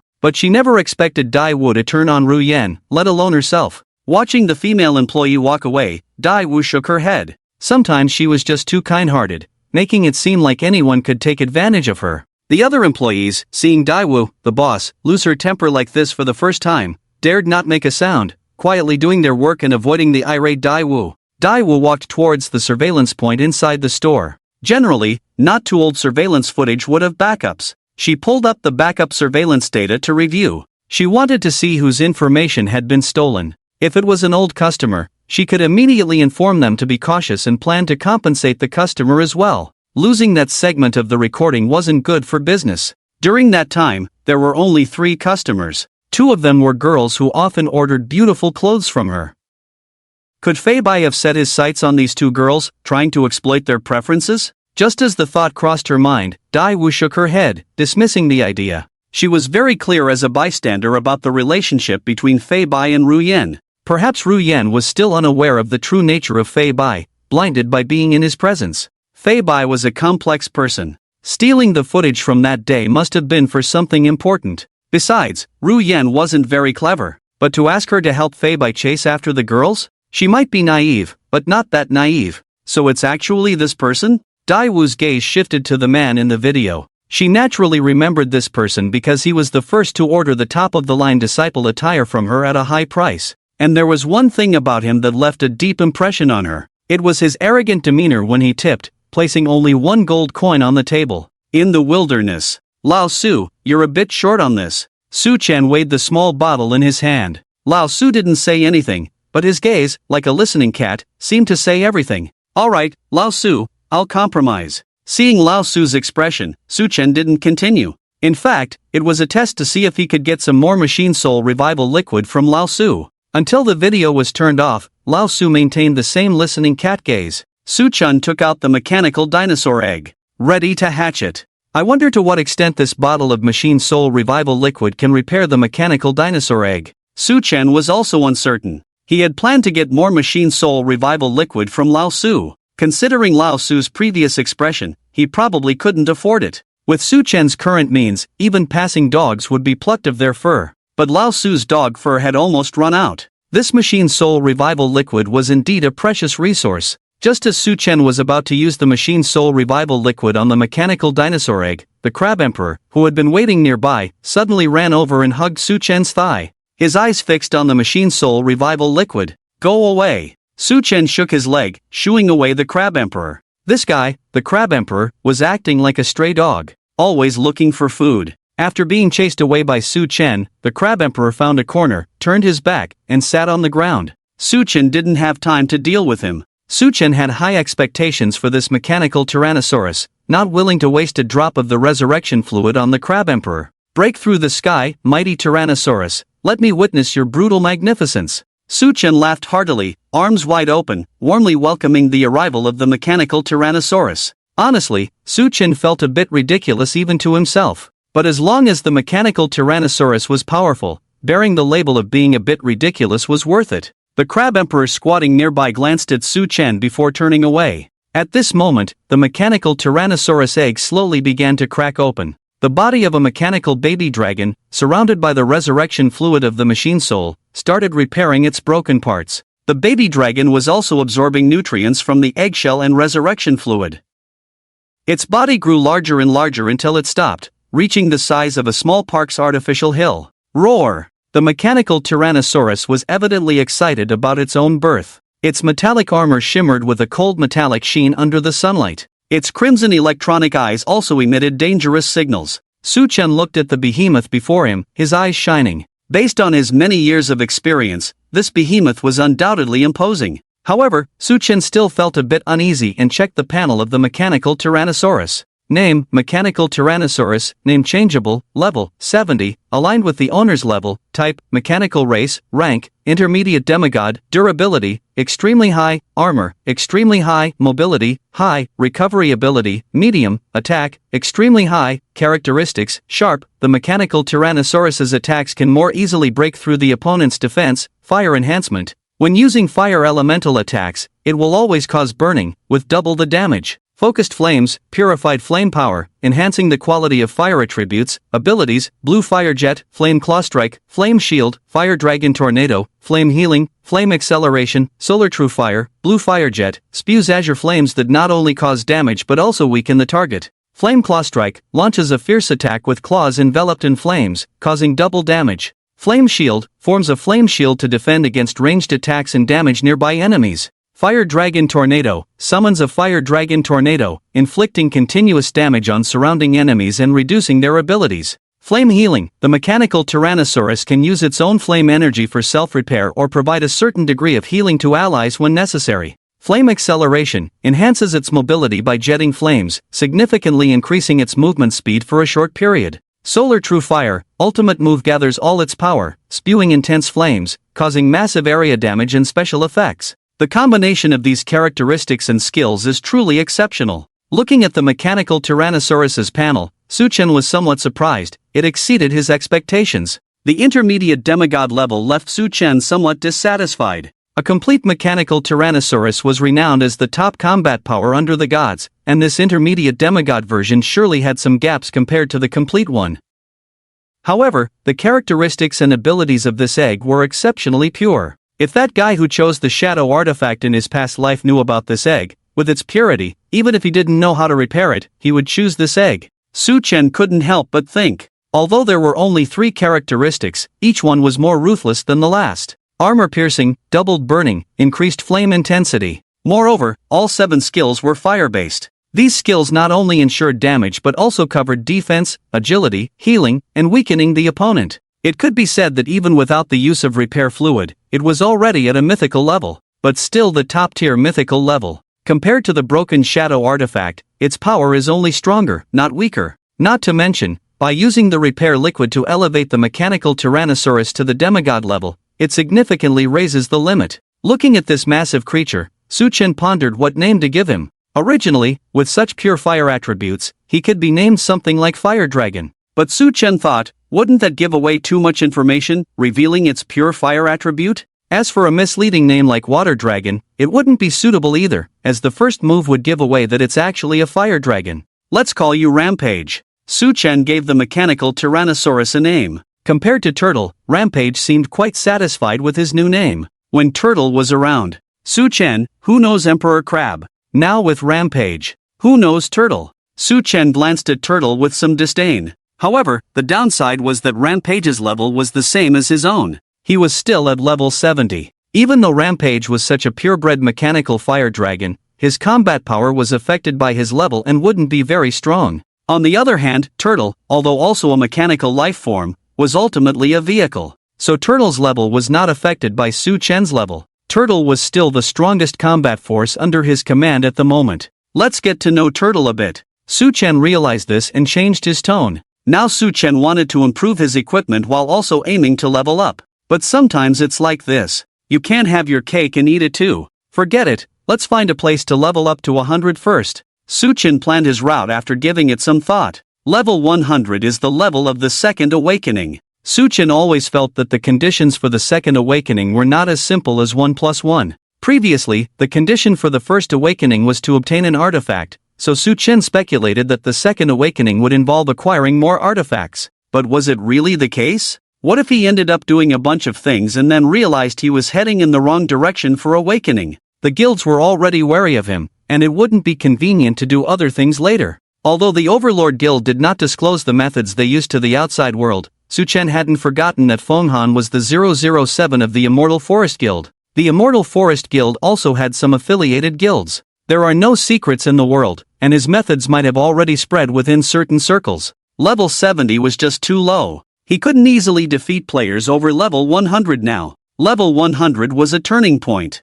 When he reached level 100, with Rampage and Emperor Crab as his 2 main generals. Well, Emperor Crab should stay hidden to save face, with Rampage as the main general. Even without relying on Turtle War Vehicle, he could now battle high-level players. Let's go back to the city and buy some supplies. Suchen opened a teleport scroll. Noah City. Suchen emerged from the teleportation array. For some reason, Suchen felt like someone was watching him. In his past life, Suchen wasn't a top-notch expert, but he outlasted many top experts. Countless fleeing experiences made Suchen sensitive to whether he was being watched by monsters or people. He could even sense that it wasn't just one person. But Suchen pretended not to notice and continued on his original path, doing his own thing. When was I discovered? Suchen was puzzled by this. He was quite cautious in his actions. Even if it's old-fashioned, I haven't shown my true face to him. Suchen furrowed his brow. So where did things go wrong? But at this moment, Suchen didn't dwell on it. After purchasing some basic supplies, he headed straight for the teleportation array.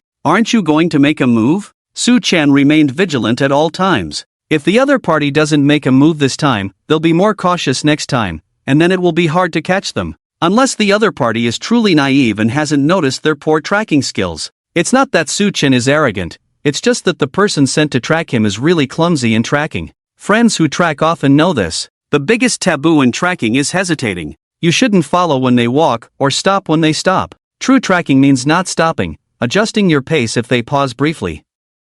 If they stop for a long time, it's best to keep moving and casually walk past them. Use devices, reflections, and find a smooth opportunity to get back into a tracking position behind them. Also, don't wear the same clothes all the time. Changing clothes after a while reduces visibility. Being able to change your style and demeanor quickly is a sign of a skilled tracker. As for the person tracking behind, they are completely amateurish. Basically, they follow Su-chan's every move. Even though their attire seems low-key and common in the game, they can change outfits quickly, but they don't. This tracking technique wouldn't fool someone like Su-chan, who is aware of counter-tracking. Even someone slightly observant would sense something amiss. The fear of being discovered is the biggest flaw in tracking. This is just a very ordinary follower. Obviously, the other party is using a widespread approach, deploying followers in various cities to monitor him. The real threat won't come from these followers. I wonder who you really are, Su-chan smiled. Things were starting to get interesting. If the other party can track him, they must have some skills.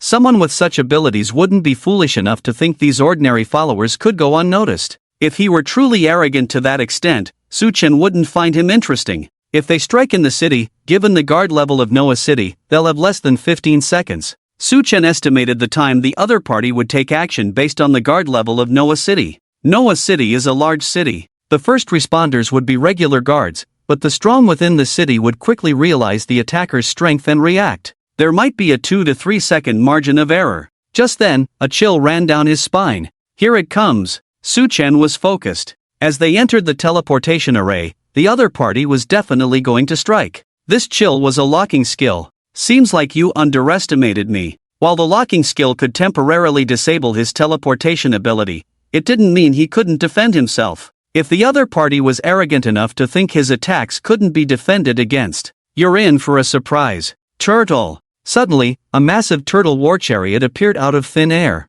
Swish! An arrow was already released. The arrow carried a deep cold blue aura, surrounded by a blue flow of lightning. But at that moment, a huge turtle-shaped war chariot appeared. Energy shield. A circular energy shield appeared around the turtle war chariot. Boom! The moment the arrow hit the chariot, a deafening roar erupted, engulfing the area in smoke. The power of frost and thunder crackled in the air. However, within the smoke, the turtle war chariot remained unscathed. Who's fighting in the city? This is Noah City. Daring to fight here takes guts. But that attack was really powerful. Powerful? Didn't you see this turtle war chariot with its defense shield intact? But the player who was hit by that attack just now might have been instantly killed. The surrounding players were also shocked by this sudden bombardment. Who dares to act in the city? Show yourself. There were soldiers guarding the teleportation array. Naturally, they were alarmed at this moment. The guards quickly gathered at the scene, weapons in hand, vigilantly observing their surroundings.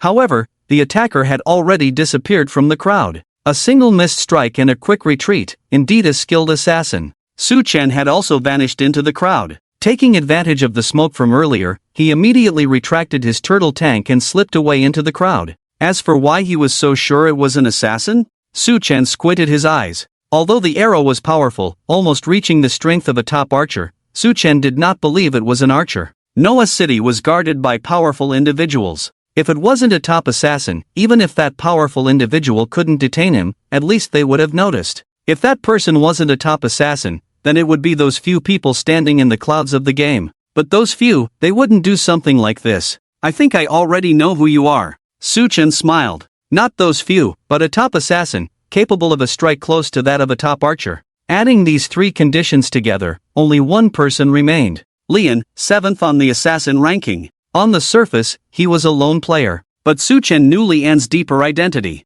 Peak strategy, Fei Bai. Su-chan's eyes carried a chill. Su-chan didn't know much about Fei Bai. He only knew that during the upcoming 100 Guilds Great War, Fei Bai, who had been biding his time, almost became the biggest dark horse. While other guilds exhausted themselves in battle, Peak strategy unleashed all the strength it had hidden before. Even the Fairy Forest guilds suffered losses. If it weren't for the overwhelming strength of the Demon Temple, Fei Bai would have succeeded in stealing that item. Leon belonged to Peak strategy, a strength that had been hidden all along. Fei Bai was tasked with many shady deeds. Fei Bai, you're good at scheming, but you shouldn't have schemed against me. Su-chen took out the list he had written before. Even as a reborn player, he almost forgot about Peak Strategy, the sixth oldest guild, because it was just too inconspicuous. Although Peak Strategy's visible strength was not bad, it was considered one of the top guilds among the first-class guilds, but this guild had very low visibility. Of course, the main reason was Fei Bai's numerous schemes. In reality, he was just a failure.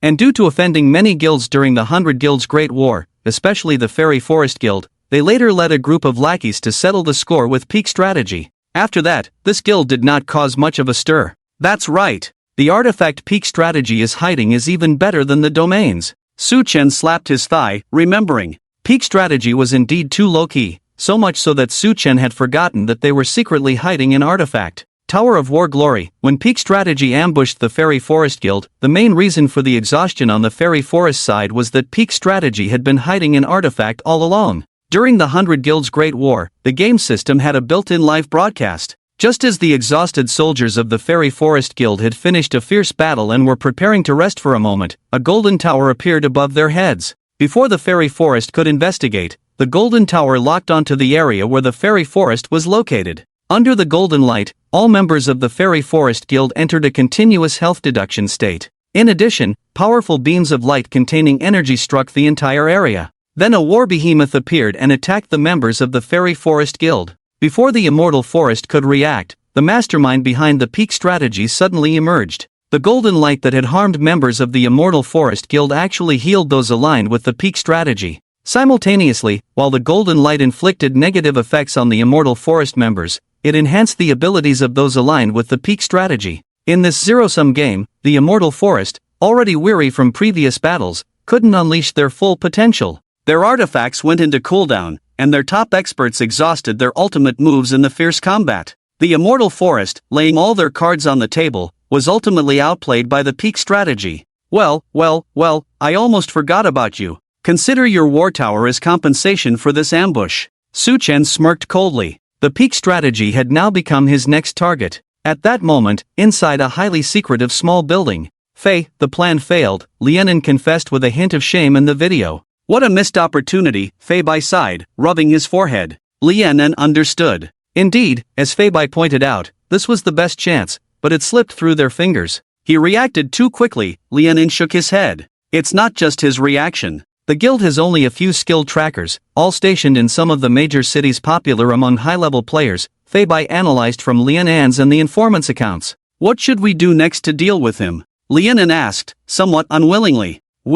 Fei Bai shook his head. We no longer have the qualifications to claim this victory. The best opportunity has passed. Fei Bai was not arrogant but rather self-aware. He knew that as a human, his honor in the realm of intelligence had almost reached its peak, and AI surpassed human capabilities. They had wasted a golden opportunity, and the opponent had only used items to counter them. If the opponent intervened personally, it would be overwhelming. They hadn't even forced the opponent to show their hand. Fei Bai believed that with their current strength, confronting the opponent would be futile unless they played all their cards, which they reserved for critical moments. The cake that was the opponent was delicious, but unfortunately, they couldn't enjoy it alone. Lianin hesitated. Who should we share the information with? If they couldn't handle it, approaching other top guilds would be futile. That left the 6 major guilds as potential partners. Collaborating with them wouldn't yield a significant share of the cake given their guild strength. It doesn't matter who we cooperate with. Let them have the meat, we'll settle for the broth.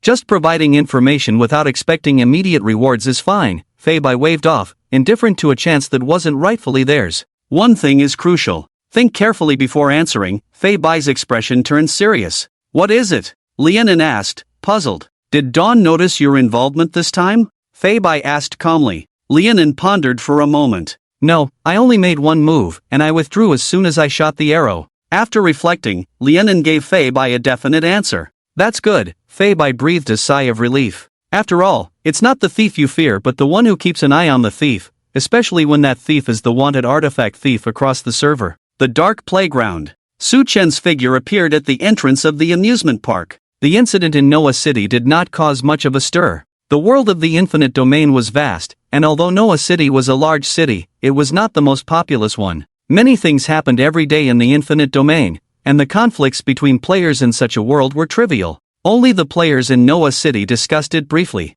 Events that garnered the attention of many players were usually the major ones announced in the world notifications. Among the recent highly popular events, 2 incidents caught the players' attention. One was the theft of the holy artifact of the Holy See, and the other was the notification from the God of Thieves regarding the domain conqueror's letter. Nothing significant happened besides these. The other party didn't follow. Su Chen checked the surrounding environment. This place was a relatively unpopular leveling spot. If it had just opened 2 years ago, there would probably have been many players here. However, it was already 2 years later, and such unpopular leveling areas were deserted. Even on the forums where recommended leveling spots for newbies were listed, this place was considered highly unrecommended. The monsters here were mostly mechanized creatures, stronger than others of the same level, and easily attracted swarms of monsters. Newbie players were scarce now, making it difficult to form a coordinated team with adequate strength. Lower-level players would struggle against monster groups here. Moreover, the experience gained here was slightly less than that in other areas.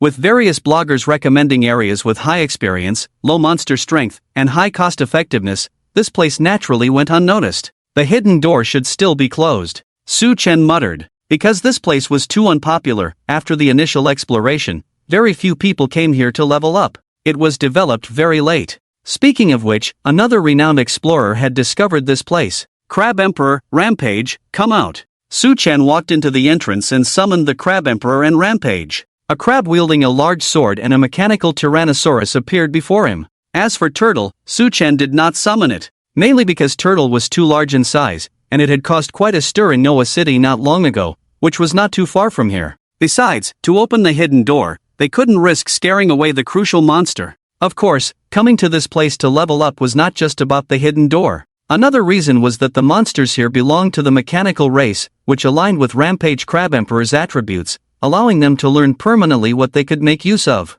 Let's go in. Su Chen walked towards the amusement park. At the entrance, overgrown weeds almost covered the original path. Several dilapidated street lamps flickered continuously, emitting a faint yellow light. The Crab Emperor led the way, swinging his sword to clear the grass for Su Chen, creating a path. This made Su Chen look at the Crab Emperor in surprise, wondering when it had become so perceptive. Looking at Rampage, it just walked ahead innocently, blocking its own line of sight. Maybe next time, I should give Crab Emperor a share if there's something good. Su Chen pondered as he walked. In contrast to Rampage, the Crab Emperor appeared very understanding and worldly wise in the company. They continued deeper into the amusement park. The surroundings became increasingly dilapidated. In the distance, a giant Ferris wheel could be seen. Swish, swish, swish. Just then, several shadows darted out from the weeds. Su Chen threw a glance to inspect them. Name, Twisted Carousel Type, Fallen Mechanical Tribe Level, 80 Health Points, Unknown Rank, Bronze Elite Abilities, Whirlwind Spin, Blade Assault, Night Acceleration, Chaotic Spin, Fusion Chaotic Spin. So it's a carousel, Su Chen said nonchalantly.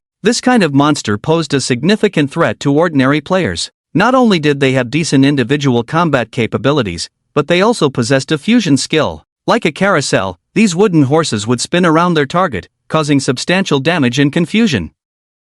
However, Su Chen found it somewhat boring. Go, Su Chen moved his fingers. Rampage and Crab Emperor charged towards the carousel horses. Following Su Chen's command, Rampage and Crab Emperor dashed straight towards the group of carousel horses. Rampage had a longer attack range, and his strikes reached first. Blue Flame Jet. A dark blue flame gushed out, directly hitting the nearest carousel horse. The horse had no time to dodge and was struck head-on by the flames, emitting a piercing scream. At the same time, Rampage signaled Crab Emperor. Understanding Rampage's intention, Crab Emperor raised his single-handed sword and slashed at the horse hit by the blue flames. The horse not only suffered damage from the flames but also weakened by them. At this point, it was powerless to evade Crab Emperor's attack. The weakening effect of the blue flames also reduced the horse's defense. With one strike, Crab Emperor brought it down to low health. Following up with another blow, he finished off the horse. Wow, you two are even coordinating now. Su Chen, who was overseeing from behind, was impressed by their teamwork. 2 level 70 beings had managed to take down an level 80 monster in a single encounter. Although Crab Emperor was an epic boss and Rampage was a demigod, they were still 10 levels lower. Under the level suppression, they almost instantly defeated their opponent. However, Su Chen quickly understood. Rampage and Crab Emperor are both high-level intelligent mechanical beings, so it's easy for them to coordinate their actions when their computing power converges, Su Chen pondered, stroking his chin. High intelligence was indeed high intelligence. Despite being a demigod, Rampage did not look down on Crab Emperor, an epic level being. Or perhaps there was a possibility that Crab Emperor's intelligence level was truly exceptional, far exceeding its epic classification on the surface. This might explain why Rampage willingly lowered his status to cooperate with Crab Emperor. Su Chen had to admit that Crab Emperor's intelligence level was impressive. In a one-on-one battle against a swordsman player of the same level and attributes, Su Chen believed that Crab Emperor could defeat most top-tier swordsmen. The battle in the arena continued. Rampage and Crab Emperor unleashed powerful moves, intimidating the carousel horses. Seeing Rampage and Crab Emperor's strength, the remaining carousel horses did not engage in a prolonged fight but immediately used their fusion ultimate move. Fusion Chaotic Spin. The carousel horses swiftly formed a circle, spinning rapidly. They combined into a sharp whirlwind, exuding a suction force, attempting to pull Rampage and Crab Emperor inside. If they could suck in Rampage and Crab Emperor, they believed they could turn the tables. At least, that was their assumption. However, in the face of overwhelming strength, this move seemed somewhat naive. Rampage roared. Flame Shield. After shielding himself, Rampage not only resisted the suction force but also charged towards the whirlwind circle. Bang! Rampage directly smashed a gap in the whirlwind circle. Seizing the opportunity created by Rampage, Crab Emperor rolled and dodged, slipping inside. Flames enveloped Rampage's claws. Flame Claw Strike. Rampage grabbed one carousel horse and continuously attacked another suspended in midair with his other claw. Boom! Under the violent attacks, the captured carousel was directly shattered. Crab Emperor swung his great sword and also crushed a carousel. With 3 carousels missing, there weren't enough left to rotate. The outcome of this battle was no longer in doubt. Violent and Crab Emperor were cutting through effortlessly. One left. Su Chen didn't forget the main task and quickly intervened. Violent approached carrying a carousel. My turn. Su Chen also prepared to strike heavily. Strike without fail, activate. Hint, successful use of strike without fail, obtain skill whirlwind rotation manual, cooldown 10 seconds. Hint, successful use of strike without fail, gained 5,000 experience points, cooldown 10 seconds. Hint, successful use of strike without fail, obtain skill chaos fusion rotation manual, cooldown 10 seconds. Hint, successful use of strike without fail, gained 5,000 experience points, cooldown 10 seconds. Hint, successful use of strike without fail, obtain skill blade assault. Manual, cooldown 10 seconds. The carousel was grabbed by Violent in midair,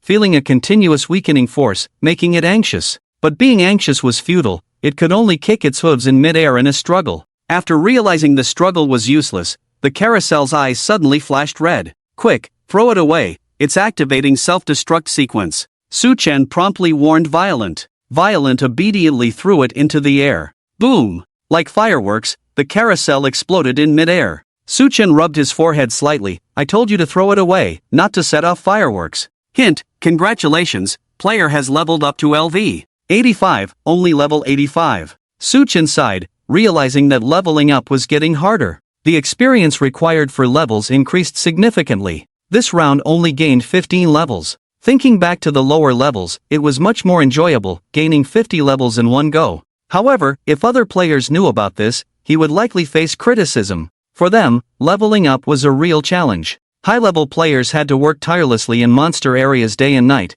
taking several days to level up once. Gaining 15 levels in one go was still considered slow. It was a tough journey. Oh, skills. Su Chen laid out 5 skill books. Whirlwind Rotation, Blade Assault, Night Acceleration, Chaotic Spin, Fusion Chaos Rotation. Take a look, if you like any, take it. Su Chen placed all 5 skill books on the ground. Violent and Crab Emperor leaned in. Violent glanced casually and lost interest. Crab Emperor, after looking, also showed disdain. Even Crab Emperor finds them useless. Seems like these skill books are all trash. Su Chen shrugged and put away the skill books. Crab Emperor? Crab Emperor glanced at Su Chen, feeling that something was off. Su Chen was about to move forward when a floating ship appeared in front of him. Name, Rampaging Pirate Ship. Type, Fallen Mechanical Clan. Level, 99. Health, unknown. Rank, Golden Boss. Skills, Wild Impact, Cannon Fire Cover, Crew Summoning, Unsteady Swinging, Corrosive Cannonballs, Core Protection. The floating pirate ship in front clearly intended to engage in battle. For newcomers, the dark amusement park was indeed a challenging place to level up.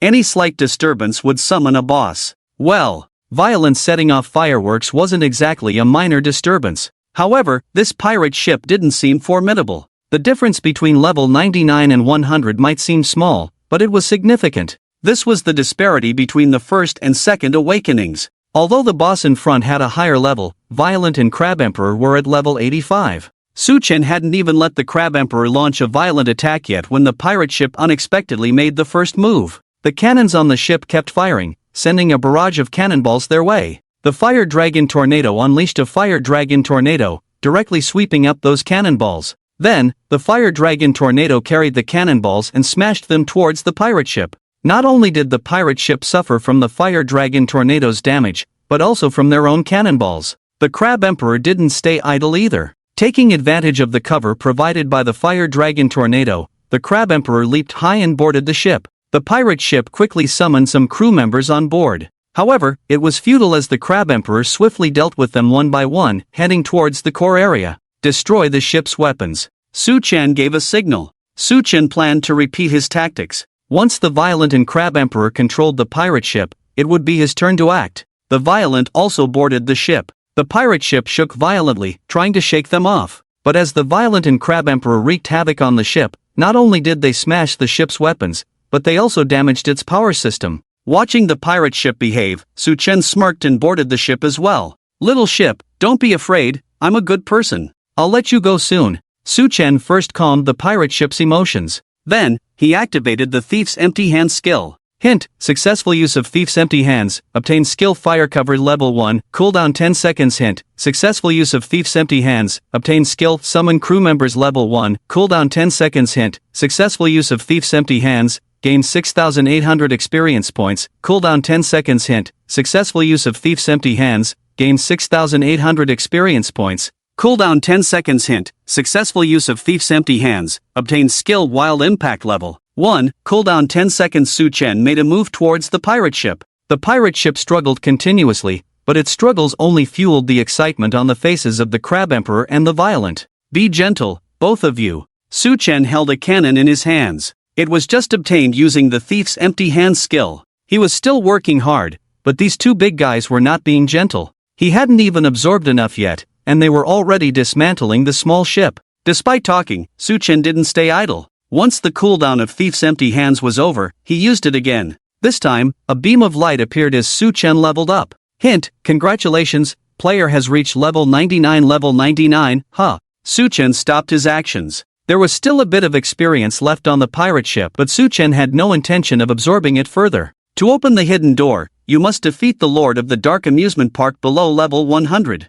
Su-Chen hadn't forgotten why he came here. At the same time, Su-Chen signaled the Crab Emperor and the Violent to stop. The Violent and the Crab Emperor were puzzled, not understanding why they suddenly stopped. But since it was Su-Chen's command, they had no choice but to release the pirate ship. You may leave. Su-Chen looked at the pirate ship, which still had over 20 levels of experience left. He had promised to let the small ship go, so he did. There was no other way. Su-Chen was just that honest and trustworthy. Seeing the two bullies holding themselves back and the leader of the two even saying to let it go, the pirate ship immediately set sail and left the sorrowful place. Watching the departing pirate ship, Su-Chen revealed a warm smile, as if he had just done a great deed. This left the Crab Emperor and the Violent staring at him in surprise. Let's go, we continue forward. Su-Chen glanced in the direction of the Ferris wheel and then retracted the Crab Emperor and the Violent directly. He entered stealth mode and headed towards the Ferris wheel. Blessed with the stealth value of Moonlight Pearls and now at level 99, Su-Chen no longer had to worry about being discovered due to level suppression as he did when he was lower level. Beneath the Ferris wheel, as Su-Chen approached, a figure gradually became visible. The person was dressed in a magnificent noble outfit of red, yellow, and white, vibrant and eye-catching. The exquisite embroidery and elaborate decorations on the outfit, along with a specially crafted sword at the waist, made him look like a true noble. However, the aura of decay emanating from him gave him away. He wore a mask resembling a clown on his face. Name, Shadow of the Amusement Park. Type, unknown. Level, 130 health points, unknown tier, legendary boss skills, Shining Sword Dance, Wrath of the Amusement Park, Phantom Clone, Glorious Charge, Power of Domination, Shadowy Sword Domain, Dark Absorption, Nightblade Storm, Shadow Escape, Sword Shadows Galore. A level 130 legendary boss. Su-Chen's smile faded. To defeat a level 130 legendary boss below level 100 required either great ability or idleness, and those capable were not idle. This was an implicit condition, not explicitly stated. The adventurer managed it purely because he disliked leveling but had exceptional talent and acquired powerful items. After defeating this formidable boss with powerful items, he unlocked a hidden door, and the dark amusement park map disappeared. The map's purpose was the treasure behind the hidden door. "Come out. I noticed you as soon as you entered the park," said the masked swordsman. It was normal for a level 130 legendary boss to detect him. Suchen slowly revealed himself. "I have no other intention here but to explore." Suchen echoed the words of the adventurer who shared the process. Although unsure if it triggered a response, it was safer to do it than not. "Oh," the masked swordsman drew his sword suddenly. "Regardless of your reason for being here, let me see your strength." Typically, this boss would attack on sight. However, when encountering a strong opponent below level 100, he seemed to engage in more conversation. "Happy to fight, but I will summon." Suchen released the Crab Emperor and the Rampage directly. The Crab Emperor was fine, but the size and momentum of the mechanical Tyrannosaurus caught the masked swordsman's attention. "External forces are also part of strength," the masked swordsman remarked, unfazed. Hearing this, Suchen breathed a sigh of relief. Now he could fight boldly. The Rampage and the Crab Emperor had cooperated before and needed little communication this time.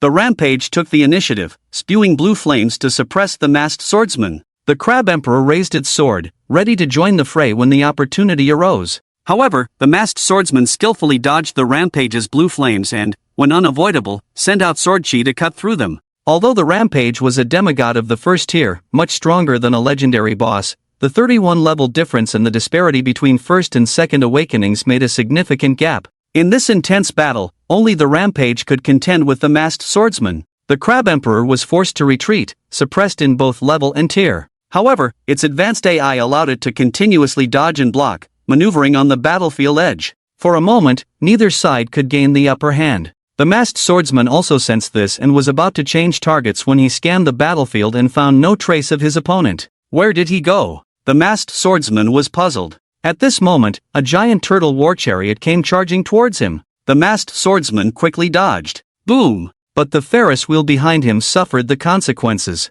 It collapsed directly from the impact of the turtle war chariot. Suchen naturally realized that it wouldn't be easy to take down the opponent with just Rampage and Crab Emperor in a short time. So, he activated the turtle war chariot. As a summoner, facing a smart boss like the opponent, they would definitely be thinking of attacking him. The turtle war chariot was truly the summoner's artifact. Want to defeat a summoner? Sorry, the summoner's armor is the thickest on the field. Sensing the balance of victory tipping towards the other side, the masked swordsman became anxious. The masked swordsman didn't hesitate at this moment. Rage of the amusement park, boom. With the masked swordsman using skills, the entire dark amusement park began to tremble. The Ferris wheel that had just been knocked down by the turtle war chariot actually rose back up in place. A roller coaster in the distance also came speeding towards them. More carousel rides, swing rides, bumper cars, all started approaching from the surroundings. Damn, just because a turtle war chariot boss appeared, he went berserk. Suchen was a bit speechless.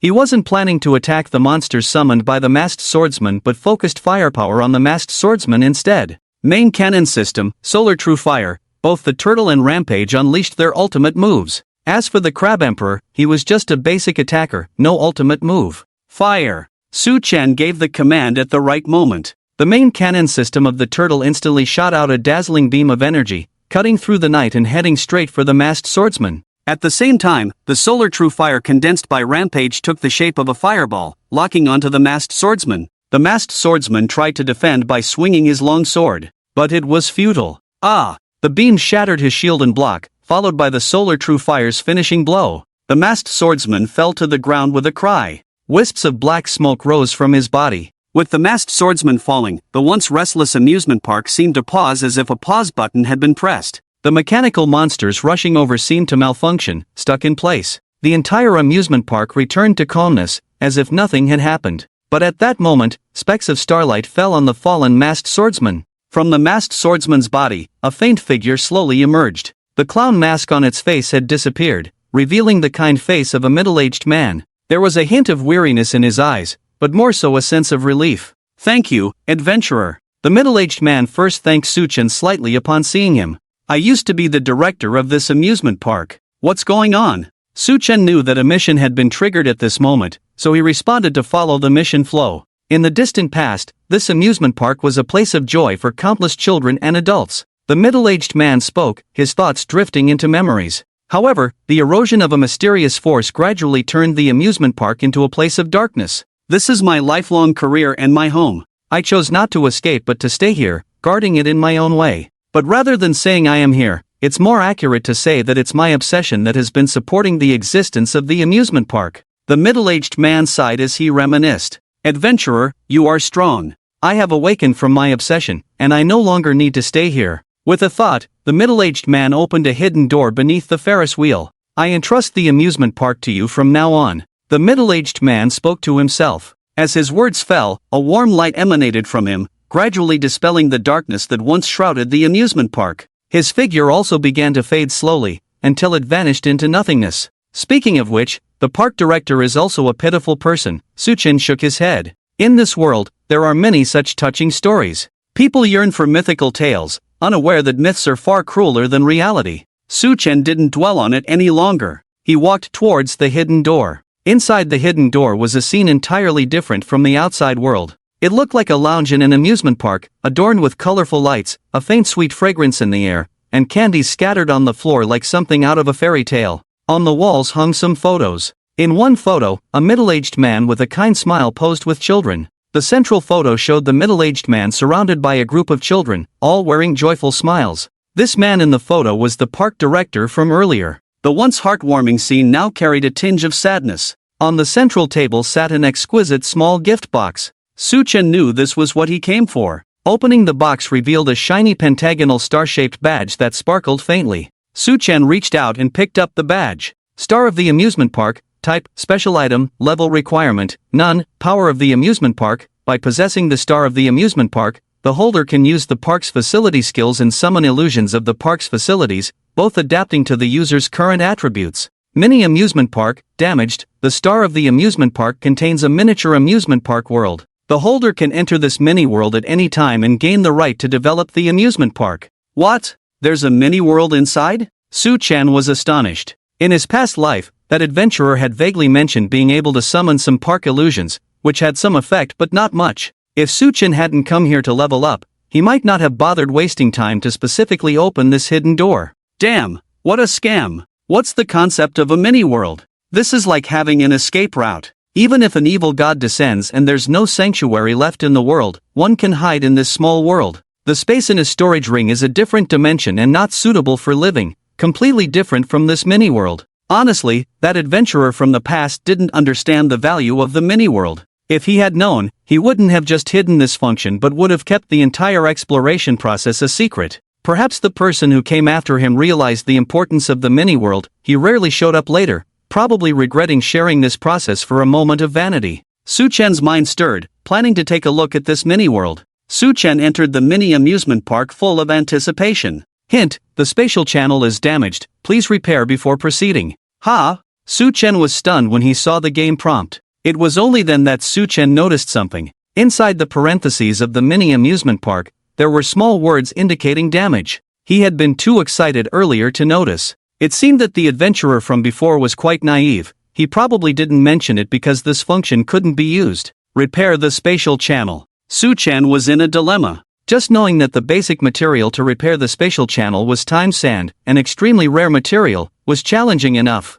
Not to mention the need for some special materials. Even if I borrow these things, I don't know who to borrow them from for now, Suchen sighed. Repairing the spacetime channel is a daunting task. Let's discuss this matter later. Besides, the heart of the current amusement park can still be utilized. At least, he received a complete set of the missing skill tree directly. For example, Suchen had a thought. Suddenly, 5 crew members materialized out of thin air. This was a skill from the previous pirate ship. Suchen remembered this skill, so he decided to directly invoke it to see if it could be used. The level of these 5 crew members was all 99. The power of the skill depended on his attributes, which was quite good. If the skill power was fixed, after reaching over level 100, these skills would become less useful. By the way, I wonder if I can use the skills of the big boss. Suchen remembered this point. Sword Shadow, Suchen used this skill. However, the awkward part was that Suchen didn't have a sword in his hand. So he called out the Crab Emperor.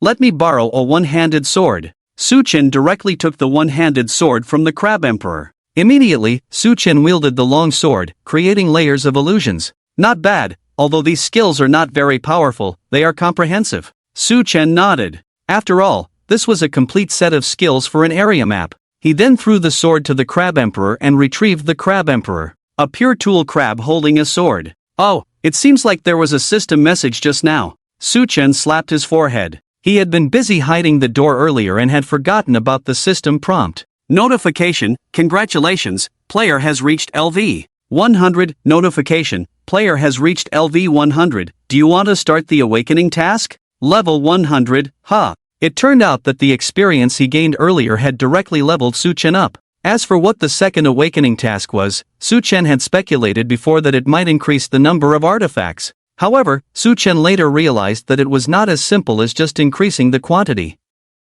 Now that he had reached level 100, there was no need to guess anymore. Let's begin. Su Chen was prepared. He didn't find it strange how difficult the task might be. For some people with not very strong hidden professions, awakening tasks were extremely challenging. He was a god, after all. No matter how difficult it was reasonable. Mission upgraded, you need to act alone to seize a sacred artifact. Your system is closely monitored by the game system. Any cheating behavior will result in task failure and permanent cancellation of awakening qualification. Mission description: as the inheritor of the God of Thieves, you have already shown remarkable thieving skills, but the real test is just beginning. Sacred artifacts, as the most sacred existence in this world, are guarded much more tightly than artifacts. Your new task is to infiltrate these areas rarely visited even by the God of Thieves and seize any one of the sacred artifacts. Remember, this will be an unprecedented challenge, and your every move will be under strict surveillance. Su Chen, Looking at the task given by the system, Su Chen fell into contemplation.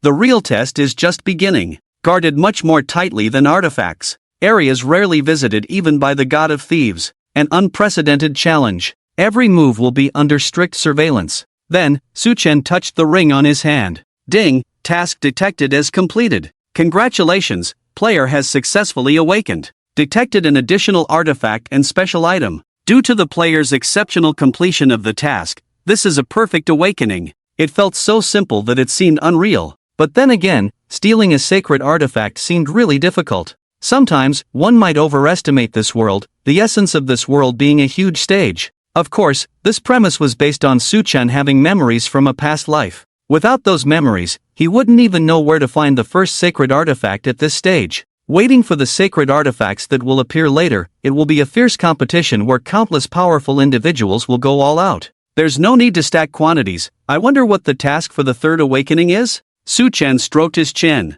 According to the logic of the previous two times, it should be an upgrade. But the sacred artifact is already the highest level, there's no level beyond. Forget it, let's first check the awakening skills. Su Chen pondered for a while but couldn't figure it out. He decided to directly check the panel to see what he had obtained now. Player, Dawn Class, God of Thieves level, 100 HP, 105,000 MP, 8650 Agility, 11,000 Strength, 9850 Intelligence, 5,100 Stamina, 5580 Spirit, 6058 Physical Defense, 67050 Magic Defense, 61203 Inherited Skills, Thieves Never Empty-Handed, Thief God's Notice. Magic Miscellany Collection. Thieves Never Empty-Handed. The initial success rate of this skill is low, but every time a theft fails, the next success rate increases until it reaches 100%. There is a chance that your theft will not be noticed. If unable to successfully steal an item, this skill will attempt to steal the target's talent skills, presenting them in the form of skill books.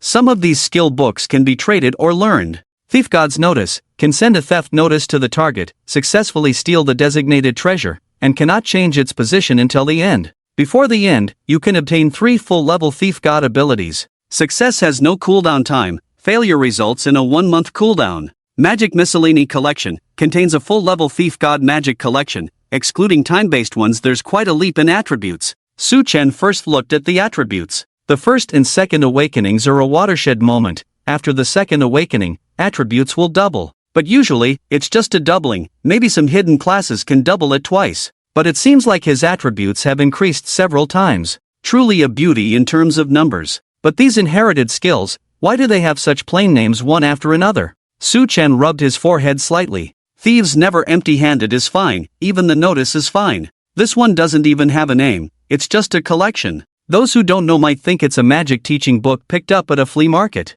Of course, this was Su Chen's thought from a minute ago. 1 minute later. Damn, there's even spatial magic in this collection. Su Chen was amazed as he looked at the magic collection. Just by using magic, he could create things out of thin air, perform operations like spatial transfer. But the realization of these magics requires the use of magical props. And this kind of ability can only be achieved through large-scale magic. Some other minor magics, on the other hand, are not that complicated and can be done easily. Saying that, Su Chen reached into his jacket and pulled out a pigeon. Classic pigeon transformation. Magic tricks are usually just illusions. If you want to transform a pigeon, you first need to have a pigeon. But for Su Chen to transform a pigeon, he doesn't need to actually have one. He just needs to arrange some elements or bring them out from another dimension. This is already touching on the aspect of laws. After a simple operation, Su Chen began to feel how amazing this inherited skill was. I can't even imagine what time-based magic would be like. Su Chen felt a bit regretful. He didn't know how to unlock this time-based magic. As for whether the god of thieves would have time-based magic, Su Chen felt there was no need to doubt it. Since it was specifically mentioned as an exception, it must be included, otherwise, there would be no need to exclude time-based magic. Boom, boom, boom. Just then, there were loud noises coming from outside. Almost forgot, this place is about to disappear completely. Su Chen put away the star of the amusement park. He walked out from the hidden door. The loud noises just now were coming from outside. As Su Chen took away the star of the amusement park, the park lost its meaning of existence. At this moment, the entire amusement park was collapsing. The Ferris wheel that Su Chen knocked down with the turtle tank stood up under the boss's skill, but then collapsed with a bang. The roller coaster tracks twisted and broke with a cracking sound. The roller coaster went out of control and crashed to the ground. The carousel horses shook violently, and then the scattered parts flew in all directions.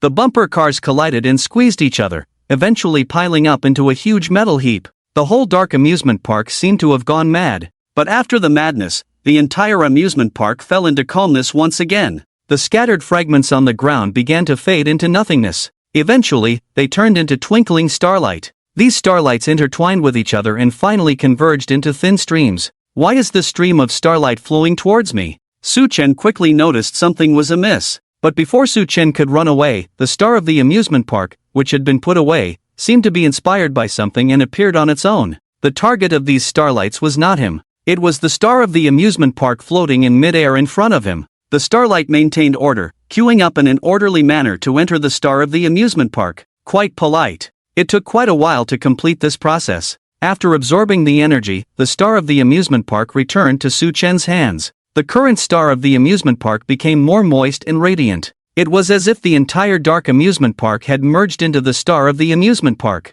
The boundaries of the original dark amusement park had turned into a plane. The dark amusement park disappeared. Su Chen held the star of the amusement park, feeling somewhat emotional. But he didn't know exactly what he was feeling. With this matter settled, it's time to move on to the next task, Su Chen said lightly. The peak strategy. Originally, Su Chen was still thinking about how cautious Fei Bai was, and what strategy he should use to gain an advantage. After all, he didn't have many tricks up his sleeve. Although the turtle tank was mythical, the peak strategy, as a top guild leaning towards the upper echelons, also had such reserves. Fury was a demigod's initial stage, but his level hadn't grown yet. There were only 2 skills in the inherited skills. Thieving without a trace was the core skill, but first, he needed the conditions to use it, just like the Hegemony Guild last time. The Thief God's notification randomly selected 3 full-level Thief God abilities, which was quite powerful. But if the random selection was unfavorable, it would be difficult to handle. Failure would result in a 1-month cooldown. The game was about to arrive soon, and he couldn't afford to delay, so he had always been cautious about using this skill. However, the Magic Collection Manual gave Su Chen more confidence. It's better to do it at night. After thinking for a moment, Su Chen set a time. He activated the skill. Thief God's notification can send a theft prediction to the target, successfully steal the designated treasure, and cannot change its position until the end. Before the end, you can obtain 3 full-level Thief God abilities. Success has no cooldown time, while failure results in a 1-month cooldown. Su Chen was already very familiar with how to use the skill. The coordinates of the treasure were in the peak strategy's main city. Then Su Chen entered the treasure's name, the main city's coordinates, and the owner's ID. The peak strategy's coordinates could be easily found online. After all, it was considered a large guild. Coordinates, E8 62 foot 58 inches 32 56 66, target, Tower of War Radiance, artifact, owner, Feibai, time, tonight at nightfall, done. After filling in the information, Su Chen created a notification out of thin air. Pigeon, come. Su Chen was no longer a novice thief god now, and his actions had become proficient. Su Chen placed the notification into the pigeon's leg ring. You send someone to ambush once, you compensate me with a divine artifact, taking a small loss. Su Chen's lips curled slightly as he gazed towards the pinnacle of strategy. Last time, it was to punish the rogue guild of tyrants, this time it was to sanction the cunning ones who like to ambush. Perhaps, righteous partners are born to fight against evil organizations. That's why he is the god of righteous thieves. After dealing with these matters, Su Chen left the place. After a while, someone was holding a map searching for something. The location of the Awakened mission, the dark amusement park, is here. Why can't I find it? The person scratched his head in confusion. Tyrant Guild. Reception room. At this moment, there were only 2 people in the reception room. Feibai, stop beating around the bush, what's the matter? Tyrant Spear sat in the main seat and said calmly.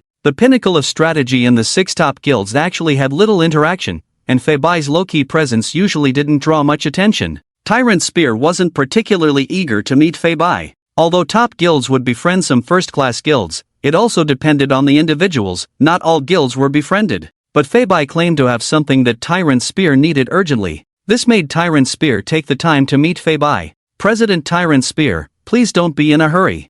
Feibai had a slow demeanor, speaking calmly. I'm busy, I don't have time to idle with you. Tyrant Spear already had a somewhat irritable temper. Coupled with recent troubles, he was in no mood. Saying that, he stood up, ready to leave. What if I told you I've found Dawn? Feibai said with a confident smile. Upon hearing the word Dawn, Tyrant Spear halted his steps. Recently, the Tyrant Guild had lost an important artifact, although it hadn't fallen from the top guild status yet. With the deterrence of the other 5 top guilds above and some top-notch first-class guilds eyeing the Tyrant Guild below, Tyrant Spear was under immense pressure. The holy artifact on Dawn was what Tyrant Spear believed could best make up for the losses of the Tyrant Guild. With the artifact in hand, the current dilemma of the Tyrant Guild could be resolved. I hate being deceived. Tyrant Spear thought for a moment and sat back down, but his words carried a warning. Our peak strategy is just an ordinary first-class guild. How dare we deceive the Tyrant Guild of the 6 top guilds? Feibai said with a smile.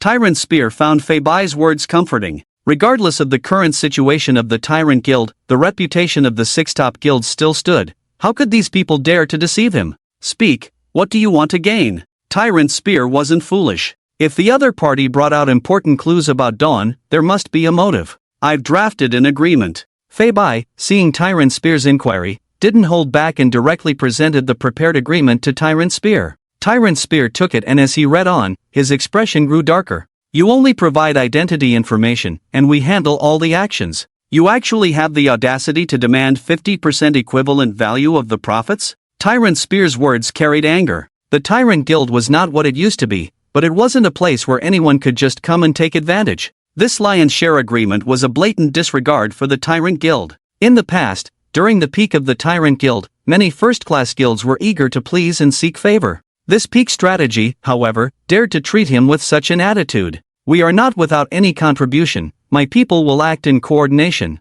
Feibai faced Tyrant Spear's skepticism with a gentle smile, showing no signs of anger. Sounds good, coordinated action? I'm afraid you've already clashed with Dawn. Realizing you're no match for them, you come to me with your tail between your legs seeking cooperation. Tyrant Spear snorted coldly, revealing Feibai's intentions directly. The person who can make a guild into a top-tier guild, Feibai's intentions were completely exposed in front of him. Yes, I indeed don't have that ability. Feibai's intentions were seen through, but he still remained calm. If I could really take him down, why would I need to share this piece of cake with others? Seeing Feibai being straightforward, it left Ba Chang stunned for a moment. But Feibai suddenly changed the subject. Guild leader Ba Chang, don't be angry when I tell you the truth. If I'm not aiming to get a larger share of the spoils, why would I cooperate with Ba Yu? Whether it's Xianlin or Demon Temple, the probability of taking down Dawn with them is higher than with Ba Yu, right? But they can only give me a maximum of 20% share at most. After calculating, Ba Yu is the only one who can give me this share.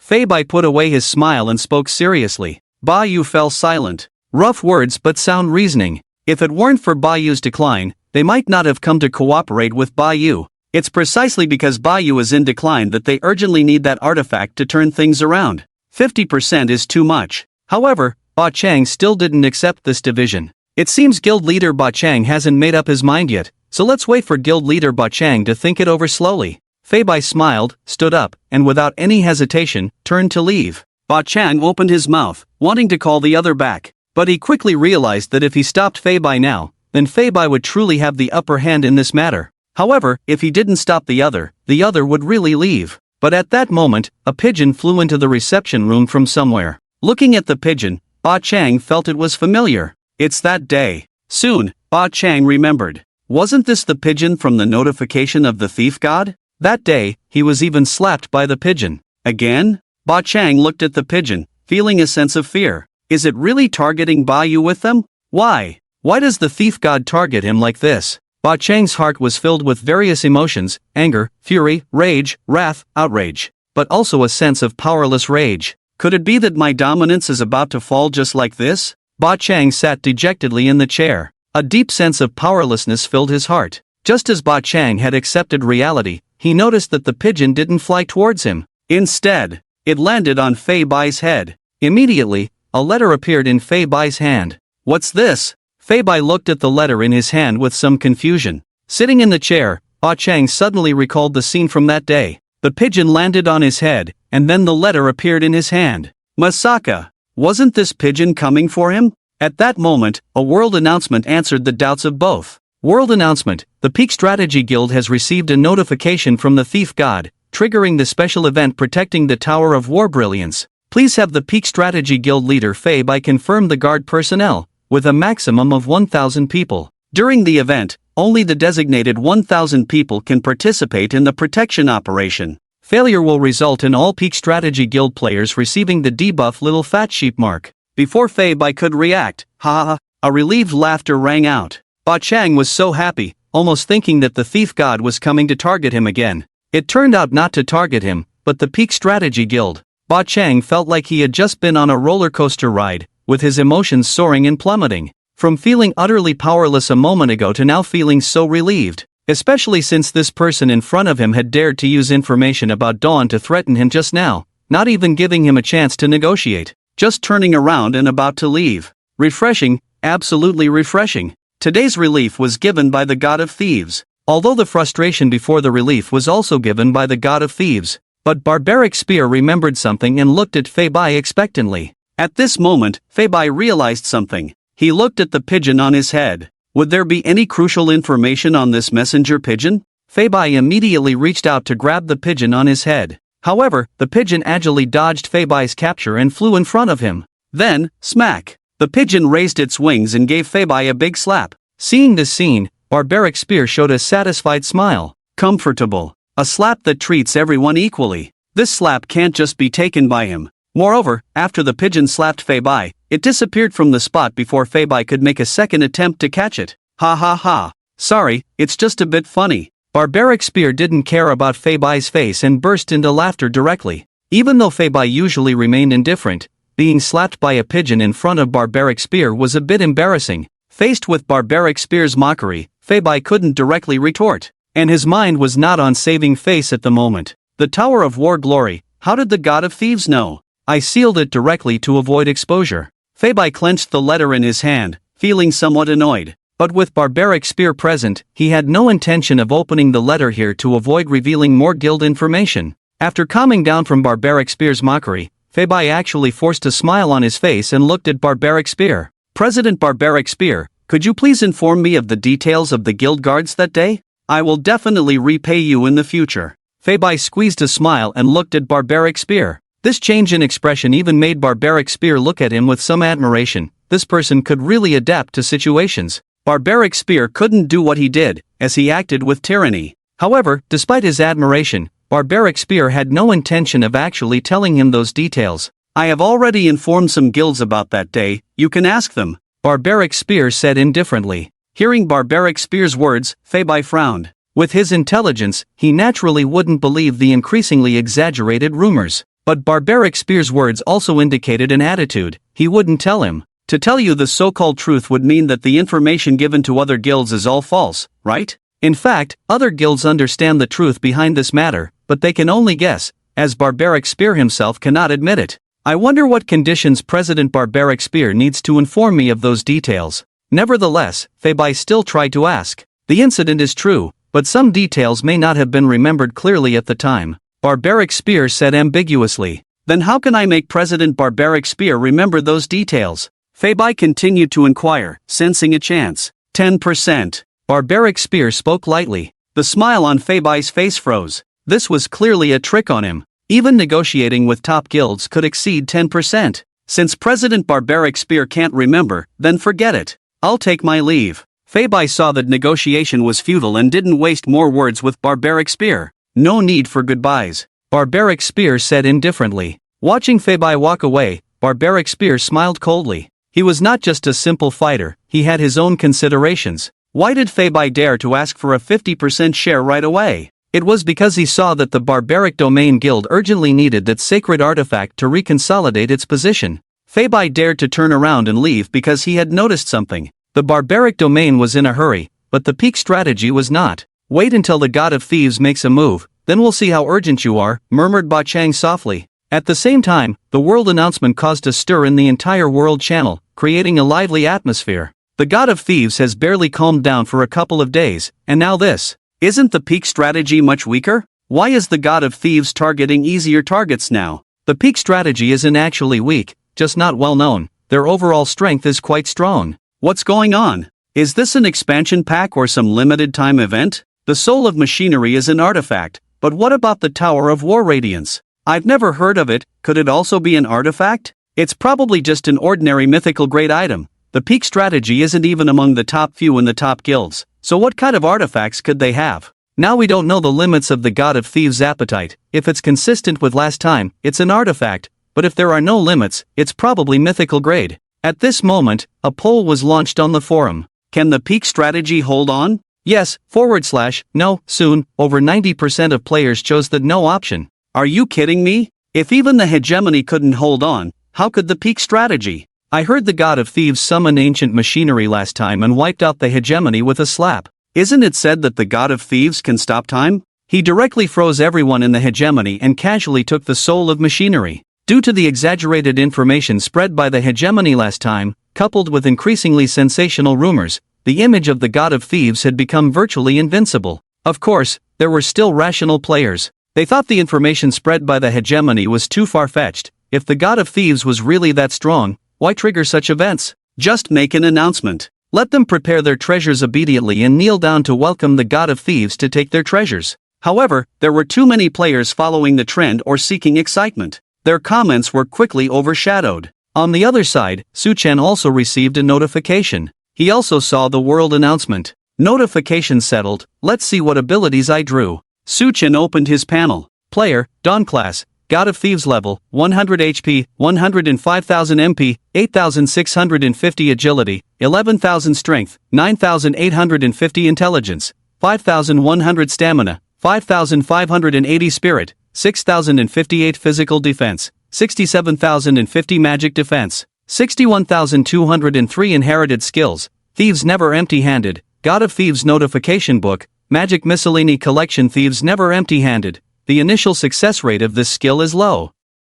But each time a theft fails, the success rate increases for the next attempt until it reaches 100%. There is a chance your theft will go unnoticed. If unable to successfully steal an item or equipment, this skill will attempt to steal the target's innate skills, presenting them in the form of skill books. Some of these skill books can be traded or learned. God of Thieves Notification Book can send a theft warning to a target, successfully steal a designated treasure, and cannot change its location until the end. Before the end, you can gain 3 full-level God of Thieves abilities. Success has no cooldown time, while failure results in a 1-month cooldown. Magic Miscellany Collection contains a full-level collection of God of Thieves magic, excluding time-based skills. Limited time abilities: Mind Probe, limited time; Shadow Steal, limited time; Dimensional Stride, limited time; Mind Probe, limited time. Maintaining close proximity allows you to access the target's thoughts. Due to the significant mental consumption of mind probing, if your mental attribute is lower than the target's, you may enter a weakened state for a short period.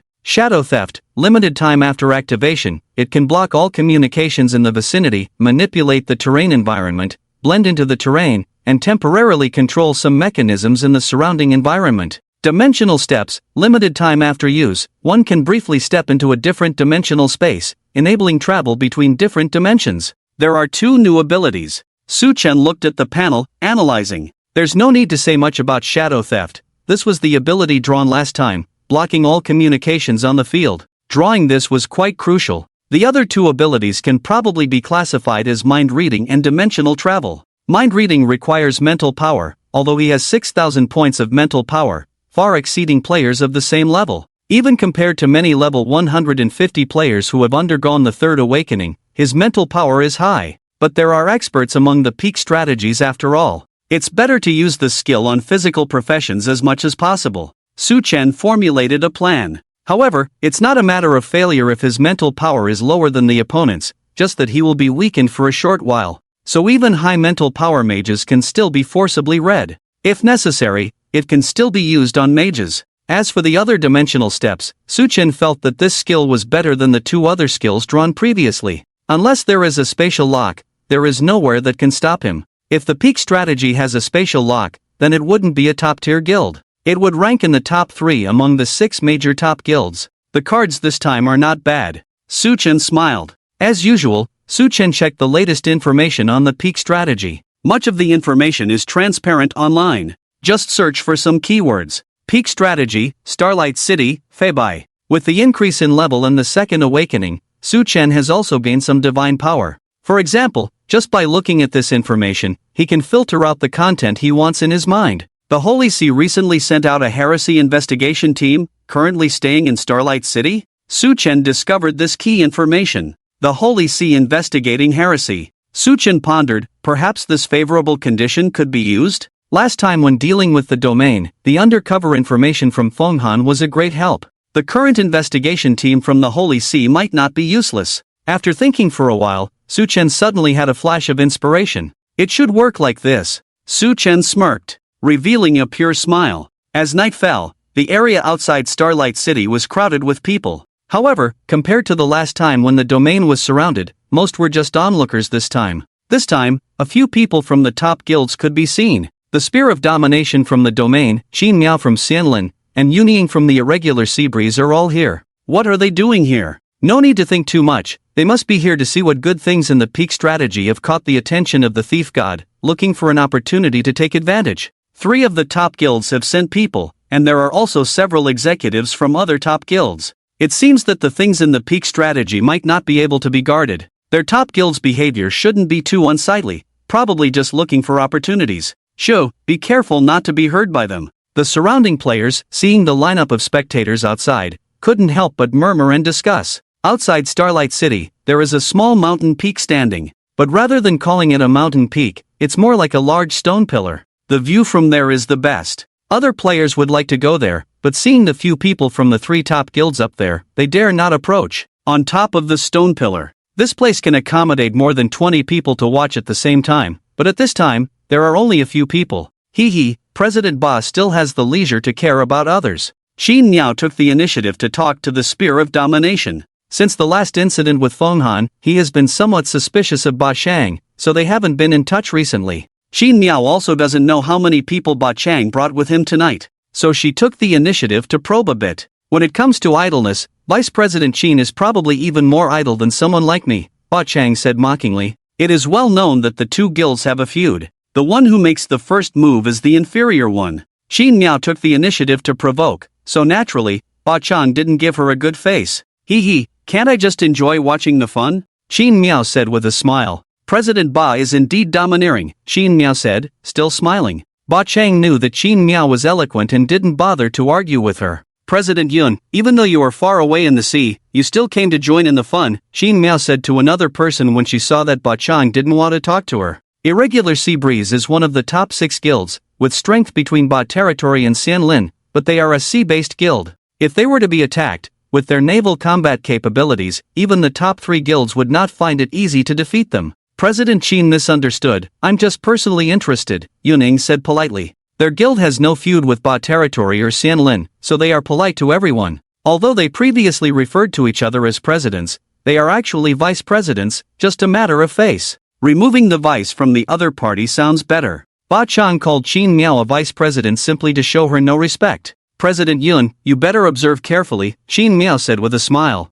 Everyone knew why they were here, but no one mentioned it openly to avoid giving others ammunition. As one of the top 6 guilds, they are public figures and need to maintain their image. At this moment, Qin Miao suddenly descended from the pillar, leaving Yun Ying and Ba Chang stunned. It was about to begin. Where was she suddenly going? However, the two didn't think too much about it and continued to observe the situation inside the city. Starlight City. Inside the city, on top of the tower, Fei Bai stood here, overlooking the entire city. Everything has been deployed. Ru Yan came up the ladder from the side. Fei Bai looked into the distance without speaking. What's wrong? You've already arranged the defense methods. Ru Yan walked to Fei Bai's side. Are you worried? I just feel like it's not that simple, Fei Bai said. Ba Chang didn't tell the truth. There must be something strange hidden by Ba Chang. Fei Bai rubbed his temples. He had been calculating all along but couldn't figure it out. He didn't believe in things like time stops or ancient mechanical giants. He collected details from all aspects and roughly calculated how long it had been going on. If it was really at that level, it didn't match the duration. Although he didn't know the details of the battles inside the city, he could still infer some aspects from the sounds of battle. Don't make it difficult for yourself. I think you've arranged everything well, Ru Yan comforted Fei Bai gently. She didn't want to see Fei Bai in pain over these calculations. Fei Bai just shook his head. He had thought about many things now, but he lacked a connecting thread to tie these clues together, so he still couldn't figure it out. At that moment, there was a call invitation in the friends list. Fei Bai was puzzled. Who would be looking for him at this time in the friends list? Qin Miao? Fei Bai frowned as he looked at the caller. He wasn't familiar with Qin Miao. They became friends through a mutual acquaintance during a mission, but after adding each other, they didn't interact much. Who is it? Ru Yan asked cautiously. A vice president of a guild, Fei Bai casually replied. I'll go take a call first. With that, he walked down the corridor without waiting for Ru Yan's reaction. It was only when there was no one around that Fei Bai answered the call. Why, is your significant other not available to answer the phone? Qin Miao giggled as she spoke. She remembered the girl who was always with Fei Bai in their first meeting when she had made some bold jokes due to her outgoing nature. Qin Miao recalled how the girl next to Fei Bai had looked at her with hostility. She's just a friend, Fei Bai said lightly in response to Qin Miao's comment. Classic scoundrel quote, we're just friends. Qin Miao teased. I'm busy now, Qin President, please get to the point, Fei Bai said, not in the mood for small talk. I've read the world announcement, so I know what you guys are up to, Qin Miao said with a smile. I'm here for that matter, she continued cheerfully. Oh, what's this about? Fei Bai raised an eyebrow. I don't think you figured out the thief god's modus operandi yet, Qin Miao said with a smile. Fei Bai immediately grasped the key information. Qin President, you know? Fei Bai asked in surprise. What? Do you doubt that I'm telling the truth? Qin Miao said nonchalantly. No, I wouldn't doubt you, Qin President. Fei Bai quickly shook his head and then asked solemnly, but what are the conditions? Talking to smart people is easy, Qin Miao said happily. First, you need to send me the full video of the thief god's operation, then. She continued with the 3 conditions she had in mind. After listening to Qin Miao's 3 conditions, Fei Bai fell into silence, pondering the pros and cons. Qin Miao didn't rush him, just waited patiently. The first condition is fine, but will blur out sensitive guild information. The second condition, I can only confirm yes or no, without disclosing specific attributes. The third condition, I can tell you, but only after I've discussed it with Ba Chang. Fei Bai answered Qin Miao's 3 conditions one by one. Everyone has secrets, please forgive me, Qin President, Fei Bai continued. After all, I won't reveal why your Xianlin guild knows the details of the last incident with the Bayou guild. Alright, I'll prepare the agreement and send it to you right away, Qin Miao nodded. In fact, Xianlin had sent her to contact Fei Bai mainly for the first request, as requested by the guild. The thief god had already appeared twice, and no one knew if the Xianlin guild would be the next target. Despite having the intelligence from the Bayou incident, more information was always welcome for better analysis. The other 2 conditions were merely out of curiosity. Fei Bai felt a bit uneasy at how easily Qin Miao agreed. It was like going to buy something, the shopkeeper asking for 100,000, and then you bargaining it down to 100. The shopkeeper immediately agreeing, leaving you feeling like you lost 90. But Qin Miao was already preparing the agreement at this point, so Fei Bai didn't dwell on it. Soon, both parties signed the agreement. Qin Miao also sent the compiled intelligence to Fei Bai. Carry on with your work, I won't keep you any longer. By the way, let me tell you something, Ba Xiang and Yunying are also outside. They are waiting for something, and I won't say more if you can guess what it is." After Qin Miao said this, she hung up. Fei Bai remained expressionless. Of course, he knew those guys were outside, waiting for an opportunity to take advantage. However, he had anticipated this and didn't pay much attention to it. He then opened Qin Miao's intelligence report. "So that's how it is, the thief god is truly cunning." Fei Bai sighed deeply after reading the report. With this intelligence, he finally connected the dots on things he had previously speculated. He also remembered the information Ba Xiang had disclosed earlier. Truly despicable. If one were to believe the information spread by Ba Xiang, they would be left with nothing. Ba Xiang was simply aiding the tyrant. A typical case of having been rained on, so wanting to take away everyone else's umbrella. Fortunately, he had this intelligence from Qin Miao. Fei Bai breathed a sigh of relief. With this intelligence, he had a great deal of certainty. In the city, Suchin directly teleported in using the effect attached to the notification letter. With the experience from last time, he was much more proficient this time. The streets were relatively empty. Suchin found a secluded spot and observed for a while. There were patrols in the city, but they were few. Unlike in the hegemony, which used 3-person patrol teams, here it was a single scout configuration. It felt a bit strange. The surveillance density in the city was low, making Suchin's movements in the city very easy. It was so easy that it didn't feel like a covert operation but rather like a leisurely stroll at home. However, this does make things convenient. Suchin couldn't help but smile at the thought of his plan. If the other party had deployed a carpet-style tight defense in the city like the hegemony did last time, he wouldn't have had it so easy. But since the other party chose this defensive strategy, there was no need to worry too much. Now, I need to quickly find the people from the Holy See. Suchin began searching in the city. There wasn't much detailed information on the forum about where the Holy See members resided. Players weren't very interested in the Holy See personnel. People from the Empire could still cater to their interests, and who knows, they might gain some benefits. The Holy See members were all austere monks, making it difficult to approach them. Acting strangely in front of them could easily lead to being treated as a heretic, which wasn't uncommon. Suchin could only search in the areas where the Holy See frequently appeared based on the clues from the forum. After searching for a while, Suchin finally found a member of the Holy See. Moreover, seeing that the person was alone without any companions nearby, it seemed like they were just out to do something simple.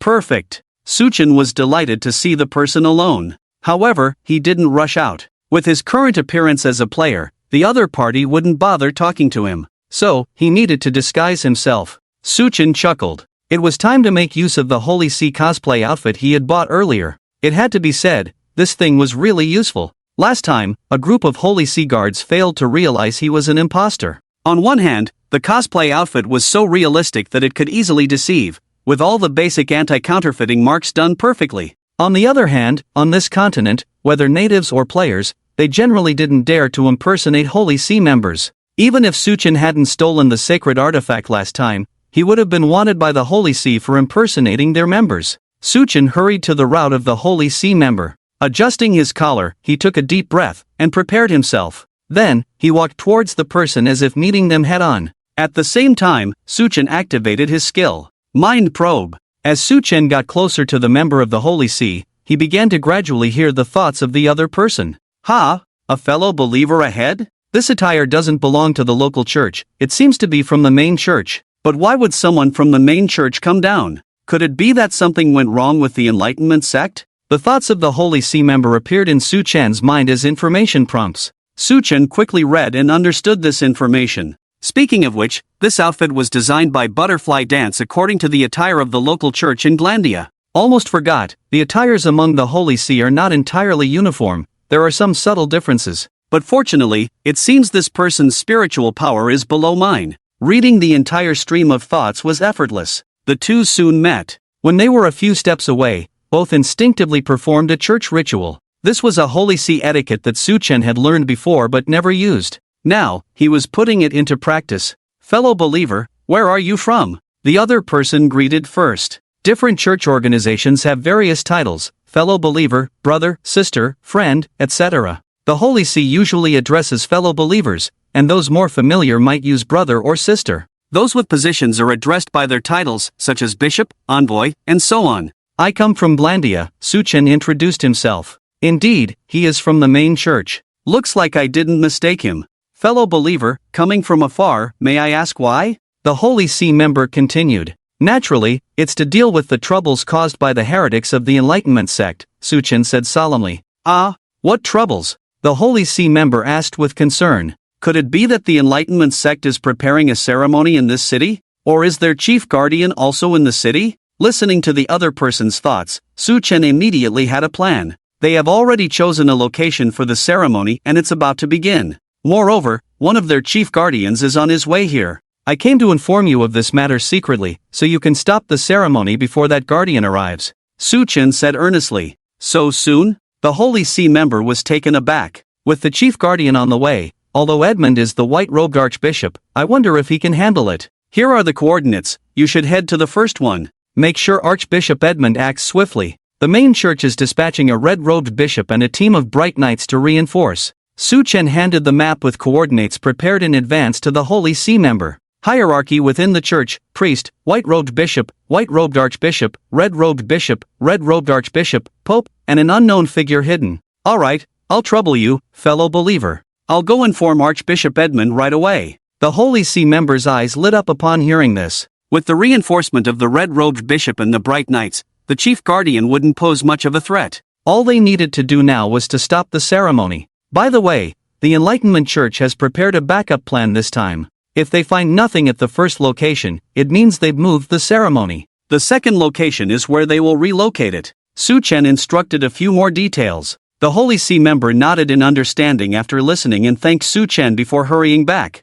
He had no doubts about the information Suchen provided. Matters of the Holy See are confidential. The fact that the other party knew they were dealing with the Enlightenment Church and even knew the name of Archbishop Edmund showed that it couldn't be false. And on this continent, who dares to impersonate a member of the Holy See? Watching the figure of the Holy See member disappear into the distance, Suchen breathed a sigh of relief. The first location they were rushing to according to the map he had just given them was the location of the Peak Strategy warehouse. The feeling Peak Strategy gave him was not like the first time facing the domain of the First Lord. Whether it's real or not, one can find out with a probe. Of course, he wouldn't go probing himself. The people of the Holy See were his own spies. When the Holy See member had gone far, Suchen also changed out of the Holy See attire in a small alley. He put on a suit suitable for stealth. Starlight City Warehouse. This place, as a crucial location of the Peak Strategy Guild, currently had no defensive personnel. Of course, that was just on the surface. In reality, Fei Bai was currently hiding with nearly half of the elite members on the outskirts of the warehouse. The traps inside are all set up. If the God of Thieves really comes, then we can close the door and catch the thief. Fei Bai said with a smile, speaking softly. Will she really come? Will Qin Miao Miao deceive us? Yen Yen said somewhat unhappily. She had seen Qin Miao Miao before, and she didn't have a good impression of her. It was purely a personal dislike. She made a contract with the boss. Deceiving us would be more harmful than beneficial to the Fairy Forest Guild. And the Fairy Forest also needs intelligence to deal with the God of Thieves. In any case, providing us with real intelligence is valuable to them. The Nightwalker beside them spoke up for Fei Bai. You don't need to worry about these things. I couldn't figure it out before no matter how I calculated. But based on this assumption, it makes sense. According to my calculations, as long as we discover and complete the siege, the God of Thieves shouldn't resort to force. Fei Bai smiled confidently. He was confident in his reasoning. After all, he used to be a top-level Go player, and his calculating power far exceeded that of ordinary people. Just then, the guild channel sounded. The guild channel had been heavily muted, and only a few of them in command, along with specific scouts with open permissions, could speak in the guild channel. A group of people wearing Holy See attire is heading towards our guild warehouse. Upon hearing this information from the scout, everyone was stunned. They were not unaware that the Holy See's people had been in their city recently. But at this critical moment, why would that group of people go to their warehouse? Fei Bai was also momentarily puzzled. What was the situation? They've rushed into the warehouse directly. Another scout reported immediately. Should we attack these Holy See people? Nightwalker asked uncertainly. The Holy See, how could it be the Holy See? Fei Bai rubbed his temples, pondering continuously. Soon, another message came through the guild channel. The Holy See people are asking us to open the warehouse door. They suspect there are heretics inside. The gatekeeper sent a message. Did you let them in? Fei Bai asked hurriedly. Not yet, but they have issued a warning. If we obstruct them again, they will consider us accomplices of heretics. The gatekeeper member said nervously. The Holy See was the top power in this world, and several major empires had to consider the Holy See's face. Offending the Holy See, even the strongest legions of the major empires would have to back down. Not to mention being labeled as heretics by the Holy See. Let them in? Or not? Should we let them in after all? Yen Yen said somewhat nervously. If their guild offended the Holy See, things wouldn't go well for them. The Holy See's Knights of the Light were very powerful, and facing them, even the strongest legions of the major empires would have to yield. And it was rumored that the Holy See also had hidden ascetics, whose strength was unfathomable. Whether players or indigenous forces, most of them are obedient in the face of the Holy See. Those people are fake, Fei Bai immediately said after thinking it over. The people of the Holy See have been in our city for a while, not too early, not too late, but precisely tonight. Do you remember the methods of the God of Thieves and the intelligence? Fei Bai looked at Ruyan and said, they can disguise themselves, and even the game interface can be deceptively real. They can create illusions, and even their illusions can deceive, making it hard to distinguish between truth and falsehood. Ruyan recalled that piece of intelligence. Let's target the guild warehouse first. If it weren't for Qin Mao's intelligence, we would have been deceived. Fei Bai chuckled after figuring it out. How coincidental is it? Just on the night of the God of Thieves' actions, they come to investigate heresy? Let them in, then activate the trap to trap them.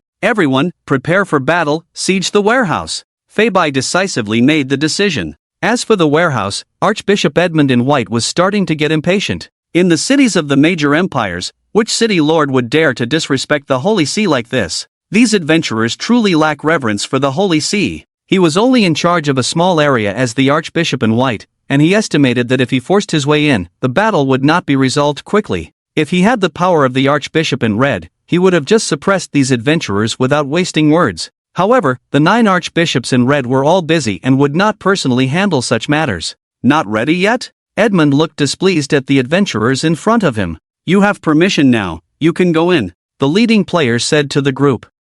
If you miss the timing, be prepared to face the Holy See's punishment, Edmund said angrily. Then he led the members of the Holy See inside. Once they entered, the large gate behind them closed. However, Edmund was eager to make a contribution and didn't pay much attention, continuing to walk forward. They were about to reach the location marked on the map. However, rumble. The ground suddenly trembled. Then, energy lines shot out from the ground. When these energy lines touched people, they immediately tightened. This trap was a binding array. Because the Holy See's group was in a hurry, and this passage belonged to this city, they weren't very cautious. Many people were entangled by the energy lines. But it didn't end there. The surrounding walls suddenly cracked open, and enchanted arrows shot towards the members of the Holy See. Edmund shouted angrily. A powerful holy light shield erupted from him, protecting most of the members. The others also released holy light walls to defend themselves. However, due to the density of the arrows, the team still suffered damage.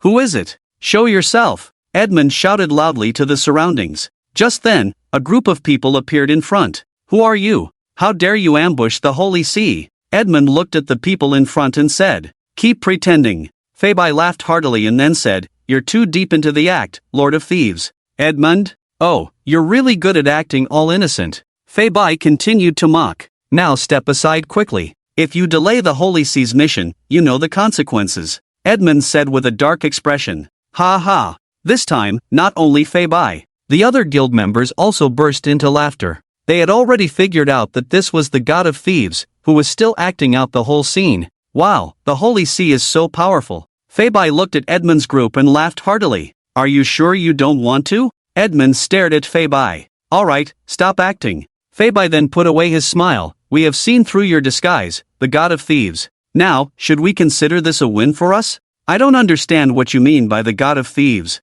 Now, the question is, do you give it back or not? Edmund raised the cross in his hand. So, since stealing didn't work, you plan on robbing instead. Fei Bai also raised his staff. Both sides did not understand what the other was saying, but a great battle was about to begin. As Edmund made his move, the peak strategy side also formed their battle formation. The shield warrior stood directly in front, blocking the first wave of attacks. The mages powered up, chanting spells aimed at Edmund and his group. The archers found their positions for output, while the priests and assassins took their places. This was where the elite fighters of a top guild displayed their combat skills. However, the papal team was also seasoned in battle, all frontline combatants. Various holy magic spells were unleashed towards the peak strategy. The battle raged fiercely, with neither side giving ground. But at that moment, Suchin was hidden in an inconspicuous place. Watching the two sides engage in a fierce battle, Suchin used dimensional steps to move from the warehouse to the outside. It seems that the intelligence of the hegemony has leaked out.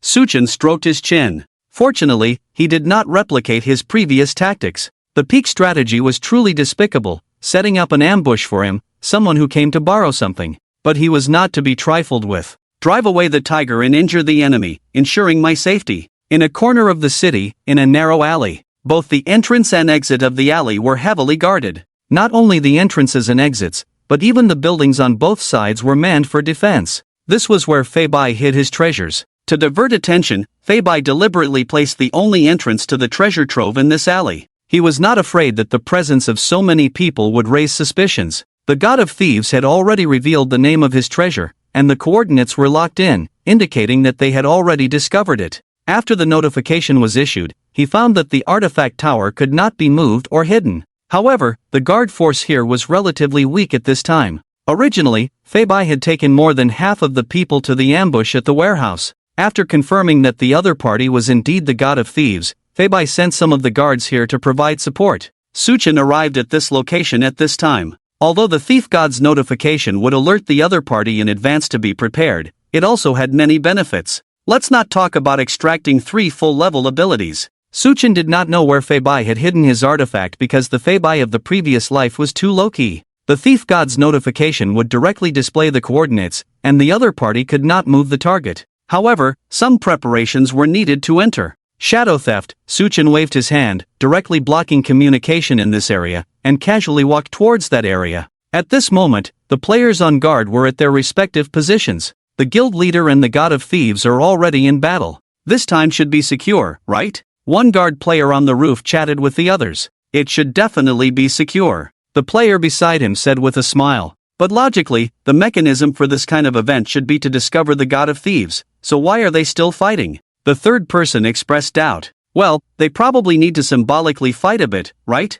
The second player waved his hand. Makes sense. Those who go to battle will have the opportunity to fight the god of thieves and probably receive a lot of contribution rewards afterwards. We just have to stay here in guard, even working overtime late into the night. The first player yawned. Who said we weren't strong enough? Guarding the warehouse means dealing with some top-ranking guys. The second player shrugged helplessly. Just then, a large white dove circled overhead. Then, 10, 20, 30 doves. More and more pigeons appeared, circling above them. So many pigeons. The first player who had just started chatting on the roof immediately noticed. Everyone looked up. No, quickly get everyone to shoo these pigeons away. The player who had been third just now quickly alerted. At this moment, everyone slowly recalled. The guild leader had said that pigeons deliver messages. However, the 3 of them planned to remind everyone in the team channel. Why isn't the communication working? Right, the guild leader mentioned that the unique ability of the thief god would disrupt communication. They immediately understood. But they had a workaround. They directly shouted across to the players guarding the opposite building and below to inform them loudly. Everyone noticed this. You guys hold the fort, I'll go inform our brothers inside. Also, someone go to the warehouse area to inform the guild leader. The person in charge of this area immediately made a decisive decision. After giving orders, the junior leader opened the entrance to the underground passage. However, he was too nervous to notice someone following him. As they descended the underground passage, they entered a huge underground chamber. Halt! Just as the junior leader was about to proceed further, he encountered guards stationed there. I'm in charge of surface security, I'm here to report something. The junior leader explained what they had discovered. The guards exchanged glances. When the junior leader intended to inform the treasure guards inside, they stopped him. What's the meaning of this? The junior leader asked in confusion. Take him down. The person in charge of guarding the passage immediately ordered. Instantly, the junior leader was restrained by several people. It said that the thief god can disguise himself, making it hard for the game system to distinguish between real and fake. Blocking communication, then disguising, don't you think this is too coincidental? The guard reasoned with an air of intelligence. Junior leader, huh? But soon he reacted. Listen to me, it's true, let me go. After a moment of confusion, the junior leader struggled immediately. But he was already held down. He could only struggle in vain. TSK.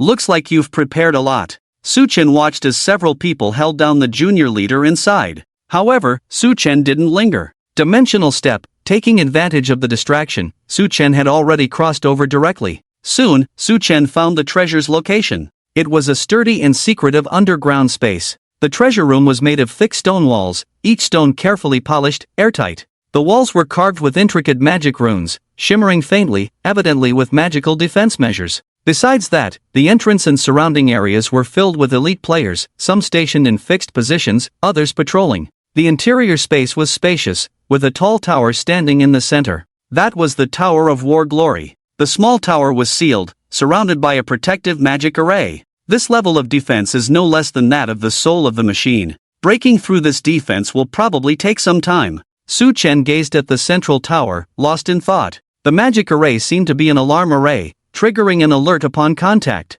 The Real defense was the seal. Fortunately, I've set everything up in advance. Su-chen smiled. On the way from the alley to the warehouse, he set up a few misleading magic tricks to delay the messenger heading to the warehouse. Moreover, the 2 locations he gave to the Holy See were not so easily dismissed. This bought him plenty of time. The next step was to deal with the guards here. There are still high-level players here. It would have been easier if my level was a bit higher. Su-chen assessed the strength of the players present. The simplest method he referred to was to eliminate these people so that no one would notice his stealth. However, his current strength was not enough. He estimated that if he had awakened 3 times, dealing with these guards from a powerful guild like the Peak Strategy Guild would not be so troublesome. He could just directly confront the guards. Then he could openly take what he needed. It seemed a bit contradictory to his professional characteristics. Could it be that thieves steal as well? Su-chen didn't hesitate any longer. If they realized what was happening, he wouldn't have a chance to strike. Su-chen quietly sneaked past them. Thief's empty escape. Su-chen directly used a skill on the sealed tower. Beep, beep, beep. The alarm sounded loudly. As expected, Su-chen knew that forcibly breaking the seal had a very low success rate. At the moment of using the skill, Su-chen threw a small ball on the ground. The ball exploded. Instantly, thick smoke filled the entire treasure room. The arriving guard players, under this dense smoke, couldn't even see the guarded items, let alone their companions. The density of the smoke was too high. It's the god of thieves. He's making a move. Priest, quickly dispel the smoke. Protect the tower, don't let the god of thieves steal it. The thick smoke plunged the arriving players into a panic. The priest could dispel the skill. However, as guards, there were very few priests left behind.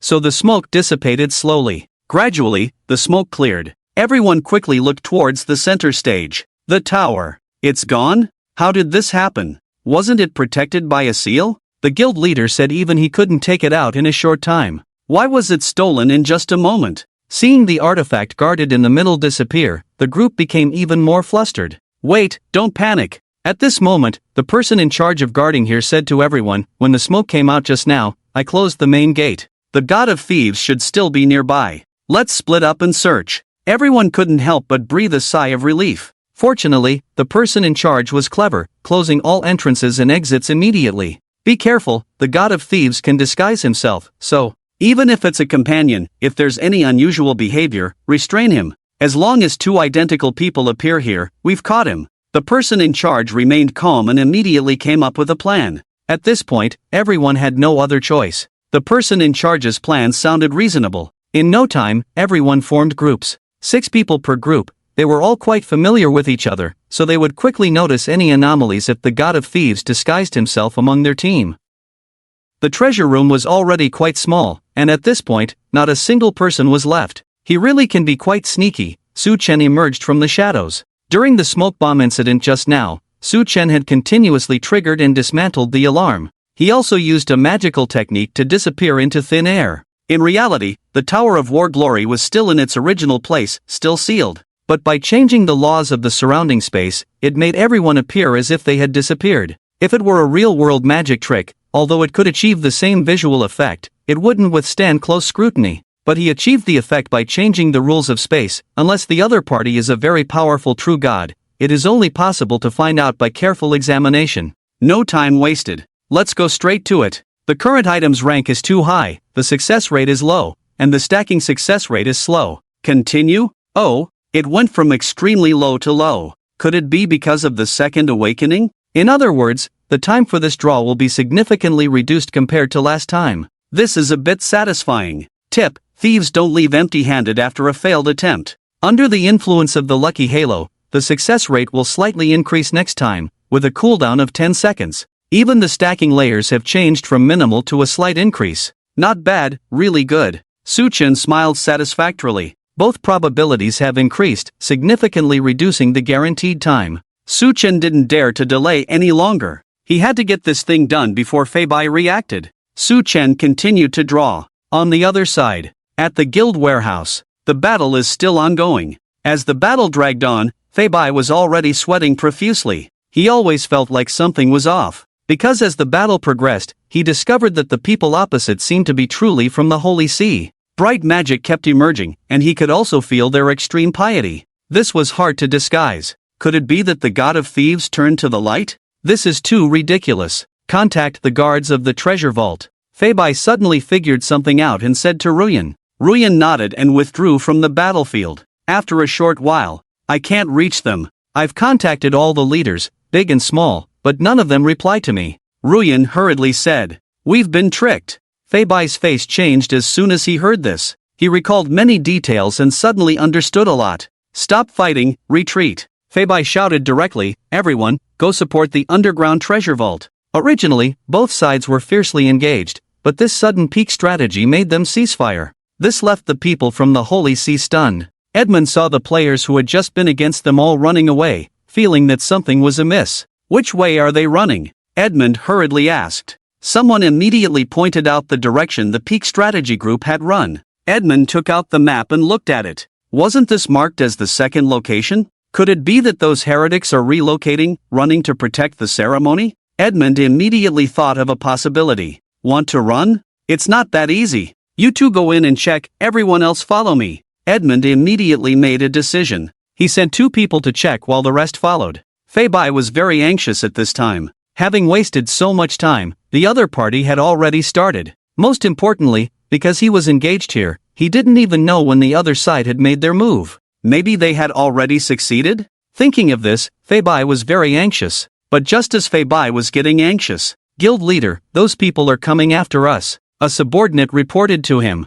Feibai looked and indeed saw the Holy See's people chasing them. Feibai didn't want to bother with them originally, but the Holy See's people directly summoned light-based attack magic in their path. Yeshing, take half the people to block them. At this rate, they didn't know when they would catch up. Feibai was forced to split the group again. Yes. Yeshing immediately led the people to engage the Holy See's group in battle. Watching the battle with the Holy See members, Yeshing also realized something. If the other side's identity as the Holy See was true, then tonight's events meant declaring war on the Holy See. Thinking of this, Feibai's mood became complicated. Declaring war against the Vatican, what would be the outcome? But at the moment, there was no time for him to ponder over it. His priority was to protect his artifact. He couldn't afford to lose on both fronts. The artifact had been stolen, offending the Vatican in the process. Hurry, faster. Feibai was feeling agitated. He could only urge his team members loudly to hasten their pace towards the underground treasure chamber. The entrance to the underground treasure chamber.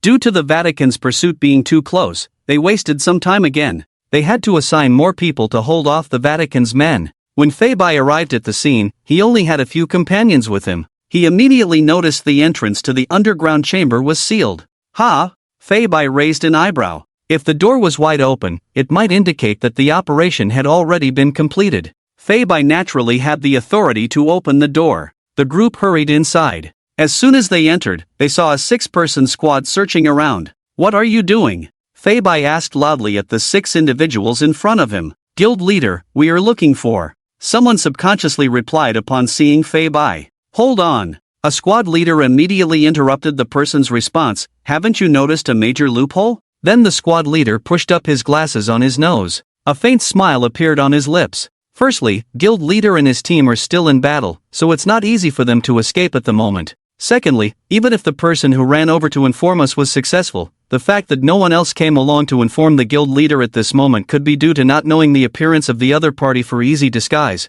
or simply not being aware of the situation. Therefore, you must be the thief god. The squad leader slightly lowered his head, wearing a smile of successful deduction. Even his glasses seemed to emit a mysterious glint, making him look very wise. Bang! However, what greeted him was Fei Bai's fist, shattering his glasses. Quick, catch them, they are the thief god! The squad leader shouted loudly. The other 5 individuals felt that the squad leader's words made sense, so they drew their weapons and entered combat mode. A bunch of self-proclaimed clever idiots. Fei Bai didn't hold back either. He directly cast a high-level magic spell towards the 5 individuals. Deal with these idiots. At the same time, Fei Bai instructed the few companions like Smoke and Knight to do the same. The elite players had been previously called away by Fei Bai, leaving those who remained here, except for a few skilled ones, mostly low-ranking players. The peak strategy was only first-class guilds, still having a gap compared to top-tier guilds like Dominion. Among the hundreds of players in the guild, in essence, they were a group of misfits in high-end matches.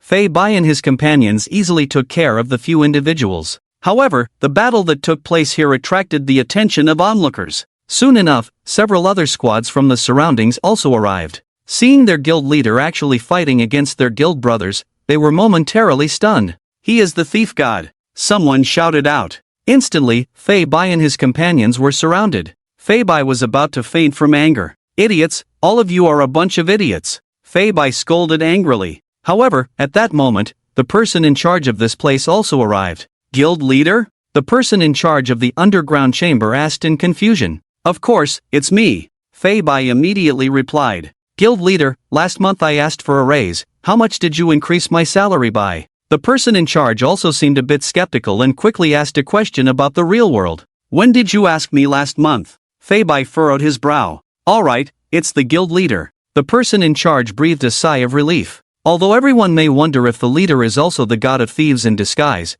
the leader has always been with everyone. There is no room for manipulation in this. The leader's identity can be verified, and now that the leader has confirmed the president's identity can also be confirmed. Seeing the other person asking this question in a moment of crisis, Fei Bai also looked at the person approvingly. What's the situation now? Fei Bai asked with a frown. The leader in the basement immediately recounted what had happened here. Is the treasure room unguarded? Fei Bai suddenly asked. This caught the person off guard. The situation was tense at the time, and he felt that since the treasures had already been stolen, there was little point in guarding them. It would be better to directly find the remaining god of thieves in the basement. Fei Bai saw the expression on the leader's face and already had his answer. Hurry! Fei Bai said urgently, then ran towards the treasure room. The others quickly followed suit. The group hurried towards the treasure room. Fei Bai opened the door to the treasure room and saw a figure. It was a figure dressed in a black cloak, holding a small tower in hand.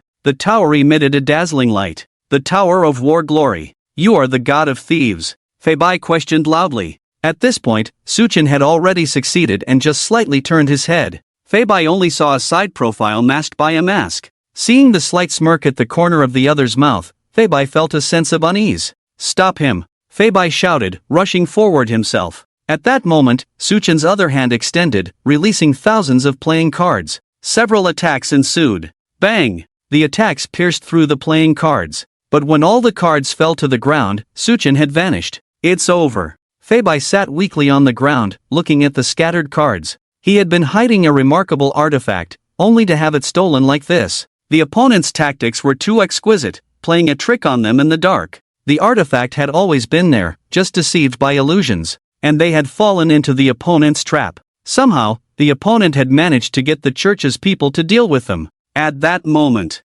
President, there is a group of church people attacking our defenses outside. A scout rushed in to report the situation outside. The church. Right, there was also the church. They had just been at war with the church, and given the church's dominance, they might not have an easy time. Now that they had lost the artifact, they had to face the church's wrath. President, what should we do? Yeshing asked anxiously. The peak strategy. Mishandling it might lead to elimination from this game. Fei Bai calculated carefully. Under these heavy blows, Fei Bai was already feeling uneasy. Let's immediately request a ceasefire with the church's people, meet their demands first, and then explain slowly. Ruyan looked at Fei Bai and said, Yes, you're right. Fei Bai nodded, let's do as you say. They had been exchanging blows with the church's people before, but now they had to lower their stance to appease them. It was truly frustrating. With the loss of the artifact and if they mishandled the situation with the church, their guild might truly be doomed. World announcement, the God of Thieves has completed the notification content, the special event protecting the Tower of War Glory has failed, and the Peak Strategy Guild is the losing party. All players involved in the event receive the little fat sheep mark from the God of Thieves. Little fat sheep mark, you have been identified as a little fat sheep by the God of Thieves, increasing the probability of being stolen by 30%. Duration, obtain an item from the God of Thieves, a world announcement. Like a stone causing ripples. Although even the Overlord domain lost, it shouldn't be surprising that the peak strategy failed, but the God of Thieves is still too fierce. What's going on? Is the God of Thieves guaranteed to win? Didn't the Overlord domain say last time that the God of Thieves can stop time? Who can withstand that? It's so unfair. Where are the game designers? Come out and explain. A divine artifact that can't be bought even with billions of money, the game company says they can reclaim it, might as well everyone quits the game. Exactly, if the designers don't provide a reasonable explanation, everyone should quit and boycott the game. Brothers, unite, who knows if the God of Thieves will target you next time? Oh, ridiculous, supporting the God of Thieves. Anyway, as casual players, we don't even have legendary items. How do you bird-feathered guilds usually bully solo players? Now that the God of Thieves is targeting you, you remember solo players? The God of Thieves directly targeted those tyrant guilds' divine artifacts, even the most expensive one, a legendary weapon, can be yours. Hurry up and quit the game. Once you quit, I'll go graffiti your guild's base, draw a turtle on your flag. We can avoid fighting, but please don't mock those who do. This game has too many disgusting players, unable to unite at all, so the designers do as they please. It's really funny, stop moralizing, why should we help your guilds? Originally just discussing the failure of the peak strategy this time. But slowly, it evolved into a war of words. As this game has become a national level game, it is also a complex society. Here, there are issues of resource allocation just like in reality. The rich, powerful, or a very few players with rare talents and hidden professions have taken up the majority of resources. Ordinary people are just like in the real world, doing heavy work for meager rewards. Even if not making money from this game, with a gaming attitude, they still experience various unpleasant situations. Practicing levels usually gets them kicked out by some guilds. It's difficult to find a team for a dungeon run. Even in a team of self-improving civilians, not only is the dungeon run challenging, they also encounter some unpleasant individuals. Dungeon runs turn into verbal battles. For most players, whether it's the second-rate or top guilds, apart from occupying resources, they don't help them at all. Some guilds with poor quality even enjoy targeting solo players, jokingly calling it blowing up the fish pond out of boredom. The high-ranking members of other guilds, seeing how powerful the God of Thieves is, are all scared. So they hired a group of people to try to persuade everyone to boycott the God of Thieves. But the solo players didn't buy it. Those hired by the big guilds directly quarreled with the solo players. It's not just on the World Channel. Social platforms like forums also turned into verbal battles on this topic.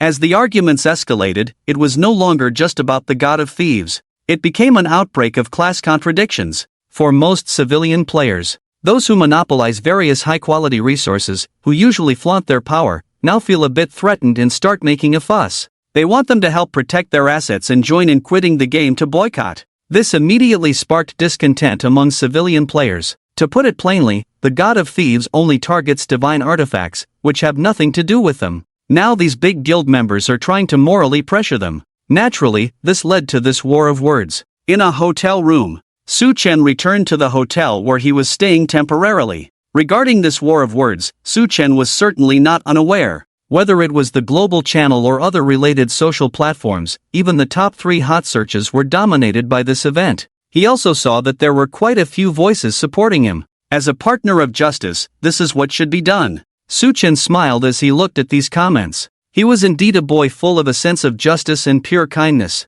This is what the people want. Let him be the one to punish these despicable tyrants' guild. A benevolent person should have the world in his heart. After feeling moved by himself for a while, Su Chen took out that small tower. This was his righteous reward. Tower of War Glory, Artifact, Type, Special Equipment, Level Requirement, None, Golden Radiance. When activated, the tower emits a dazzling golden light, causing a powerful impact on the designated area and then enveloping the entire battlefield. Under the golden radiance, enemy units sustain continuous minor damage, while friendly units receive continuous life recovery. War Beast consumes war energy, can summon a powerful war beast to assist in battle. The beast's strength increases with the energy on the battlefield and can also absorb war energy to evolve. Attribute Aura releases a powerful attribute enhancement aura, boosting various attributes of friendly units and reducing the attack, defense, and life recovery speed of enemy units. Energy conversion. The Tower of War Glory can absorb war energy, converting it into its own energy,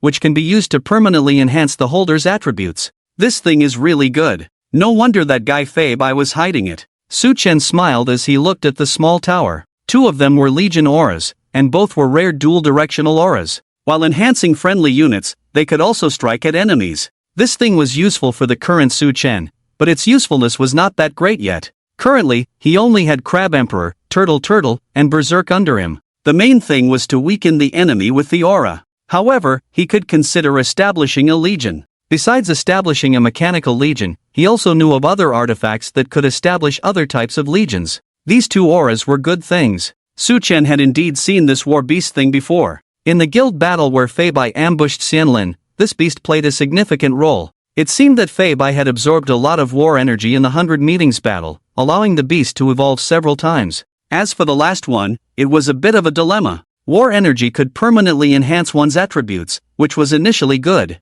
However, the evolution of the war beast also relied on war energy. The choice between using war energy to strengthen oneself or the war beast became a dilemma. But no matter what, having this function was still good. His panel was already full of stats, adding more stats would make him the ultimate stat monster among stat monsters. When it came to vast war energy, it was definitely the battlefield. However, the 100 Meetings battle had not yet begun. How to obtain a large amount of war energy? Su Chen roughly pondered and came up with 3 possible solutions. The first solution was to provoke a large-scale war among players in advance. Due to the mechanism of players being able to resurrect indefinitely, this allowed players to continuously produce war energy. It wasn't very difficult to provoke, he just needed to throw out some ownerless treasures that players could fight over, and they would naturally start fighting. Players were much simpler than the indigenous people. Anyway, it was just a game. If you're not happy, fight. However, the first solution would greatly weaken the players. When the evil god descended in the future, these players, no matter what, still had the power to fight.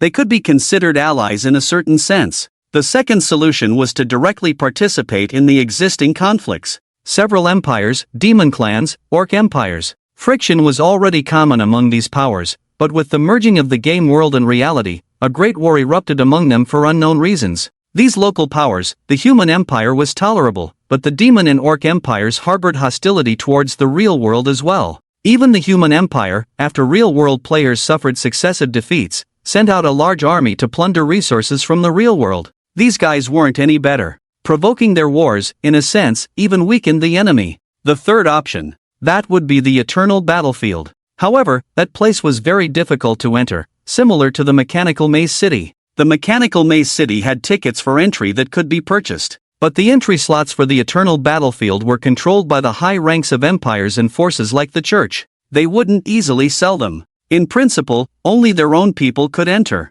Very few players could enter. As Su Chen knew, he was a player who had joined an empire and used his count status and money to secure an entry slot. Normally, those who could obtain entry slots were at least marquises. So whether it's the second option or the third option, one must pretend to join an empire and obtain a title to make it happen. Su Chen organized his thoughts. The conclusion was that to gather a large amount of war energy before the 100 schools of war, one had to join an empire. Players could join empires. Except for a few empires that didn't accept players, most empires would accept players. The simplest way was to join the empire's army and accumulate military merits. Then use those merits to exchange for a title. However, these empires accepting players only saw players as cheap labor. Compared to natives, players needed more military merits to exchange for titles. And the empires were very wary of players. Count was the highest title that empires opened to players. As for which empire to join, Su Chen still needed to plan. Rest first. Su Chen was a bit tired and logged off directly.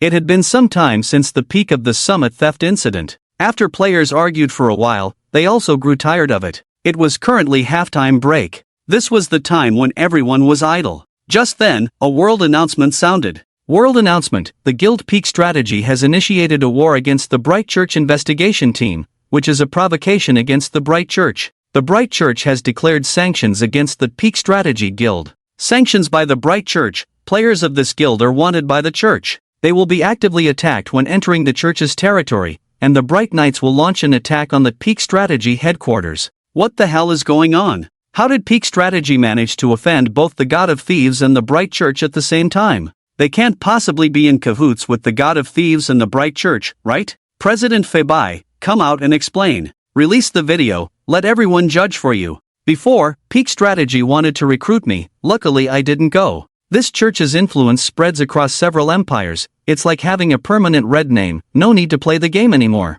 You can remove a red name, but how do you remove this wanted status? Didn't you see the words players of this guild? Leaving the guild should solve it, right? Will Peak Strategy be disbanded by this wave? Too ruthless, offending both the god of thieves and the bright church at the same time, even a top-tier guild can't handle it. But can we blame the church for being overbearing? Didn't you see that Peak Strategy initiated the war against the bright church? You're the one provoking them. I don't understand, Fei Bai is not a fool, why would he actively attack the Vatican's investigation team? I feel there is a hidden agenda, normal player guilds wouldn't provoke the Vatican, a big guild like Peak Strategy wouldn't make such a rookie mistake. The truth is during the time when the god of thieves took action, unfortunately, Peak Strategy didn't make the video public. Originally, because of the Peak Strategy incident, the players who were arguing forgot about their quarrel when they heard about this. Discussions about Peak Strategy Guild itself were endless. But no matter how they discussed, there was one constant theme. That is, the Peak Strategy Guild is probably going to be expelled from the game.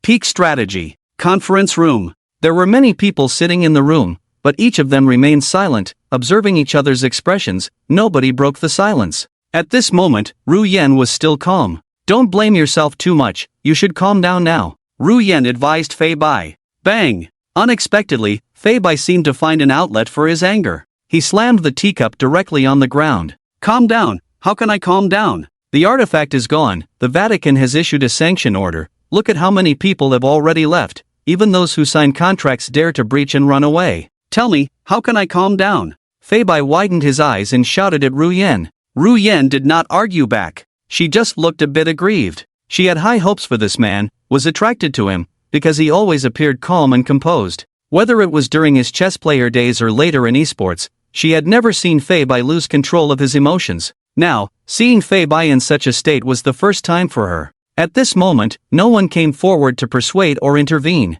Many of those present were only here because the penalty for breaching the contract was too high. Some who left said that as long as they left the guild, they would no longer be wanted by the Vatican, which was why people were leaving one after another. Those with lower penalties just ran away. They knew their guild's strength the best. Unless the guild leader was hiding other artifacts. But were artifacts so easy to come by? With the strength of a top guild, obtaining artifacts was already very rare. Are they expecting Fei Bai to produce a second or third one? If he could, Fei Bai wouldn't be so powerless and furious now. Originally, some people were wavering. Now, seeing Fei Bai in this state, they no longer hesitated. The trouble now was the penalty for breaching the contract. They really wanted to run away. The influence of the church spread across several empires, even in some small empire towns, there were priests in white robes. In small cities, there were already white bishops. In larger cities, there were even red bishops. Not to mention the main cities, there were red archbishops, and even the Pope. If caught by the Vatican, if the opponent's strength wasn't that strong, they might be able to escape. The Vatican knew the nature of adventurers. Wanted players would probably be directly captured and detained by the Vatican. This was much worse than having a red name. If caught, it was possible to be disabled. Even in player cities without Vatican supervision, one had to be cautious. Just like this time when the Vatican investigation team passed through the city. Most players couldn't stand being so frightened and anxious, so some didn't even care about the penalty and left the guild directly. Bai Gu, be more rational. Yi Xing quickly stood up. At the same time, he signaled to Fei Bai. Fei Bai, who was originally furious, also realized something. Being so out of control now would only make some of the wavering people turn against him even faster. But how could he be rational in this situation? Fei Bai sat down again. After being scolded by Fei Bai, Ru Yen felt very wronged, tears swirling in her eyes. She covered her face and ran out. Fei Bai opened his mouth but said nothing. Just as Ru Yen opened the door, she saw a woman standing outside. Ru Yen recognized her at a glance. It was a woman she had always avoided, Xin Miao. Xin Miao glanced at Ru Yen, then seemed to understand something. She smiled friendly at Ru Yen, but Ru Yen didn't react much and continued running outside. You really are a top-notch scumbag, venting your incompetence on your woman. Xin Miao entered with a sarcastic smile, looking at Fei Bai. A pair of delicate silver cat earrings swayed gently on her earlobes, coupled with a mischievous smile revealing her small tiger teeth, giving her a unique charm. However, Feibai only felt disgust towards the woman in front of him. "What are you here for?" Feibai asked, suppressing his anger. "I'm here to ask President Feibai for something," Xin Miao said with a hint of a smile. "Let's talk outside." Feibai held back his anger and followed her outside. They arrived at a deserted place. "How dare you say that? If it weren't for your wrong intelligence, would I be in this situation now?"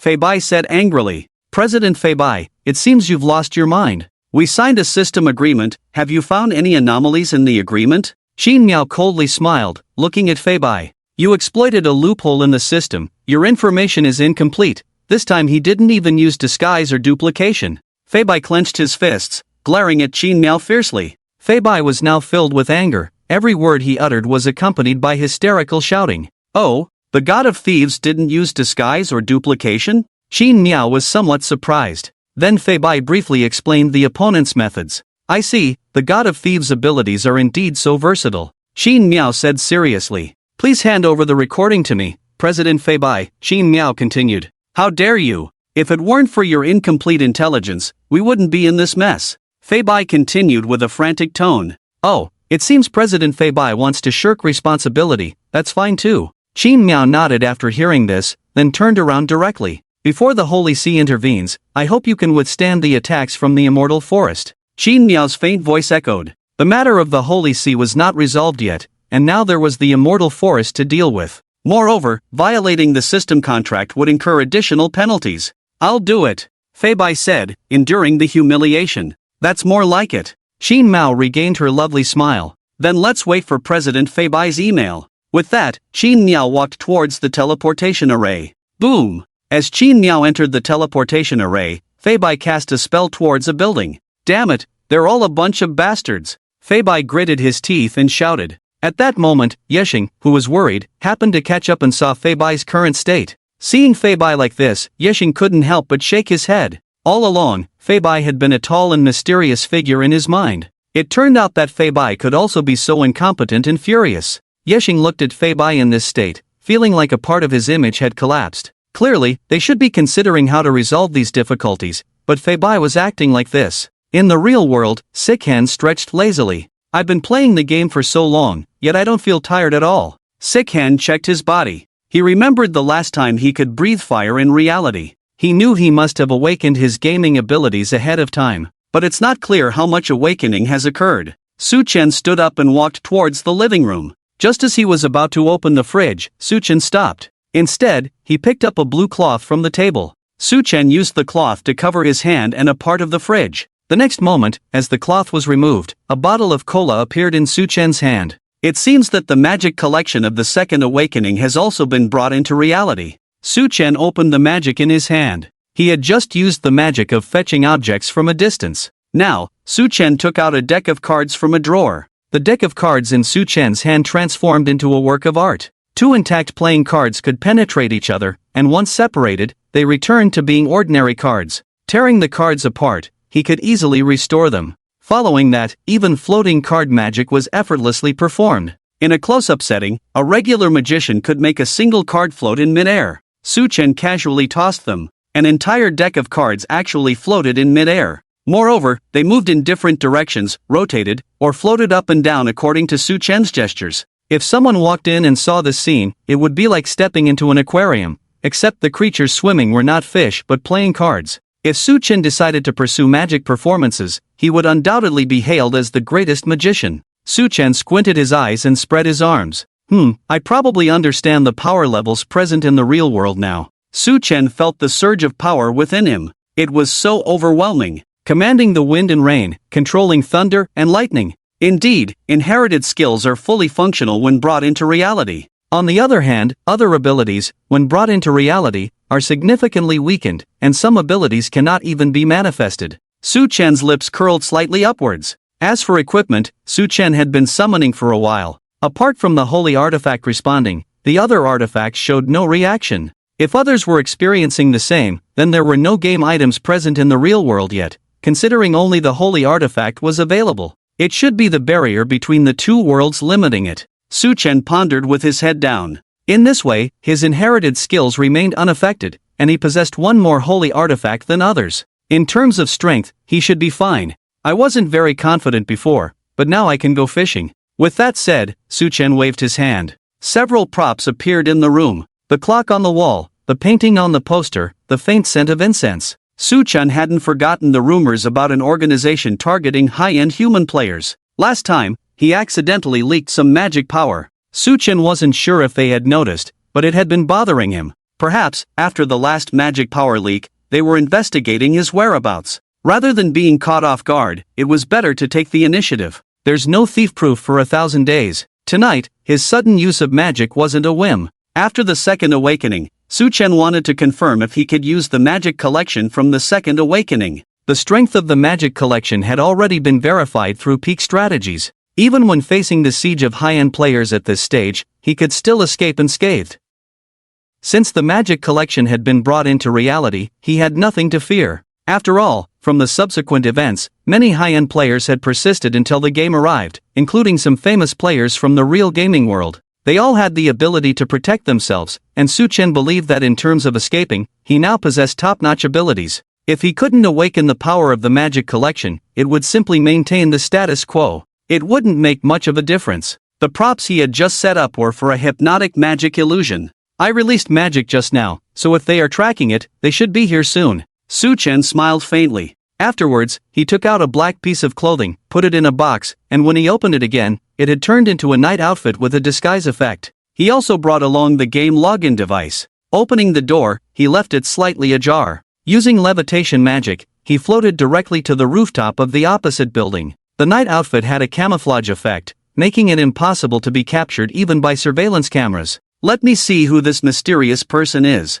Suchen lay on the rooftop. He purposely didn't draw the curtains to make it easier for himself to observe. If the other party was weak and few in number, he would go out and capture them to force information about their organization. If the other party was strong and numerous, he would run away. Otherwise, why would he bring the game login device? Suchen was well prepared. As for this house, it was a rundown property of an online friend, and he hadn't even signed a contract to rent it. There was no risk of information leakage. Since he had some money now, he was considering moving to a new place. Inside a private room of a high-end bar, a young man with blonde hair had a beautiful woman on each arm. If it weren't for working for the organization, how could I live this luxurious life I once yearned for? The young man with blonde hair smiled. Thinking back to the past, he had no stable income. Besides grinding in the game, he had to work daily to make ends meet. Since joining the organization, he not only gained extraordinary power but also received a lot of resources in reality. Gold bricks and cash were handed out generously. Most of those so-called awakened individuals were rich kids. Because they were wealthy in reality and strong in the game, they had the opportunity to awaken their powers early. He had no psychological burden when dealing with these people. Instead, he found it oddly satisfying. Just as he was about to enjoy the fruit fed to him by the beauty next to him with a smile, beep, beep, beep, a device in his shirt pocket started beeping. You both, get out. The blonde man frowned and said to the two women. The two women wanted to say something, but the blonde man threw a bunch of cash at them. Get out. Impatiently, the blonde man said. Seeing the money, the two women quickly picked it up and ran out. Once they were gone, the blonde man took out the device from his shirt pocket. It's that new awakened individual. I would have found you in a few days, but since you've shown up voluntarily, I'll have to deal with you sooner. The blonde man chuckled lightly. After leaving the bar, the blonde man found an alley and put on a mask. Once the mask was on, a strange energy enveloped him. It wasn't an amplifying equipment but rather a shield against ordinary people noticing him. Both the organization and the current player community agreed to keep this hidden from ordinary people. In the eyes of most ordinary people, the world remained the same without any extraordinary powers. With the mask on, ordinary people couldn't detect him anymore. Of course, this invisibility was only effective against ordinary people. Players with awakened powers could still sense them. After shielding himself from ordinary perception, the blonde man used his superpowers to swiftly move towards his target, scaling walls and flying over rooftops. He stopped in front of a tall building. Looks like this is it. Instead of taking the elevator, the blonde man went up the stairs. With his speed, he was several times faster than the elevator. Strange, why does this energy point feel slightly stronger than last time? As he approached, the device displayed a different power level compared to last time. It might be because of the error from being too far last time. Due to the restrictions of the two realms barriers, awakened individuals have a slow power increase in reality. The blonde man furrowed his brow, pondering. Generally speaking, the power that an awakener can awaken at the beginning basically represents the power level of this awakener for a long time. Like this new awakener in the instrument, the power that was very weak a few days ago has been greatly enhanced all at once. Can't he still synchronize his reality with the game to improve? Do you really think the barrier between the two worlds doesn't exist? But it's still under control. The opponent's power is just a bit strange, Huang Mao thought for a moment. He still didn't call for backup. He could handle this new awakener alone,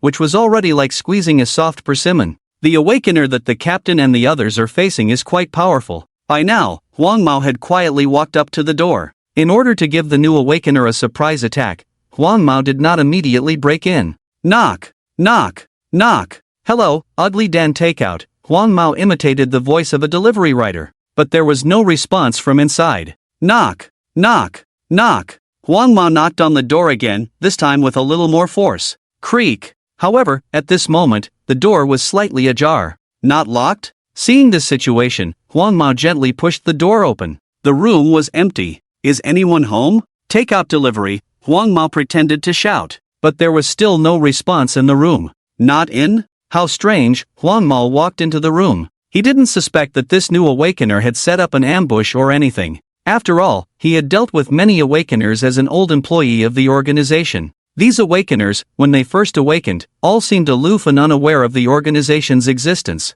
So these new adventurers were particularly easy to catch. The difficult ones were those who awakened with too strong power from the beginning. Once they missed catching the opponent for the first time and let them escape, it was hard to catch them again once they became cautious. Huang Mao searched the room. The awakener should have gone out, so he searched the room first to see if there was any intelligence. Tick, tock, tick. The clock on the wall made a regular ticking sound. There was a faint aroma in the room, which Huang Mao didn't pay much attention to. Many people have the habit of using aromatherapy at home, so it's not a strange thing. After searching for a while, he found nothing. Huang Mao sat on the sofa to rest for a while. Where did this awakener go so late at night? Isn't he coming back yet? Huang Mao sat on the sofa, ready to wait for the awakener to return. In front of the sofa, there happened to be a magazine. It was a painting depicting an ancient battlefield. Soldiers in armor, mounted knights, tattered battle flags. Every detail of this ancient battlefield painting was vividly lifelike.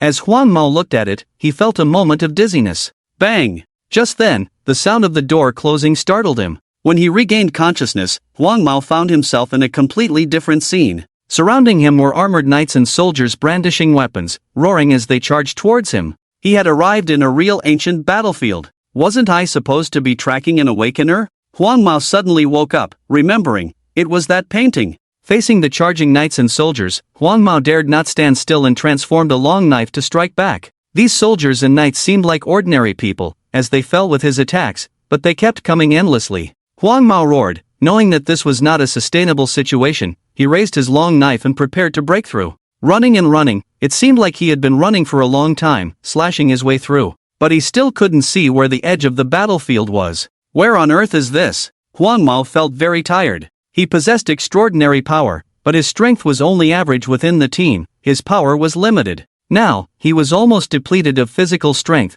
barely standing through sheer willpower. At one point, he tried to convince himself that it was all an illusion and stood still against the attacks. However, a knight's strike directly wounded him. He could feel it vividly. Just as he was about to collapse, he saw numerous playing cards appearing around him, suspended in midair. As he puzzled over it, the cards transformed into sharp blades and lunged towards him from all directions. He grabbed a long knife and kept striking at the cards, but he was already nearing exhaustion, and the cards were too numerous for him to defend against. Card after card cut across his body. Thud! With injuries accumulating, he couldn't hold on any longer and fell to his knees, sword in hand. In his blurred vision, he saw a young man standing before him. The young man toyed with playing cards, wearing a mocking smile as he looked down at him. "Who are you?" he roared, failing to understand that he was ensnared in the trap set by this young man. "Well, aren't you looking for me?" Su Chen said with a smile. "You're the newly emerged awakener?" Yellow Hair asked in disbelief. "Let's chat later, but before that." Su Chen's voice trailed off. Iron chains emerged from the ground, and Yellow Hair tried to cut them with his sword, but he was too weak. Clang! The sword aimed at the chains was deflected and fell to the ground. In a matter of seconds, Yellow Hair was tightly bound by the iron chains, unable to move. The battlefield scene gradually dissipated. Yellow Hair opened his eyes again and saw the familiar room around him. Only Suchin sat on the sofa, looking down at him. "Now, we can have a good chat," Suchin said with a smile. At this moment, Yellow Hair understood the situation. "You can't treat me like this. If you dare to do anything to me, the organization won't let you off," he protested. "Your tricks are futile against our captain." Yellow Hair panicked and shouted, "I can release you, but you have to tell me about your origins, especially the organization you mentioned," Suchin said, looking down at Yellow Hair. "I can't tell you, I really can't," Yellow Hair immediately replied. "Seems like you're quite loyal, that's fine," Suchin smiled. "It's not about loyalty, I really can't tell." Yellow Hair's words were cut off. Suchin took out a pocket watch from his jacket pocket. Hypnosis magic. Suchin hypnotized Yellow Hair directly. Soon, Yellow Hair wore a blank expression. "Why didn't your captain come himself and sent you instead?" Suchin asked directly. "The captain is currently pursuing a very powerful awakener," Yellow Hair replied emotionlessly. "There are other awakeners in this city, and they are very powerful. How long until the next time you send someone after my failure?" Suchin continued to inquire. "The coordinates weren't reported this time, so we have to wait for your next reveal. The awakener stole a very important item from the organization. Until he is captured, they won't waste much effort dealing with you," Yellow Hair explained. "A very important item?" Upon hearing this information, Suchin began to calculate. It seemed like a valuable item. "I wonder if that item has any connection to him? He's so upright and sincere, he should be quite destined." Suchin looked at Huang Mao. "Captain, how does my strength compare to yours?" Suchin continued to question Huang Mao. "I can't accurately judge the gap between you and the captain because I can't feel a genuine energy level from you." Huang Mao replied expressionlessly. "What is an energy level?" Suchin asked in surprise. "The power of you awaken comes from the game world, but the power of the game cannot be fully displayed due to the barrier between the two worlds, and the power level of this world has a different system. The power level of this world is divided into SSS, SSS, A, B, C, D, E, F, G. The instrument shows your level as F, but you can easily defeat me, who is at level D." Huang Mao continued to answer. Hearing this, Suchin understood. This system of power division should have existed before the arrival of the game. After the game arrived, it basically adopted the power division from the game. After all, everyone's power mainly comes from the game. As for this world hidden before the arrival of the game, Suchin also saw it for the first time. But why is his level F? Is it because the instrument can only detect the power converted from the basic level? The intensity of his inherited skills cannot be detected. But this also made Suchin somewhat puzzled. What is his actual power level? By the way, what level is your captain? And that powerful adventurer? Suchin continued to inquire. "C level, but with full combat power, he can match the attack power of AB level.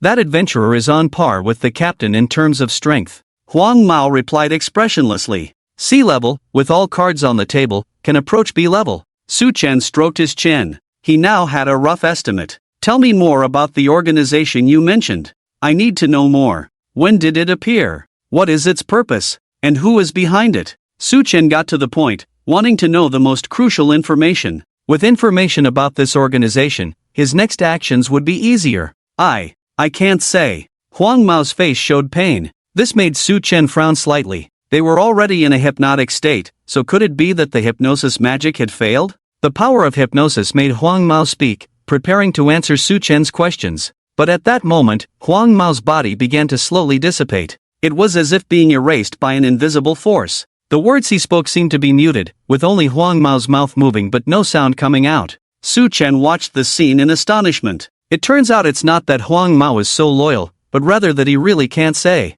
Could this be a soul lock? Suchin looked at the now disappeared Huang Mao, his brow furrowed. Back when he was still an adventurer, he found a book in ruins that recorded information about soul locks. Key information about the organization was set as triggers for the soul lock. Once those pieces of information were spoken, the soul lock would erase them. Suchin had intended to bring the organization's device over, but when he did, it dissipated like Huang Mao. Fortunately, he managed to extract some basic information. At least now he had some understanding of this world. There is a very powerful awakened in this city, as well as a captain of this organization. That awakened has something very important to the organization in his hands. Suchin recounted some of the information he had just obtained. Suchin hesitated whether to get involved in this matter. In fact, with Suchin's character, he didn't want to get involved. Whether that awakened was besieged or managed to escape, it didn't really concern him. In his previous life, when he was still an adventurer, he knew this well. Do not meddle in other people's business.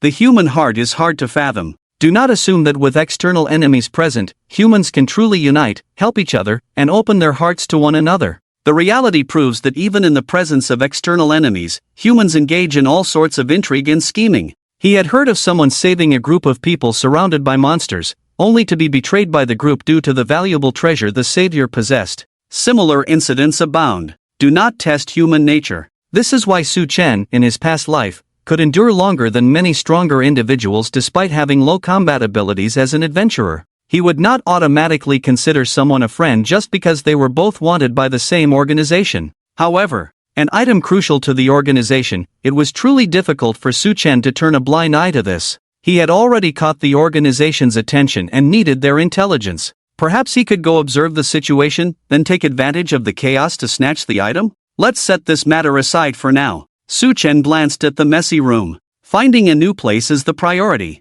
This place had been compromised. Although Yellow Hair claimed the coordinates had not been reported, with even a soul lock in place, who knew what other methods the organization might have? It was definitely safer to relocate. It was getting late. Su Chen packed up his belongings, placing his login device and a few personal items in a travel bag.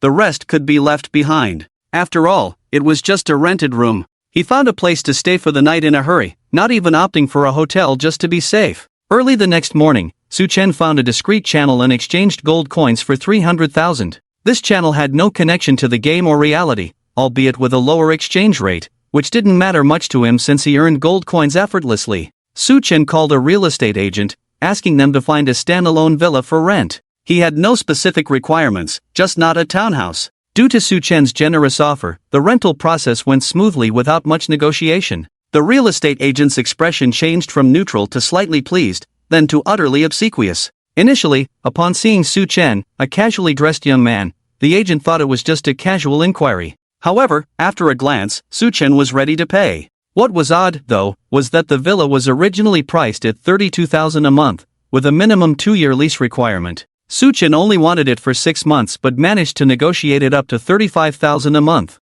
The landlord agreed without much hesitation, even with the shorter lease term. "Bro, here's my card. Feel free to contact me anytime." After signing the contract, the real estate agent looked at Su Chen obsequiously. This deal would earn him a substantial commission of 210,000. Sure. Su Chen smiled and accepted the card. "Bro, I won't disturb you further," the agent said with a smile. "Feel free to reach out if you need anything." Watching the agent walk away, Su Chen pondered, why rent a villa? It wasn't for luxury. Having been an adventurer for so long, he was accustomed to roughing it. The terrain was crucial to him. If the organization discovered him while he was logged into the game and launched a surprise attack, it would be disastrous. Hence, he needed a spacious place to serve as his base. Su Chen admired his newly rented villa. It was surrounded by tall walls covered in lush vines and colorful flowers. Behind the ornate iron gate was a spacious courtyard with a well-maintained stone path and a beautifully decorated pavilion in one corner. Inside the spacious and bright villa, with luxurious and grand bedrooms,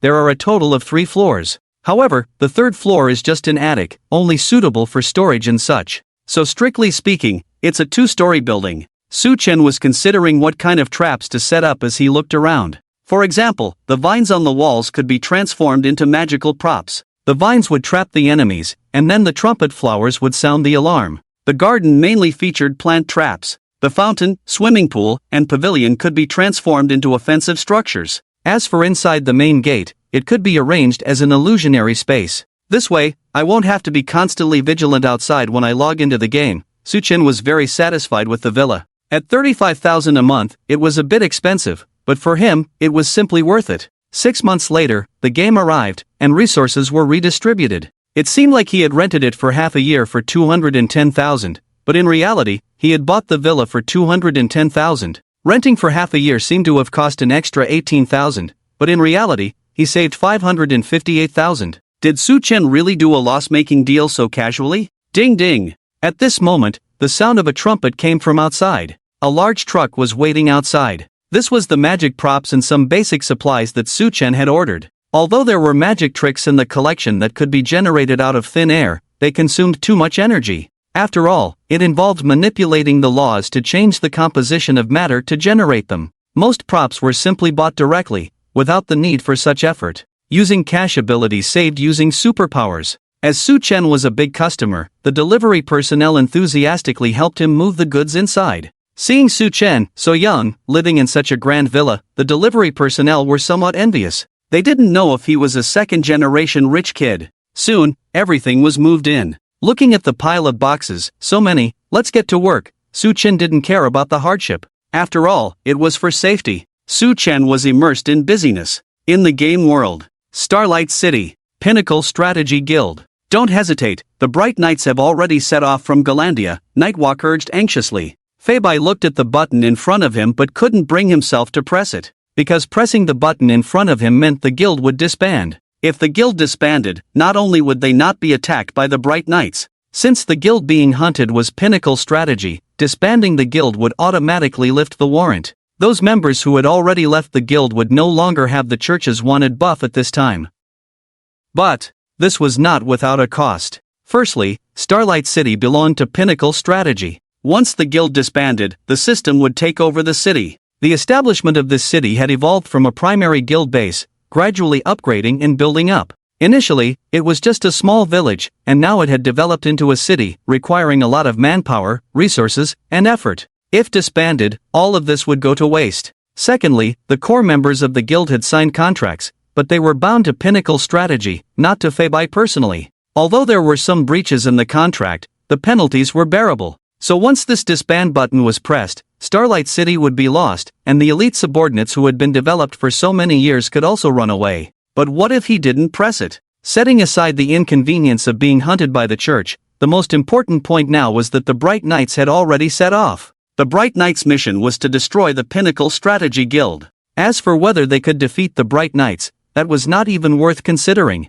The Bright Knights were a force that even the major empires feared, not to mention, if they truly defeated the Bright Knights, what would the church do next? 9 red bishops, and even rumored ascetics. If they can't handle it, the Pope should step in. If even the Pope can't handle it, there's the Bright God behind them. So for Feibai, disbanding the guild now would reduce some losses. Anyway, if he doesn't disband this guild, the Holy See will break it up. Bai, have you not made up your mind yet? Ye Yan also said. Although Feibai scolded her yesterday, he went to apologize and admit his mistake to her at night, and Ye Yan forgave him. Yesterday, my brothers and I discussed it. We will preserve our strength and help you make a comeback. Yexing urged at this time. Yes, boss, we'll make a comeback with you. Let's preserve our strength first. We are just temporarily stepping back, but we will come back. The other core members of the guild also echoed at this time. Feibai took a deep breath. Okay. Feibai made a certain decision. He pressed that button. Guild information, the peak strategy has been disbanded.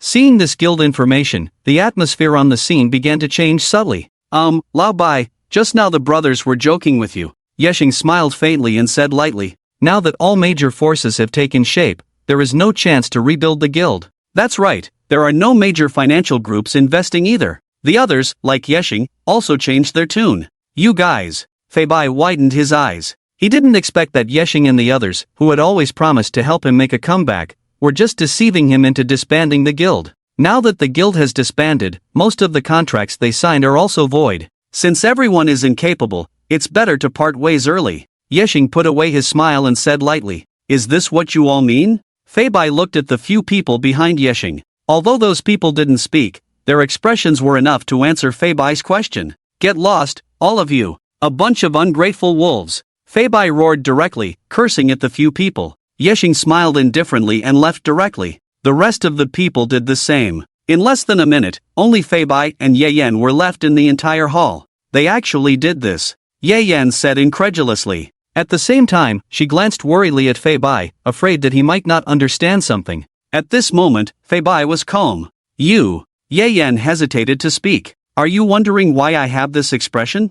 Feibai said lightly. Ye Yan nodded. Yesterday, Feibai was so out of control that according to yesterday's situation, Feibai should be furious now. But the Feibai in front of her was unusually calm. I will register a new guild later, and if they don't join in 3 days, I will settle the score. Feibai snorted coldly. Ha? Ye Yan said incredulously, how will you settle the score with them? Although I didn't think the guild would come this far at first, it's better to include some things than not. The contract was meticulously designed by an excellent team I found over a month, it looks similar to other contracts on the surface, but it actually sets deep textual traps. If they don't join my new guild in 3 days, they will have to pay a hefty price. With this money, they may not have another chance to plot against us. The current Fei Bai is completely different from yesterday. You were acting yesterday? Ye Yan realized at this moment. I'm sorry, Ye Yan, yesterday was a spontaneous test I came up with. It would be best if they could continue to follow me, but if they want to run, they better be prepared to pay. Fei Bai apologized to Ye Yan. Ye Yan took a deep breath. In fact, she felt something was off with Fei Bai yesterday. Although yesterday's incident was indeed a big blow to Fei Bai, the guild leader, it doesn't align with Fei Bai's usual style. Fei Bai always settles things properly. How could he not know that losing control like he did yesterday would only make the wavering members more inclined to leave the guild?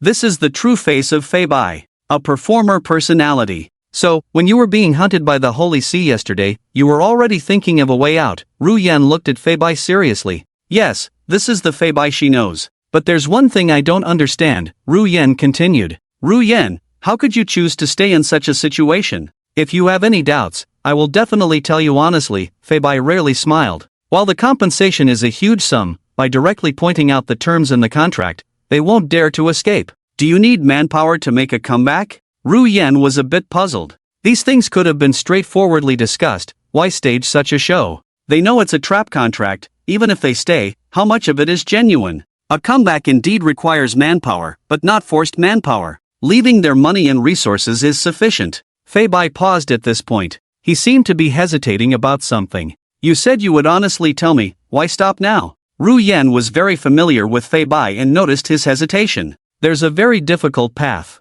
Originally, I didn't plan to take it, but now I might consider it. Fei Bai looked out the window, his mood somewhat complex. The news of the Peak Strategy Guild's dissolution slowly spread. It was impossible to keep it hidden. The Peak Strategy Guild was already a relatively well-known guild. Coupled with the recent server-wide event, it garnered a lot of attention. For a while, it attracted a lot of interest. Whether in the World Chat channel or on gaming forums, major social media platforms were filled with this topic. Even on the hot search list, the dissolution of the Peak Strategy Guild quickly rose to the top. The Thief God incident is no joke. It really caused a guild worth billions to evaporate. Is it necessary to make a game so cruel? Starlight City just disappeared. How many job positions went with it? Is the official really doing nothing, still focusing on this so-called event? Although, why hasn't the Overlord Guild disbanded? In the end, they must have offended the Holy See somehow. The information released by the Overlord Guild last time always felt unreliable. Speaking of which, now that the Peak Strategy Guild has disbanded,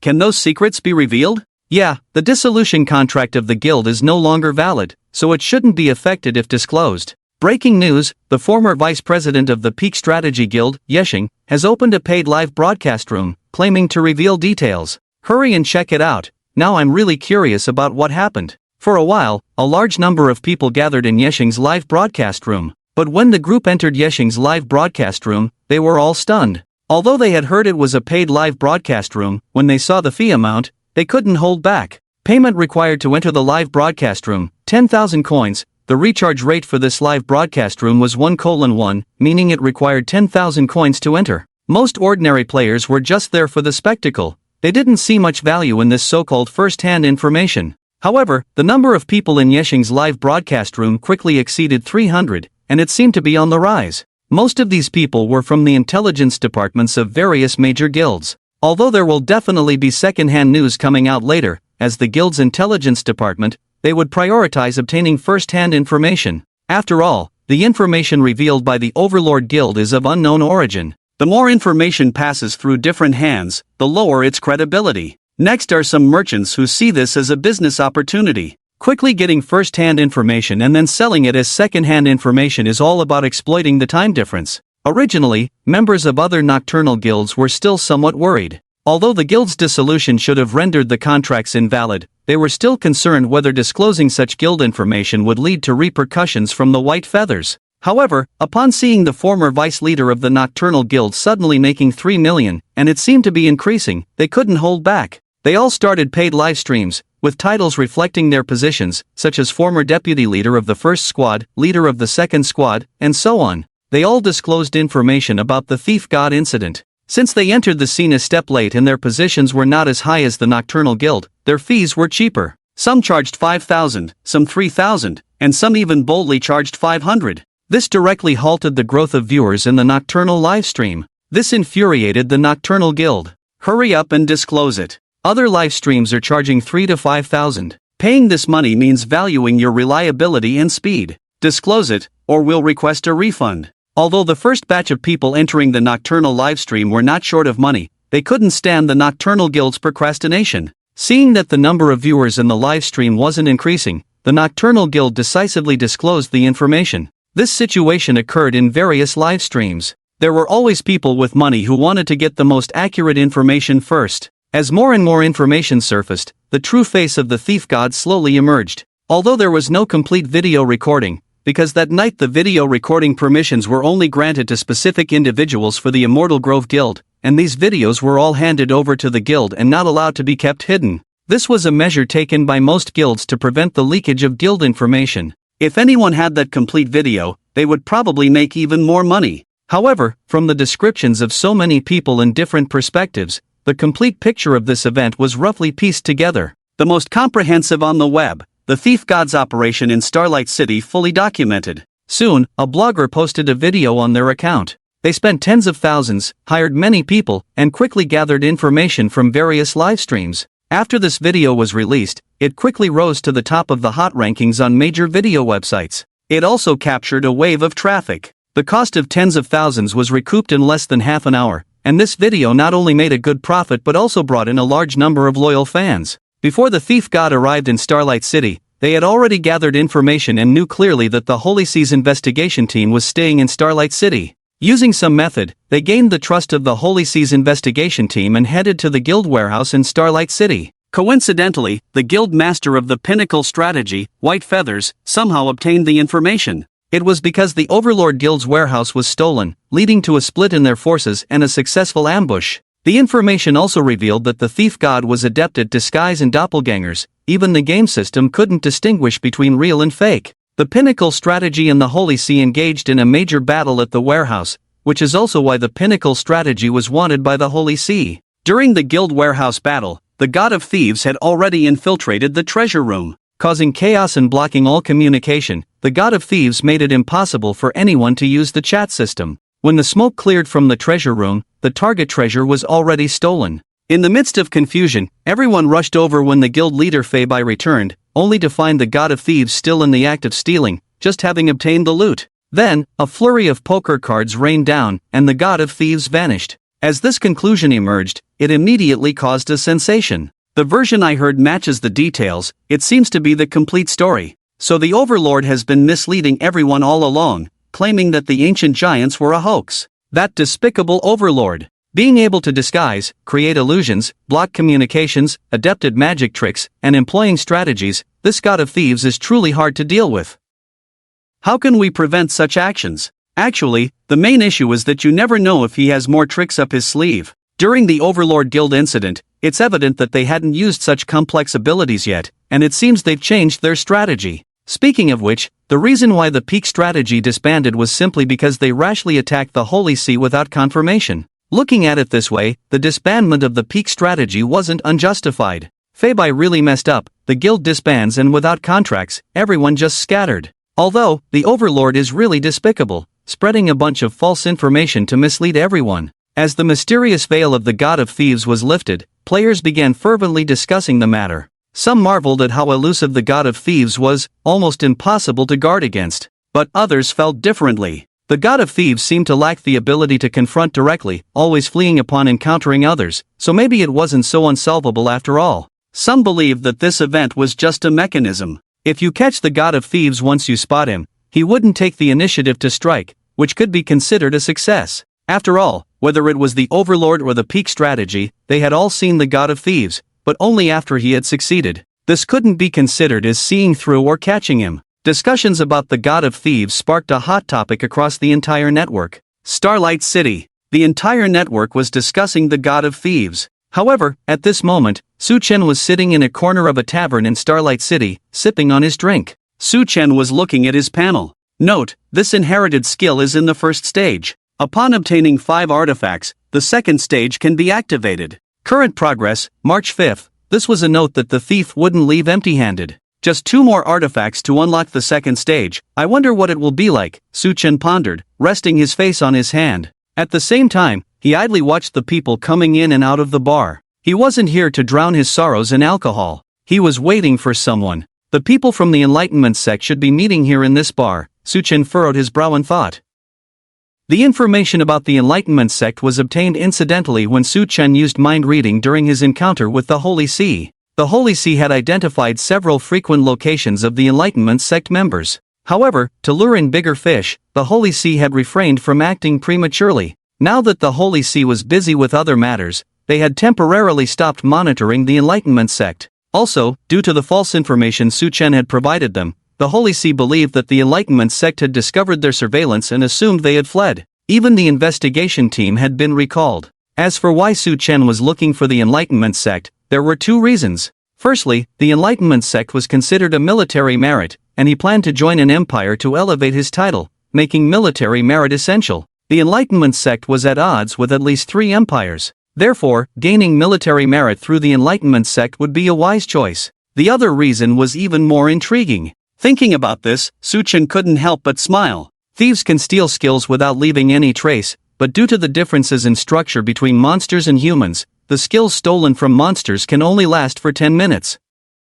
They are considered consumables. On the other hand, stealing human skills and talents allows for permanent acquisition. However, this action would cause a great stir among players and be seen as sorcery among indigenous residents. Therefore, Su-chen had put this matter on hold. It wasn't until the last time he heard the Holy See mention the Enlightenment sect that Su-chen came up with a good idea. He decided to directly steal from members of the Enlightenment sect to obtain their skills and talents. If a normal person's skills and talents were stolen, they would report to the Empire and the Holy See for investigation. But if members of the Enlightenment sect had their skills and talents stolen, would they dare to report to the Holy See? A group of sorcerers claiming to be victims of sorcery, would the Holy See and the Empire intervene on their behalf? While Su-chen was pretending to drink alone, the door of the bar was pushed open. A middle-aged man entered, catching Su-chen's attention. Although he appeared no different from an ordinary person, there were subtle details that set him apart. Despite his calm demeanor, the fine lines around his eyes closely resembled those in the Holy See's intelligence reports.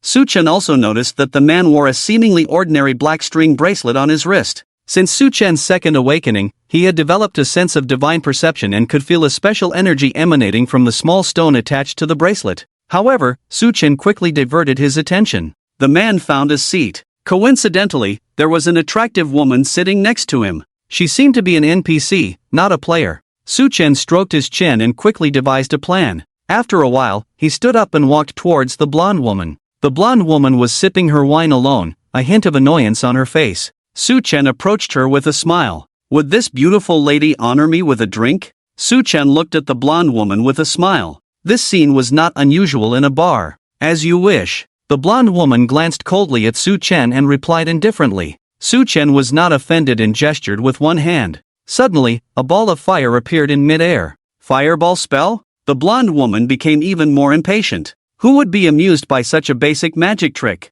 But at that moment, Su-chen snapped his fingers. Hundreds of roses floated in the air. This immediately caught the attention of everyone in the bar. These conjured creatures were not a result of magic skills. Su-chen selected the most vibrant rose and turned the rest into twinkling starlight, using them as a backdrop. Beautiful flowers for a beautiful lady. May this rose bring you some joy, Su-chen said in a gentlemanly manner. Such a wonderful magic trick, I've never seen anything like it. Impressive, young man, show me more. The onlookers were amazed by Su-chen's magic performance. Even the aloof blonde woman showed some interest. You've got some skills. The blonde woman glanced at Su-chen with a bit more curiosity. Just some simple tricks. Su-chen conjured a deck of cards in his hand. If you're interested, I can show you some more fun tricks. The blonde woman became intrigued as well. Su-chen smoothly took a seat next to the blonde woman. The middle-aged man was initially cautious, but as Su-chen's magic unfolded, he too became captivated. The tricks Su-chen displayed were unprecedented among the magicians on this continent.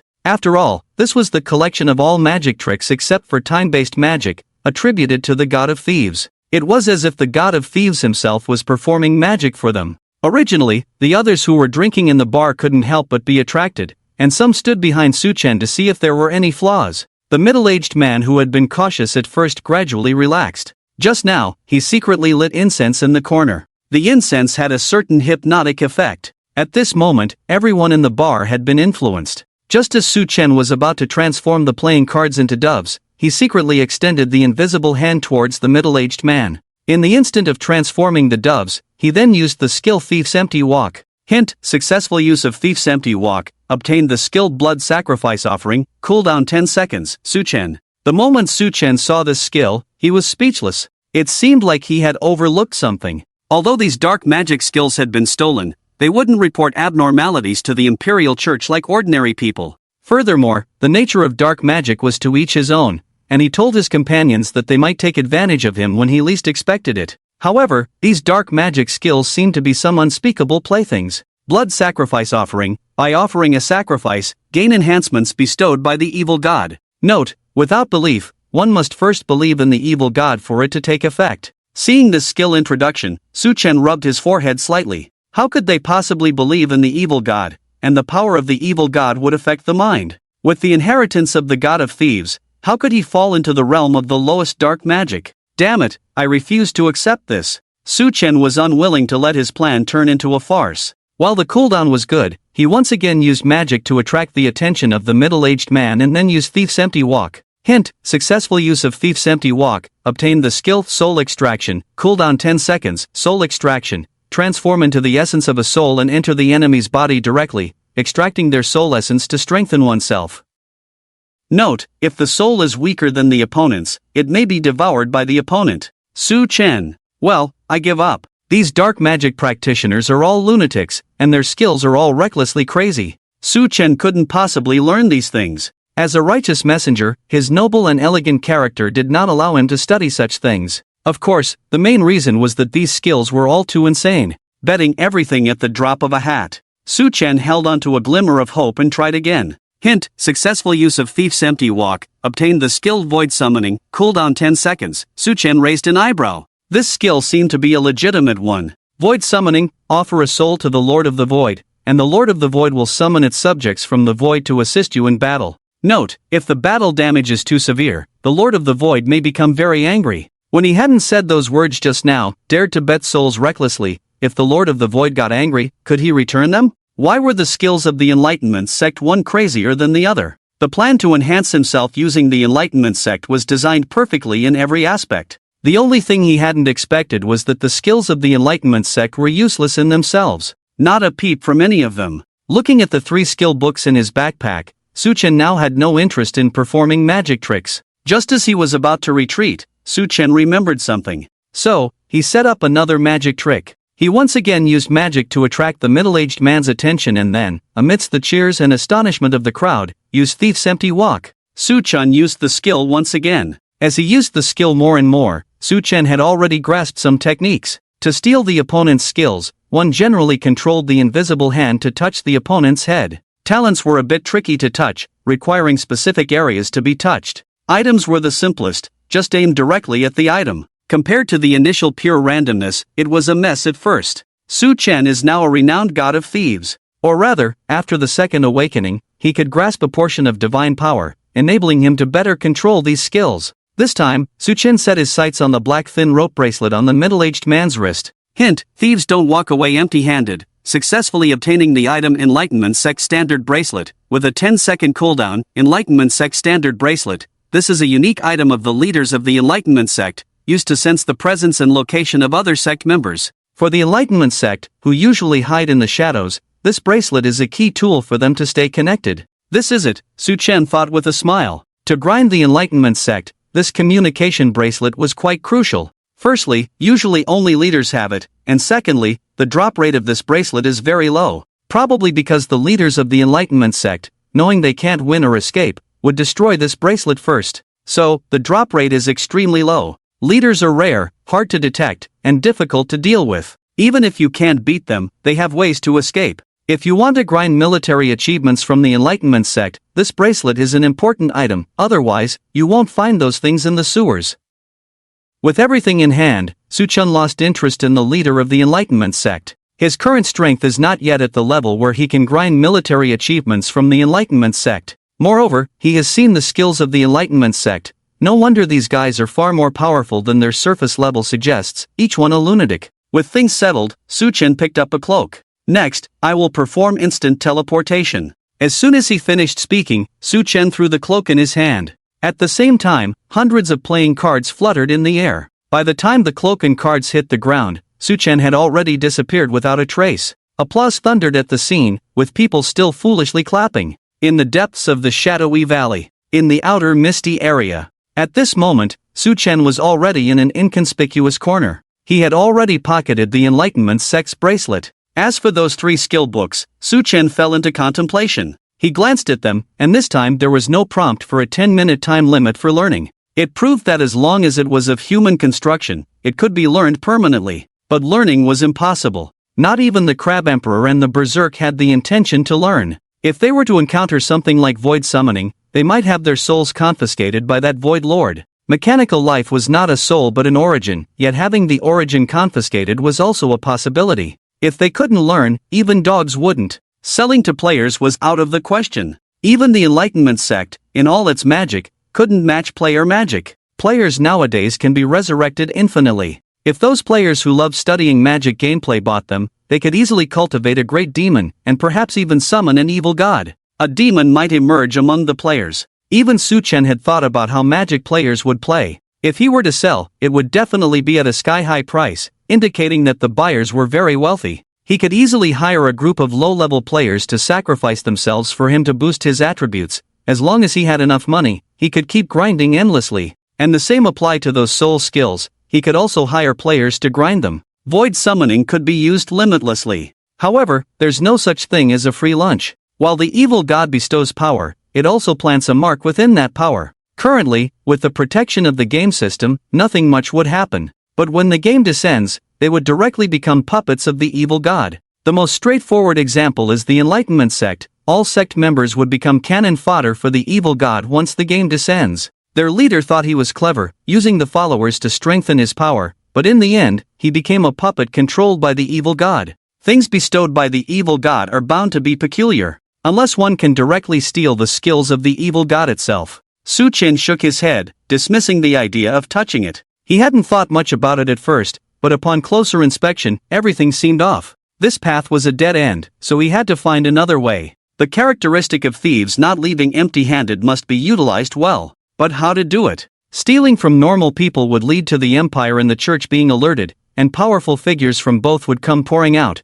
which he might not be able to handle. Stealing from practitioners of the dark arts would render their skills unusable. Besides the righteous and the practitioners of dark arts, were there any other kinds of people in this world? Just then, a glint of inspiration flashed in Su-chen's eyes. Right, in the Forgotten Valley, there is a seal containing an ancient demon, a malevolent being from ancient times that, while not divine, is close to godlike. I wonder if stealing through the seal would be successful. Su-chen remembered something. The seal in the Forgotten Valley was very secretive, only triggered when a player accepted a hidden quest, and the place had not been exposed yet. If stealing through the seal is not possible, then the only option is to raid the Empire's prisons and the Church's judgment dungeons. Su-chen even came up with a backup plan. In the Empire's prisons and the Church's dungeons, many of the inmates were once powerful individuals. While they might not be as strong as the ancient demon, they wouldn't be far off. Some of them possessed unique skills, which, if acquired, could help him develop different styles. But these places are not easy to infiltrate. Su-chen furrowed his brow. Even top-tier players of the Third Awakening had to be cautious inside the Forgotten Valley, where the monsters were incredibly powerful. Moreover, there were some special terrains where one could easily get lost. The Empire's prisons and the Church's judgment dungeons, where these strong individuals were held, were heavily guarded. Infiltrating them would be extremely difficult. The normal channels required a high status. For example, a Duke of the Empire could reasonably gain access with some monetary influence. Whether through forced infiltration or normal means, strength needed to be enhanced. I should focus on leveling up first. Su-chen could only put this matter on hold for now. He was currently at level 100. Even casual players were at least level 150 plus with 3 awakenings. And he didn't know how difficult his third awakening task would be. The first awakening was stealing artifacts, the second was stealing relics, and he had already reached the peak with relics. Even if he were to steal another relic, he wouldn't be able to because the second relic had not yet appeared. In any case, reaching level 151st and seeing what the third awakening task entailed was crucial. If possible, he would also try to borrow 2 artifacts to unlock the second stage of not leaving empty-handed. Before him lay an area shrouded in mist. The mist here was ever-changing, sometimes dense, sometimes thin. Within the mist lurked the monsters of this area. Suchen had previously leveled up on the outskirts of the shadowy gorge. Now he was in its depths, perfect for his current leveling needs. Come out. Suchen summoned his companions directly, mainly the Crab Emperor and the Berserker. The turtle's size was a bit large, a bit too conspicuous. From level 100 onwards, he could already see players around him leveling up. Unlike the solo leveling environment before, he needed to be mindful of the influences. However, the misty area of the Shadow Valley had a decent number of players, but it was the castle area where players gathered in larger numbers. Frenzy and Crab Emperor led the way, while Suchen followed behind as a supervisor and a rear guard. The monsters in the misty area liked to hide and ambush one by one. Suchen certainly couldn't walk at the front. Just then, Crab Emperor, who was leading the way, got his crab leg entangled by something unknown. He was struggling. Suchen cast a detection spell. Name, Corrupt Vine Monster, Species, Plant Mutant, Level, 125, Health Points, High, Rank, Bronze Elite, Abilities, Vine Bind, Corrosive Venom, Bud Spray, Regenerative Vine, Enchanted Vine. As the detection spell went down, its true form was revealed. It disguised itself as a tree, but upon closer inspection, its body was made up of several thick vines, covered with sharp thorns and poison sacs. At the top was a huge bud that occasionally opened, revealing its fangs inside. Attack! Suchen shouted directly. However, while Suchen was shouting enthusiastically, he didn't move a muscle. Obviously, Suchen had no intention of getting into the fight himself. He was just directing Crab Emperor and Frenzy to battle. But Suchen also made a contribution. Through the Star of the Amusement Park, Suchen could select a skill to use. For example, he had a skill called Star of the Amusement Park, and he could transform it into another skill. For instance, now Suchen transformed this skill into Summon Crew. This was a pirate ship skill. Immediately, several pirate crew members appeared and charged towards the vine monster. Endless illusions, everlasting life. By now, Crab Emperor had already severed the vine entangling his crab leg and was swinging his sword towards the vine monster. Crab Emperor fought very cautiously, not being greedy with his strikes at all. Before the vine monster could strike, Crab Emperor had already retreated, using rolls to dodge the attacks. However, Frenzy wasn't as conservative as Crab Emperor. Blue Fire Jet, fire elements were naturally effective against wood elements. Even though Frenzy was of a lower level, he was a semi-god in the initial stage.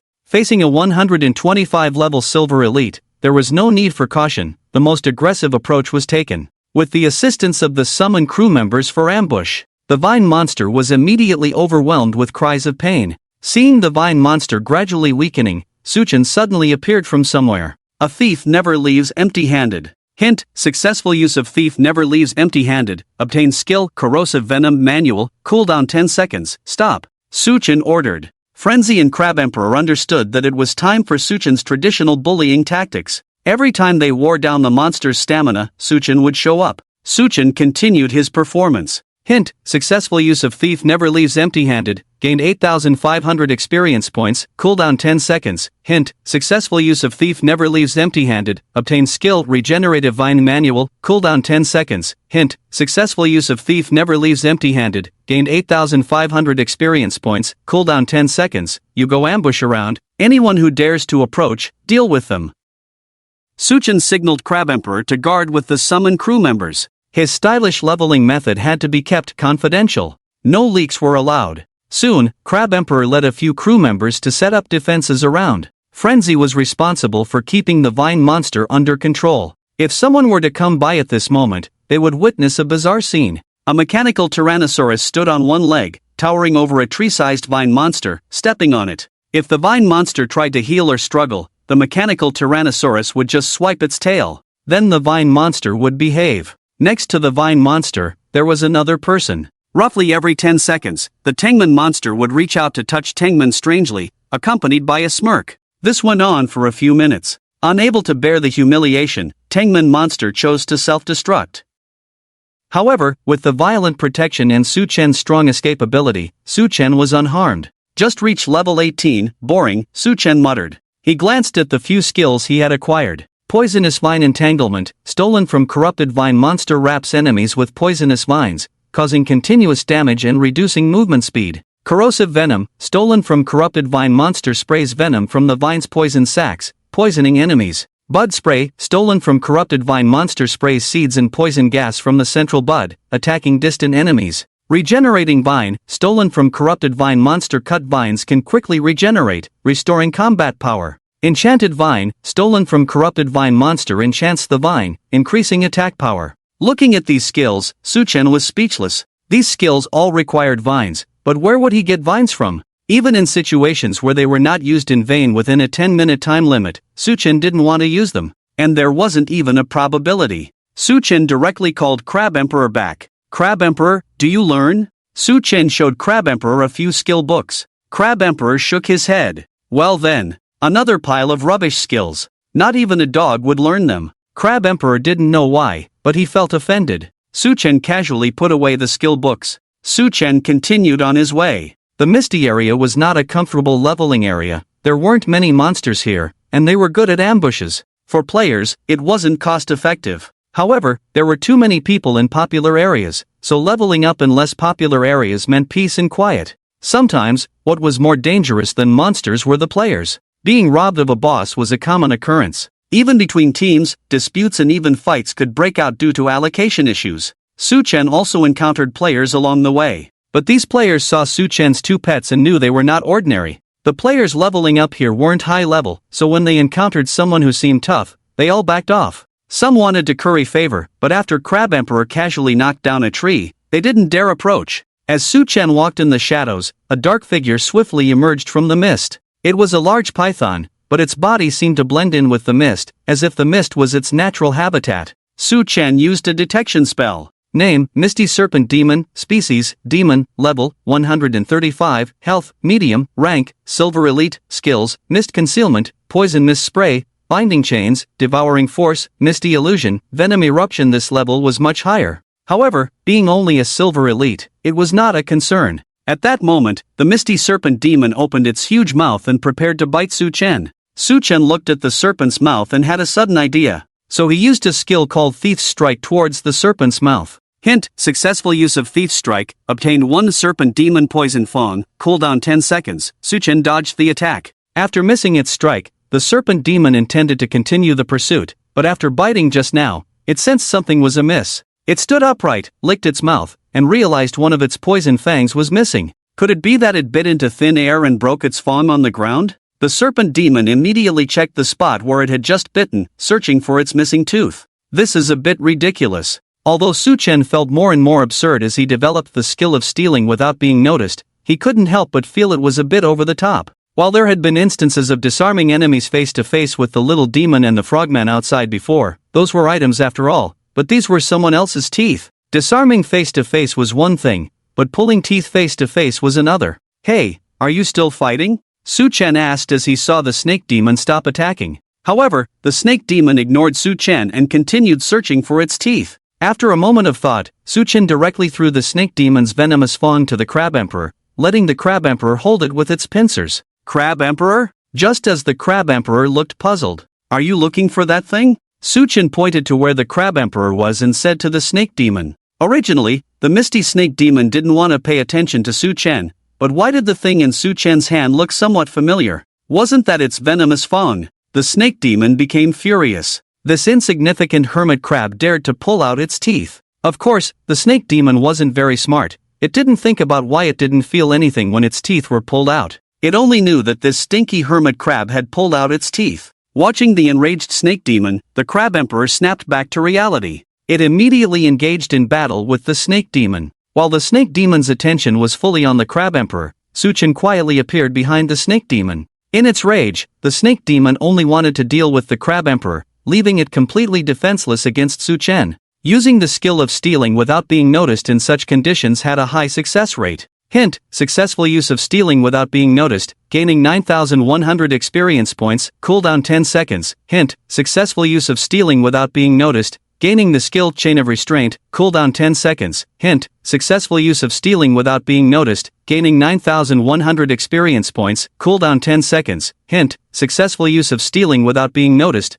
Gaining the skill Misty Illusion, cooldown 10 seconds, hint, successful use of stealing without being noticed. Gaining the skill Venomous Outburst, cooldown 10 seconds, Suchen entered a mode of easy acquisition. It was like a buffet. Soon, only the skill of Mist Concealment was left to acquire. At this moment, the snake demon also felt something was amiss. When it tried to use its skills, it found they were gone. Just like its venomous fawn, gone. It might not be very smart, but that didn't mean it didn't know anything at all. It glanced at Su-Chen behind it. At that moment, Su-Chen was doing something mischievous. From his smile, it was clear he wasn't helping it. Calming down, it realized one thing: its current strength had significantly decreased. It couldn't do anything to this hermit crab. Every attack was either blocked or dodged. Plus, there was a large Tyrannosaurus Rex nearby, almost always in a watching state, sensing a scent of conspiracy. At this point, regardless of retrieving its venomous fang, it simply disappeared into the mist. Ran away. Hey, your teeth! Su-Chen shouted at the snake demon's retreating figure. But the moment he shouted, the snake demon ran even faster. You're standing here so big, scaring others away. Su-Chen glanced at the raging beast and said, Raging beast? What should he do then? Are you sure you haven't been stealing from others and scaring them away all along? However, the raging beast's level was too low to communicate. It could only whimper there. Although the snake demon ran away, Su-Chen still gained a large amount of experience. His level had reached 125. In addition, he obtained all of the Misty Snake Demon's skills except for Mist Concealment. Su-Chen directly took out 5 skill books. Venomous Mist Spray, stolen from the Misty Snake Demon, sprays a toxic mist forward, causing continuous damage to enemies in its path. Chains of Restraint, stolen from the Misty Serpent Demon, form chains of mist to entangle and immobilize a target. Devouring Force, stolen from the Misty Serpent Demon, devour a target, inflicting significant damage and restoring one's own life. Misty Illusion, stolen from the Misty Serpent Demon, create a misty illusion to conceal one's location. Venomous Outburst, stolen from the Misty Serpent Demon. When an enemy is affected by the poison mist spray, the venom can be detonated to cause additional damage. Su-Chen directly placed the 5 skill books in front of the Crab Emperor, checking if it's worth learning even for a dog. The Crab Emperor hurried over and carefully examined the 5 skill books. Unlike usual indifference, this time the Crab Emperor took a liking to 2 of the skill books. One was Misty Illusion, and the other was Chains of Restraint. As for Rampage, it was completely ignored amidst these skills. Creating mist to hide oneself while controlling the situation? Su-Chen looked at the 2 skill books chosen by the Crab Emperor. Just as the Crab Emperor reached out with its pincers to take them, Su-Chen suddenly retracted the hand holding the skill books. These were good skills that Su-Chen wanted to see if he could permanently learn. However, the system prompt still indicated they were limited time offers. Boring. Su-Chen casually tossed them aside. The Crab Emperor's eyes followed Su-Chen's hand and immediately jumped to catch the 2 skill books. After catching the skill books, the Crab Emperor seemed to reminisce. Are you training dogs here? Nevertheless, the Crab Emperor obediently started learning skills without hesitation. Su-Chen checked the Crab Emperor's panel and found that both skills were for permanent learning. Isn't it impossible to learn permanently unless it's compatible? Su-Chen was puzzled. Try out the 2 skills you just learned. Su-Chen instructed the Crab Emperor. The second skill, Chains of Restraint, required a target to be used. Su-Chen blared, did the Crab Emperor expect him to cooperate? Rampage, go up and cooperate with the Crab Emperor. Su-Chen ordered Rampage to go forward. The Crab Emperor first used the Misty Illusion. The mist created by the Serpent Demon was originally a fog that could conceal the giant body of the Serpent Demon. However, the Crab Emperor's mist was a condensed version, barely covering the small crab body. The Chains of Restraint used was not the kind that could bind the opponent's body, just a thin rope. The Crab Emperor initially intended to bind Rampage's body, but the length of the thin rope used couldn't even bind Rampage's thighs. Helplessly, it could only bind Rampage's mouth. Su-Chen was speechless. It seems that when the attributes are not compatible, although summon creatures can learn permanently, their power will be greatly reduced. Su-Chen roughly understood the pattern. So, it still had to be about compatibility. Let's go. Su-Chen planned to continue leveling up. Rampage opened its mouth, directly breaking the mist lock, and followed behind Su-Chen. The Crab Emperor looked at its newly learned skills, feeling somewhat defeated in front of Rampage. Su-Chen led his 2 subordinates, continuing to search for targets in the misty area. However, for some reason, every Misty Serpent Demon they encountered would flee upon seeing them, let alone attacking them. What could this mean? Su-Chen scratched his head. Could it be that the Serpent Demon that fled earlier had warned other monsters? So, Suchen decided not to look for the serpent demon and instead searched for other monsters. However, other monsters, like the serpent demon, would quickly flee upon spotting them. Even two black bear monsters in conversation, upon noticing them, abandoned their discussion and fled in different directions. Are you two just too intimidating? Suchen glanced at Rampage and the Crab Emperor. The Crab Emperor wasn't particularly intimidating. The real threat was the rampaging Great Tyrannosaurus, which indeed looked quite formidable. Both of you go back, Suchen called them back. He continued his search for monsters. However, nothing changed. When those monsters saw Suchen, they just ran away without a fight. Strange, very strange, Suchen frowned. He had never encountered this situation before. Suchen directly ruled out the fleeing snake demon because he was almost out of the misty area now. Even if he had special means of communication, it should be limited to his own kind. It wouldn't be possible for other races to be notified so quickly, right? Moreover, conflicts and even wars often occurred among different monster races. Monsters were not likely to be so united. Forget it, there's nothing good left in this misty area. Suchen decided to continue deeper since he couldn't find any monsters in the misty area. The shadowy valley was divided into several major regions. Apart from the initial outer area, there was the current misty area, which led to the forest area. Beyond the forest area was the swamp area, and crossing the swamp area would lead to the core castle area. The castle area was still unconquered by frontline players. Suchen moved forward. There were more monsters between the misty area and the forest area. Players with insufficient strength couldn't even cross from the misty area to the forest area, let alone level up in the forest area. However, it was strange. Along the way, Suchen occasionally encountered monsters, but they all fled immediately. We're in the forest area now, why is it still like this? Suchen furrowed his brow in thought. He hadn't even released the Crab Emperor, yet this was happening. This change had occurred since he reached level 125. Lost in thought, Suchen had already reached the edge of the forest area. A vast expanse of dense trees stood on the land ahead, their branches and leaves blocking out the sky, shrouding the entire forest in darkness. Although the entire valley was dimly lit, the forest was as dark as night. Suchen entered the forest. The ground was covered with thick fallen leaves, rustling with each step he took. This sound was particularly clear in the silent forest. In the past, Suchen would have deliberately tried to muffle his footsteps to avoid attracting too many monsters. But now, he didn't bother to do so and even intentionally increased the sound of his footsteps. Thud! Suchen even kicked a tree heavily. Dry leaves fell from the tree. After walking for a while, Suchen found that the situation in the forest area was the same as in the misty area. He couldn't encounter any monsters along the way. It seems I need to figure something out, Suchen pondered, stroking his chin. I've got it. Suddenly, Suchen came up with an idea. In the forest area of the shadowy valley, there was a ruler, the Forest Werewolf King. The Forest Werewolf King had a majestic body, dense and smooth deep gray fur, and claws as powerful as legendary weapons, capable of delivering a devastating blow. However, the Forest Werewolf King was currently puzzled.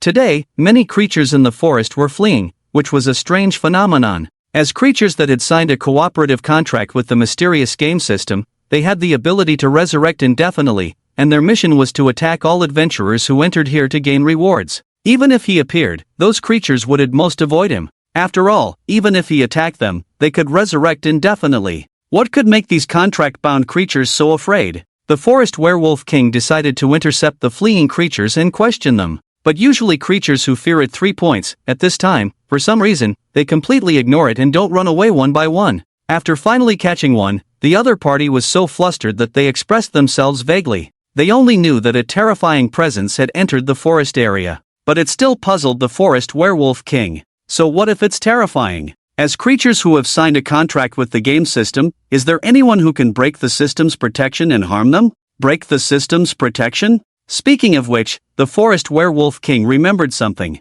It has a distant cousin who is not very capable. It seems to be called Night Shadow Werewolf King. Although they are both werewolf kings, their strengths are far apart. Due to poor performance and strength, it only got a job as a peripheral area leader. However, one day, this cousin suddenly ran in to find it. According to the cooperation contract they signed with the game system, they cannot easily leave their territory unless they apply to the game system to change their work area or take leave. The cousin told it that it also ran in out of helplessness. This puzzled the Forest Werewolf King a bit. If they can be resurrected infinitely under the cooperation contract they signed, why run away? Then the cousin recounted its experience. It had been waiting for a month for the appearance of the moonlight pearl, but just when it finally appeared, it was snatched by a dark, despicable, and filthy adventurer. Moreover, the dark, despicable, and filthy adventurer even cursed it as a beast and dared to speak of peeping at his family's treasures. Then the crucial point emerged. In the battle with that dark, despicable, and filthy adventurer, it felt its power draining continuously. At first, the cousin thought it was an illusion. But it wasn't until that dark, despicable, and filthy adventurer used its skills to summon a group of werewolves that it realized. That dark, despicable, and filthy adventurer had been absorbing its power and even its skills all along. The cousin dared not fight anymore and came seeking its protection. This news shocked the forest werewolf king. Can someone really break the system's contract? This cooperation contract is an existence that even the big shots in the castle cannot break. If it hadn't checked and confirmed that the cousin had indeed been damaged at the source, it would have thought the cousin was lying to it. After confirming that the dark, despicable, and filthy adventurer did not come after them, the cousin bid farewell, saying it had already applied to the system to change its work location. At the same time, it warned it to be careful of that dark, despicable, and filthy adventurer. Could it be that person? Because it really couldn't imagine what kind of person, other than the dark, despicable, and filthy adventurer mentioned by the cousin, could make creatures who sign contracts fear like this. There was some hesitation. But as the king, the forest werewolf king decided to go and check it out. Working in this area is very comfortable, and it is considered the supervisor of this area, enjoying many benefits. Over the years, it has also accumulated some wealth. It may not be powerful, but it's not weak either. If it were to move to a higher level work area, it would only end up being bossed around. How could that compare to being the supervisor of this forest area? In any case, it decided to take a look at that person first. Finding that person wasn't difficult, just follow the source of the escape in the other forest areas simultaneously, and it wouldn't be hard to find that person. Soon, the forest werewolf king found the source of this incident. It was a human adventurer, but he exuded an unparalleled majesty. And whether it was an illusion or not, it seemed to see a huge shadow of a demon god following behind the adventurer. At the same time, a voice came. This adventurer is extremely dangerous. Engaging with them may damage the source energy, but defeating this adventurer can lead to rich rewards. This is unprecedented. Damage the source energy? It seems that this person is most likely the despicable and vile adventurer that my cousin mentioned. Perhaps due to the overwhelming impact it brought, the forest werewolf king did not notice the faint scent around him. The forest werewolf king was still pondering how this adventurer, according to his cousin's description, appeared no different from an ordinary adventurer. Now the forest werewolf king really wanted to give his cousin a slap. Such terrifying power. Comparable to an ordinary adventurer? But what to do now? This dangerous individual has appeared in its territory. As for the statement, defeating this adventurer can lead to rich rewards, the forest werewolf king shook his head. What ability does it have? It has a sense of self-awareness. Is this all it can do? If the opponent cannot damage the source energy, relying on infinite resurrection, it could still fight. But not now. It's better to pretend not to know and hide. After making a decision, the forest werewolf king planned to flee. Just as the forest werewolf king was about to run, he felt his feet give way.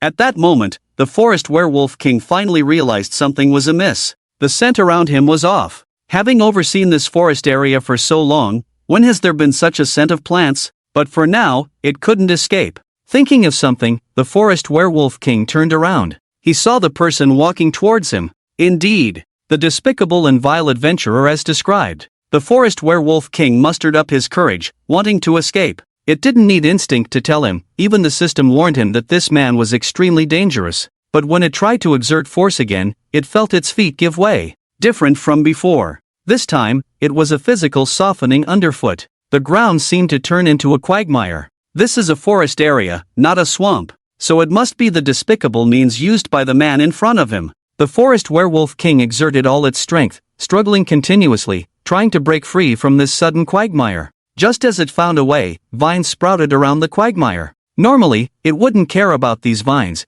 but the quagmire had no leverage points. Now these vines entwined it, hindering its ability to exert force. Upon closer inspection of these vines, the forest werewolf king felt a familiar sensation. Although it was in charge of the forest area, it had some knowledge of other regions as neighbors occasionally visited. It finally recognized them. These were skills from the misty area, corrupting vine monsters. Skills even crabs wouldn't learn, yet they have some effect. At that moment, the man walked over, muttering to himself. Indeed, this despicable individual had actually stolen abilities from other contracted colleagues. Unforgivable. But for now, it needed to escape quickly. I've even caught a regional boss, there should be good stuff. The man smiled as he looked at him. Then, he felt a dangerous aura heading towards his wolf head. The forest werewolf king, unaware of where the sudden burst of power came from, managed to break free from some vines in the swamp, rushing towards the outside. The aura originally aimed at its head landed on its waist. Like a wolf with a strong body but a weak waist,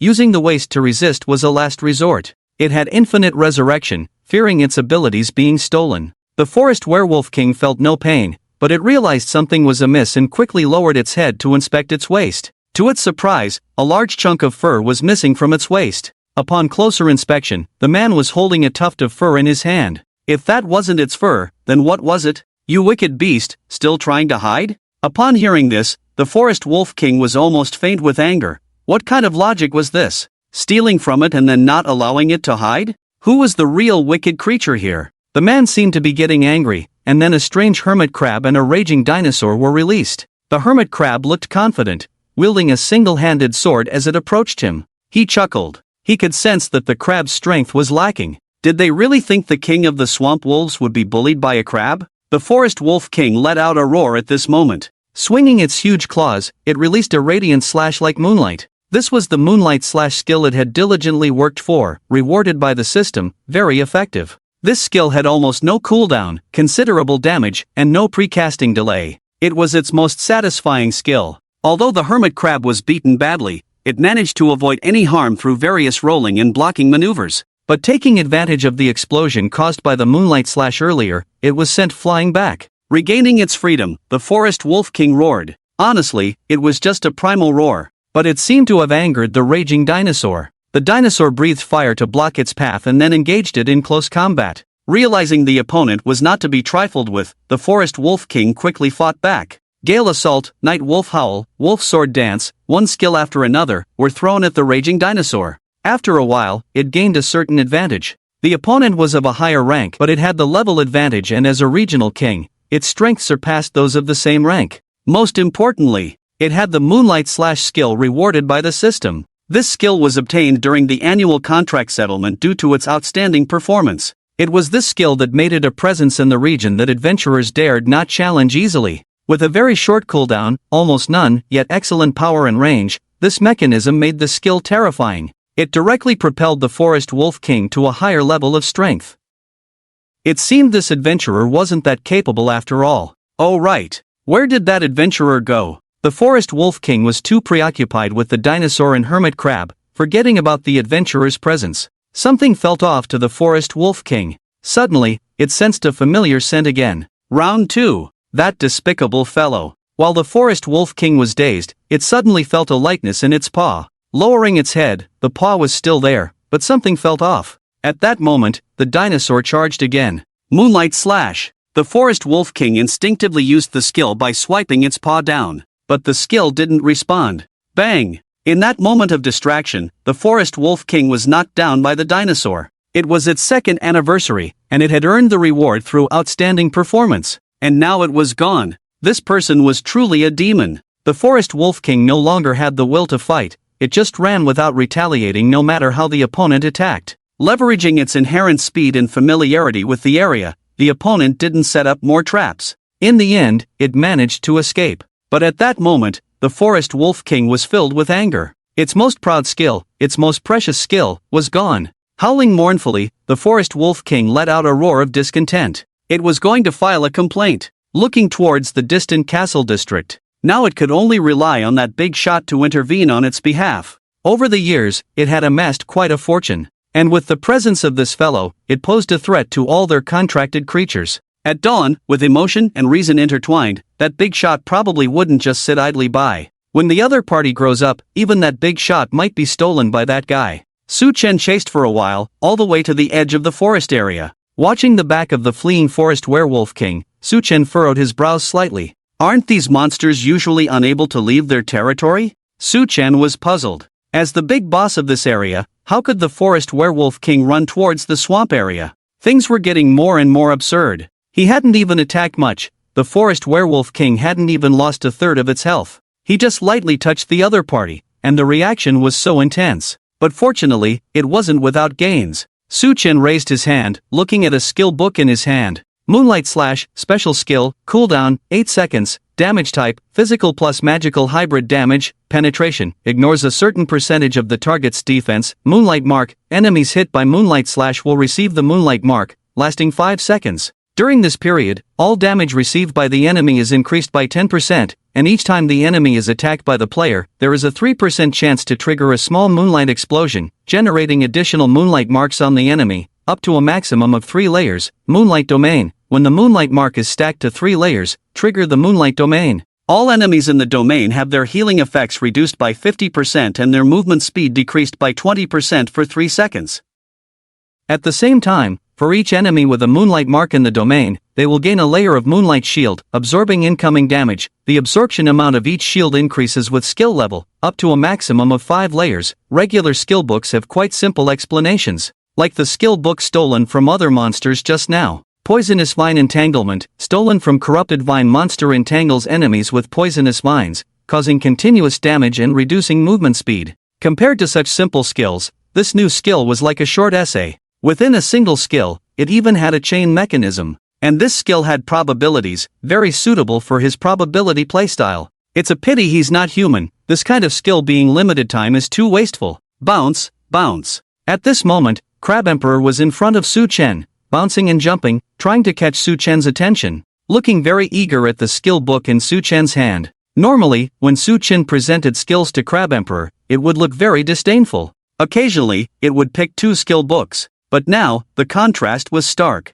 Even the usually disdainful Rampage came over, lowering its posture, rubbing its head against Su-Chen's arm. These guys, stop bouncing around. Su-Chen kicked Crab Emperor away directly. Stop bothering me. At the same time, Su-Chen gave Rampage a big slap. Giving you 2 such good things would be a waste, right? Let's learn it first. Su-Chen decided to try learning it himself first. Prompt: do you want to learn Moonlight Slash? Ha! No 10-minute time limit prompt? Logically, his structure and that of the Forest Werewolf King would definitely be different. Many monster skills are passed down through generations, and besides the difference in body structure, the bigger reason is genetic lock. Powerful genetic locks, even if made into skill books, can only be used for a limited time if they are not compatible. Why could this skill be permanently learned this time? Su-Chen furrowed his brows. For now, Su-Chen couldn't come up with an answer. But since he could learn it, such a good skill definitely couldn't be given to a pet. Learn. Su-Chen directly learned this skill.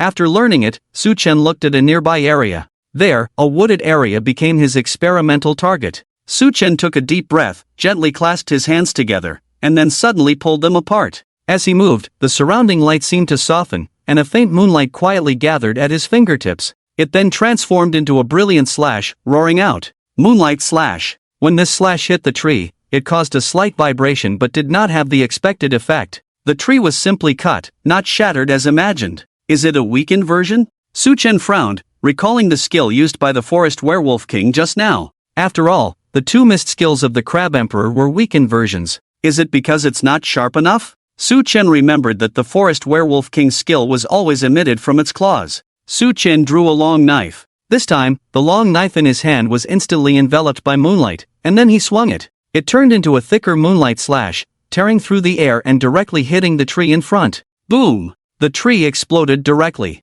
This strike had doubled in power. So it's not a weakened version, just not used properly. Su-Chen smiled and put away the long knife. With such power and accompanying effects, the cooldown time was only 8 seconds. And because his long knife was of poor quality and his attack power had not reached the 3rd awakening, there was a huge room for improvement. The Forest Werewolf King didn't have a probability flow artifact, yet this skill was already so strong. With this skill, he now had his first powerful skill. If monsters all had such special skills, that would be amazing. Su-Chen couldn't help but think. Monsters are simple, stealing from them wouldn't lead to complaints, they could only helplessly watch. Not as complicated as humans. Touch his 2 skills, and he could go to the Empire and the Holy See to complain. People are not what they used to be. Could it be that only these high-level bosses have such universal special skills? Su-Chen suddenly realized something. Then he looked towards the swamp area and the distant castle area. If I could get the skill of the castle area boss, damn.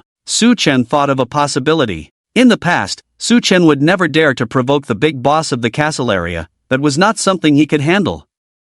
But now, it might be worth a try. On one hand, he had tasted success. On the other hand, although his combat power had not reached the top, his ability to escape was already at a superlative level. His escape magic was just too strong. Escaping was an important part of magic. Not to mention that even if he just threw normal playing cards and ran, even if the opponent trapped him with a trap, he could still escape. The problem of escape was solved. Now there was only one problem left. How should he approach the boss area of the castle? Sneaking in was one method, but the efficiency was too low. He could only use it once and then had to run immediately. With so many opponent's skills and items, and once the opponent became alert, it might take 2, 3, or even more attempts to get something. Who knows how long it would take to get a special skill? Su Chen continued towards the swamp area. Compared to the forest area, the swamp area was still no different. The monsters ran when they saw him. Su Chen set traps and waited for prey as usual. But this time, he didn't ambush a boss-level monster.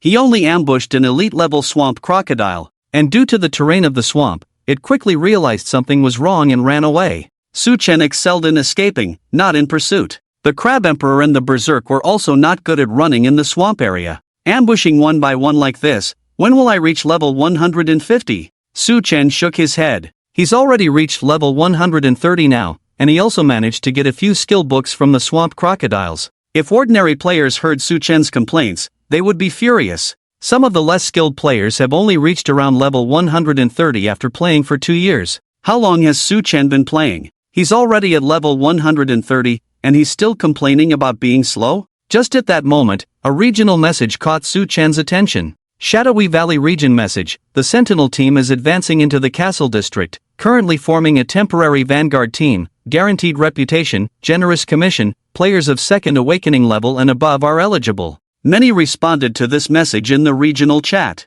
Generally, larger organizations are guilds, but some players don't like the massive system of guilds and prefer to form small groups of a few people or dozens of people. At this time, they would choose to establish mercenary groups or teams. Compared to the complexity of guilds, which can have thousands or tens of thousands of members, these organizations are undoubtedly much easier to manage. Mercenary groups are usually a commercial choice, while teams are more about playing with friends. Su Chen had some impression of this Sentinel team. The overall strength of this team was average, but their captain, Dusk Disciple, was a formidable character. Among the 6 major guilds, 5 were willing to poach him with high positions, but Dusk Disciple remained unmoved. He wasn't even swayed by the position of vice president, because the Sentinel team was more like a team of friends who gathered to play. Before getting in touch with Infinite Realm, Dusk Disciple didn't play games at all. He was completely dragged into it by a group of friends, but once he entered the game, he showed extraordinary talent and encountered some opportunities. When the former captain retired from the game, he handed over the captain position to him, and he promised to take good care of the team. Among this group of friends, although there were no high-level experts like him, each of them had their own unique characteristics. This team had a benefactor and also some eccentric individuals, a group of oddballs. Are they going deep into the castle district? Su Chen stroked his chin. Then he smiled. This Sentinel team had decent strength, maybe he could make good use of them. Castle district, player safe hall. Sunlight filtered through the towering castle walls, casting mottled patterns on the cobblestone road. This was one of the few sunny spots in the entire Shadowy Valley. People came and went in the safe area, with all kinds of players present. Some were chatting in small groups, while others were immediately setting up stalls to sell the equipment they had just obtained. Of course, the busiest area was a recruitment booth set up temporarily by members of the Sentinel team. Second awakening level is the requirement. As long as you protect us as we enter the castle interior,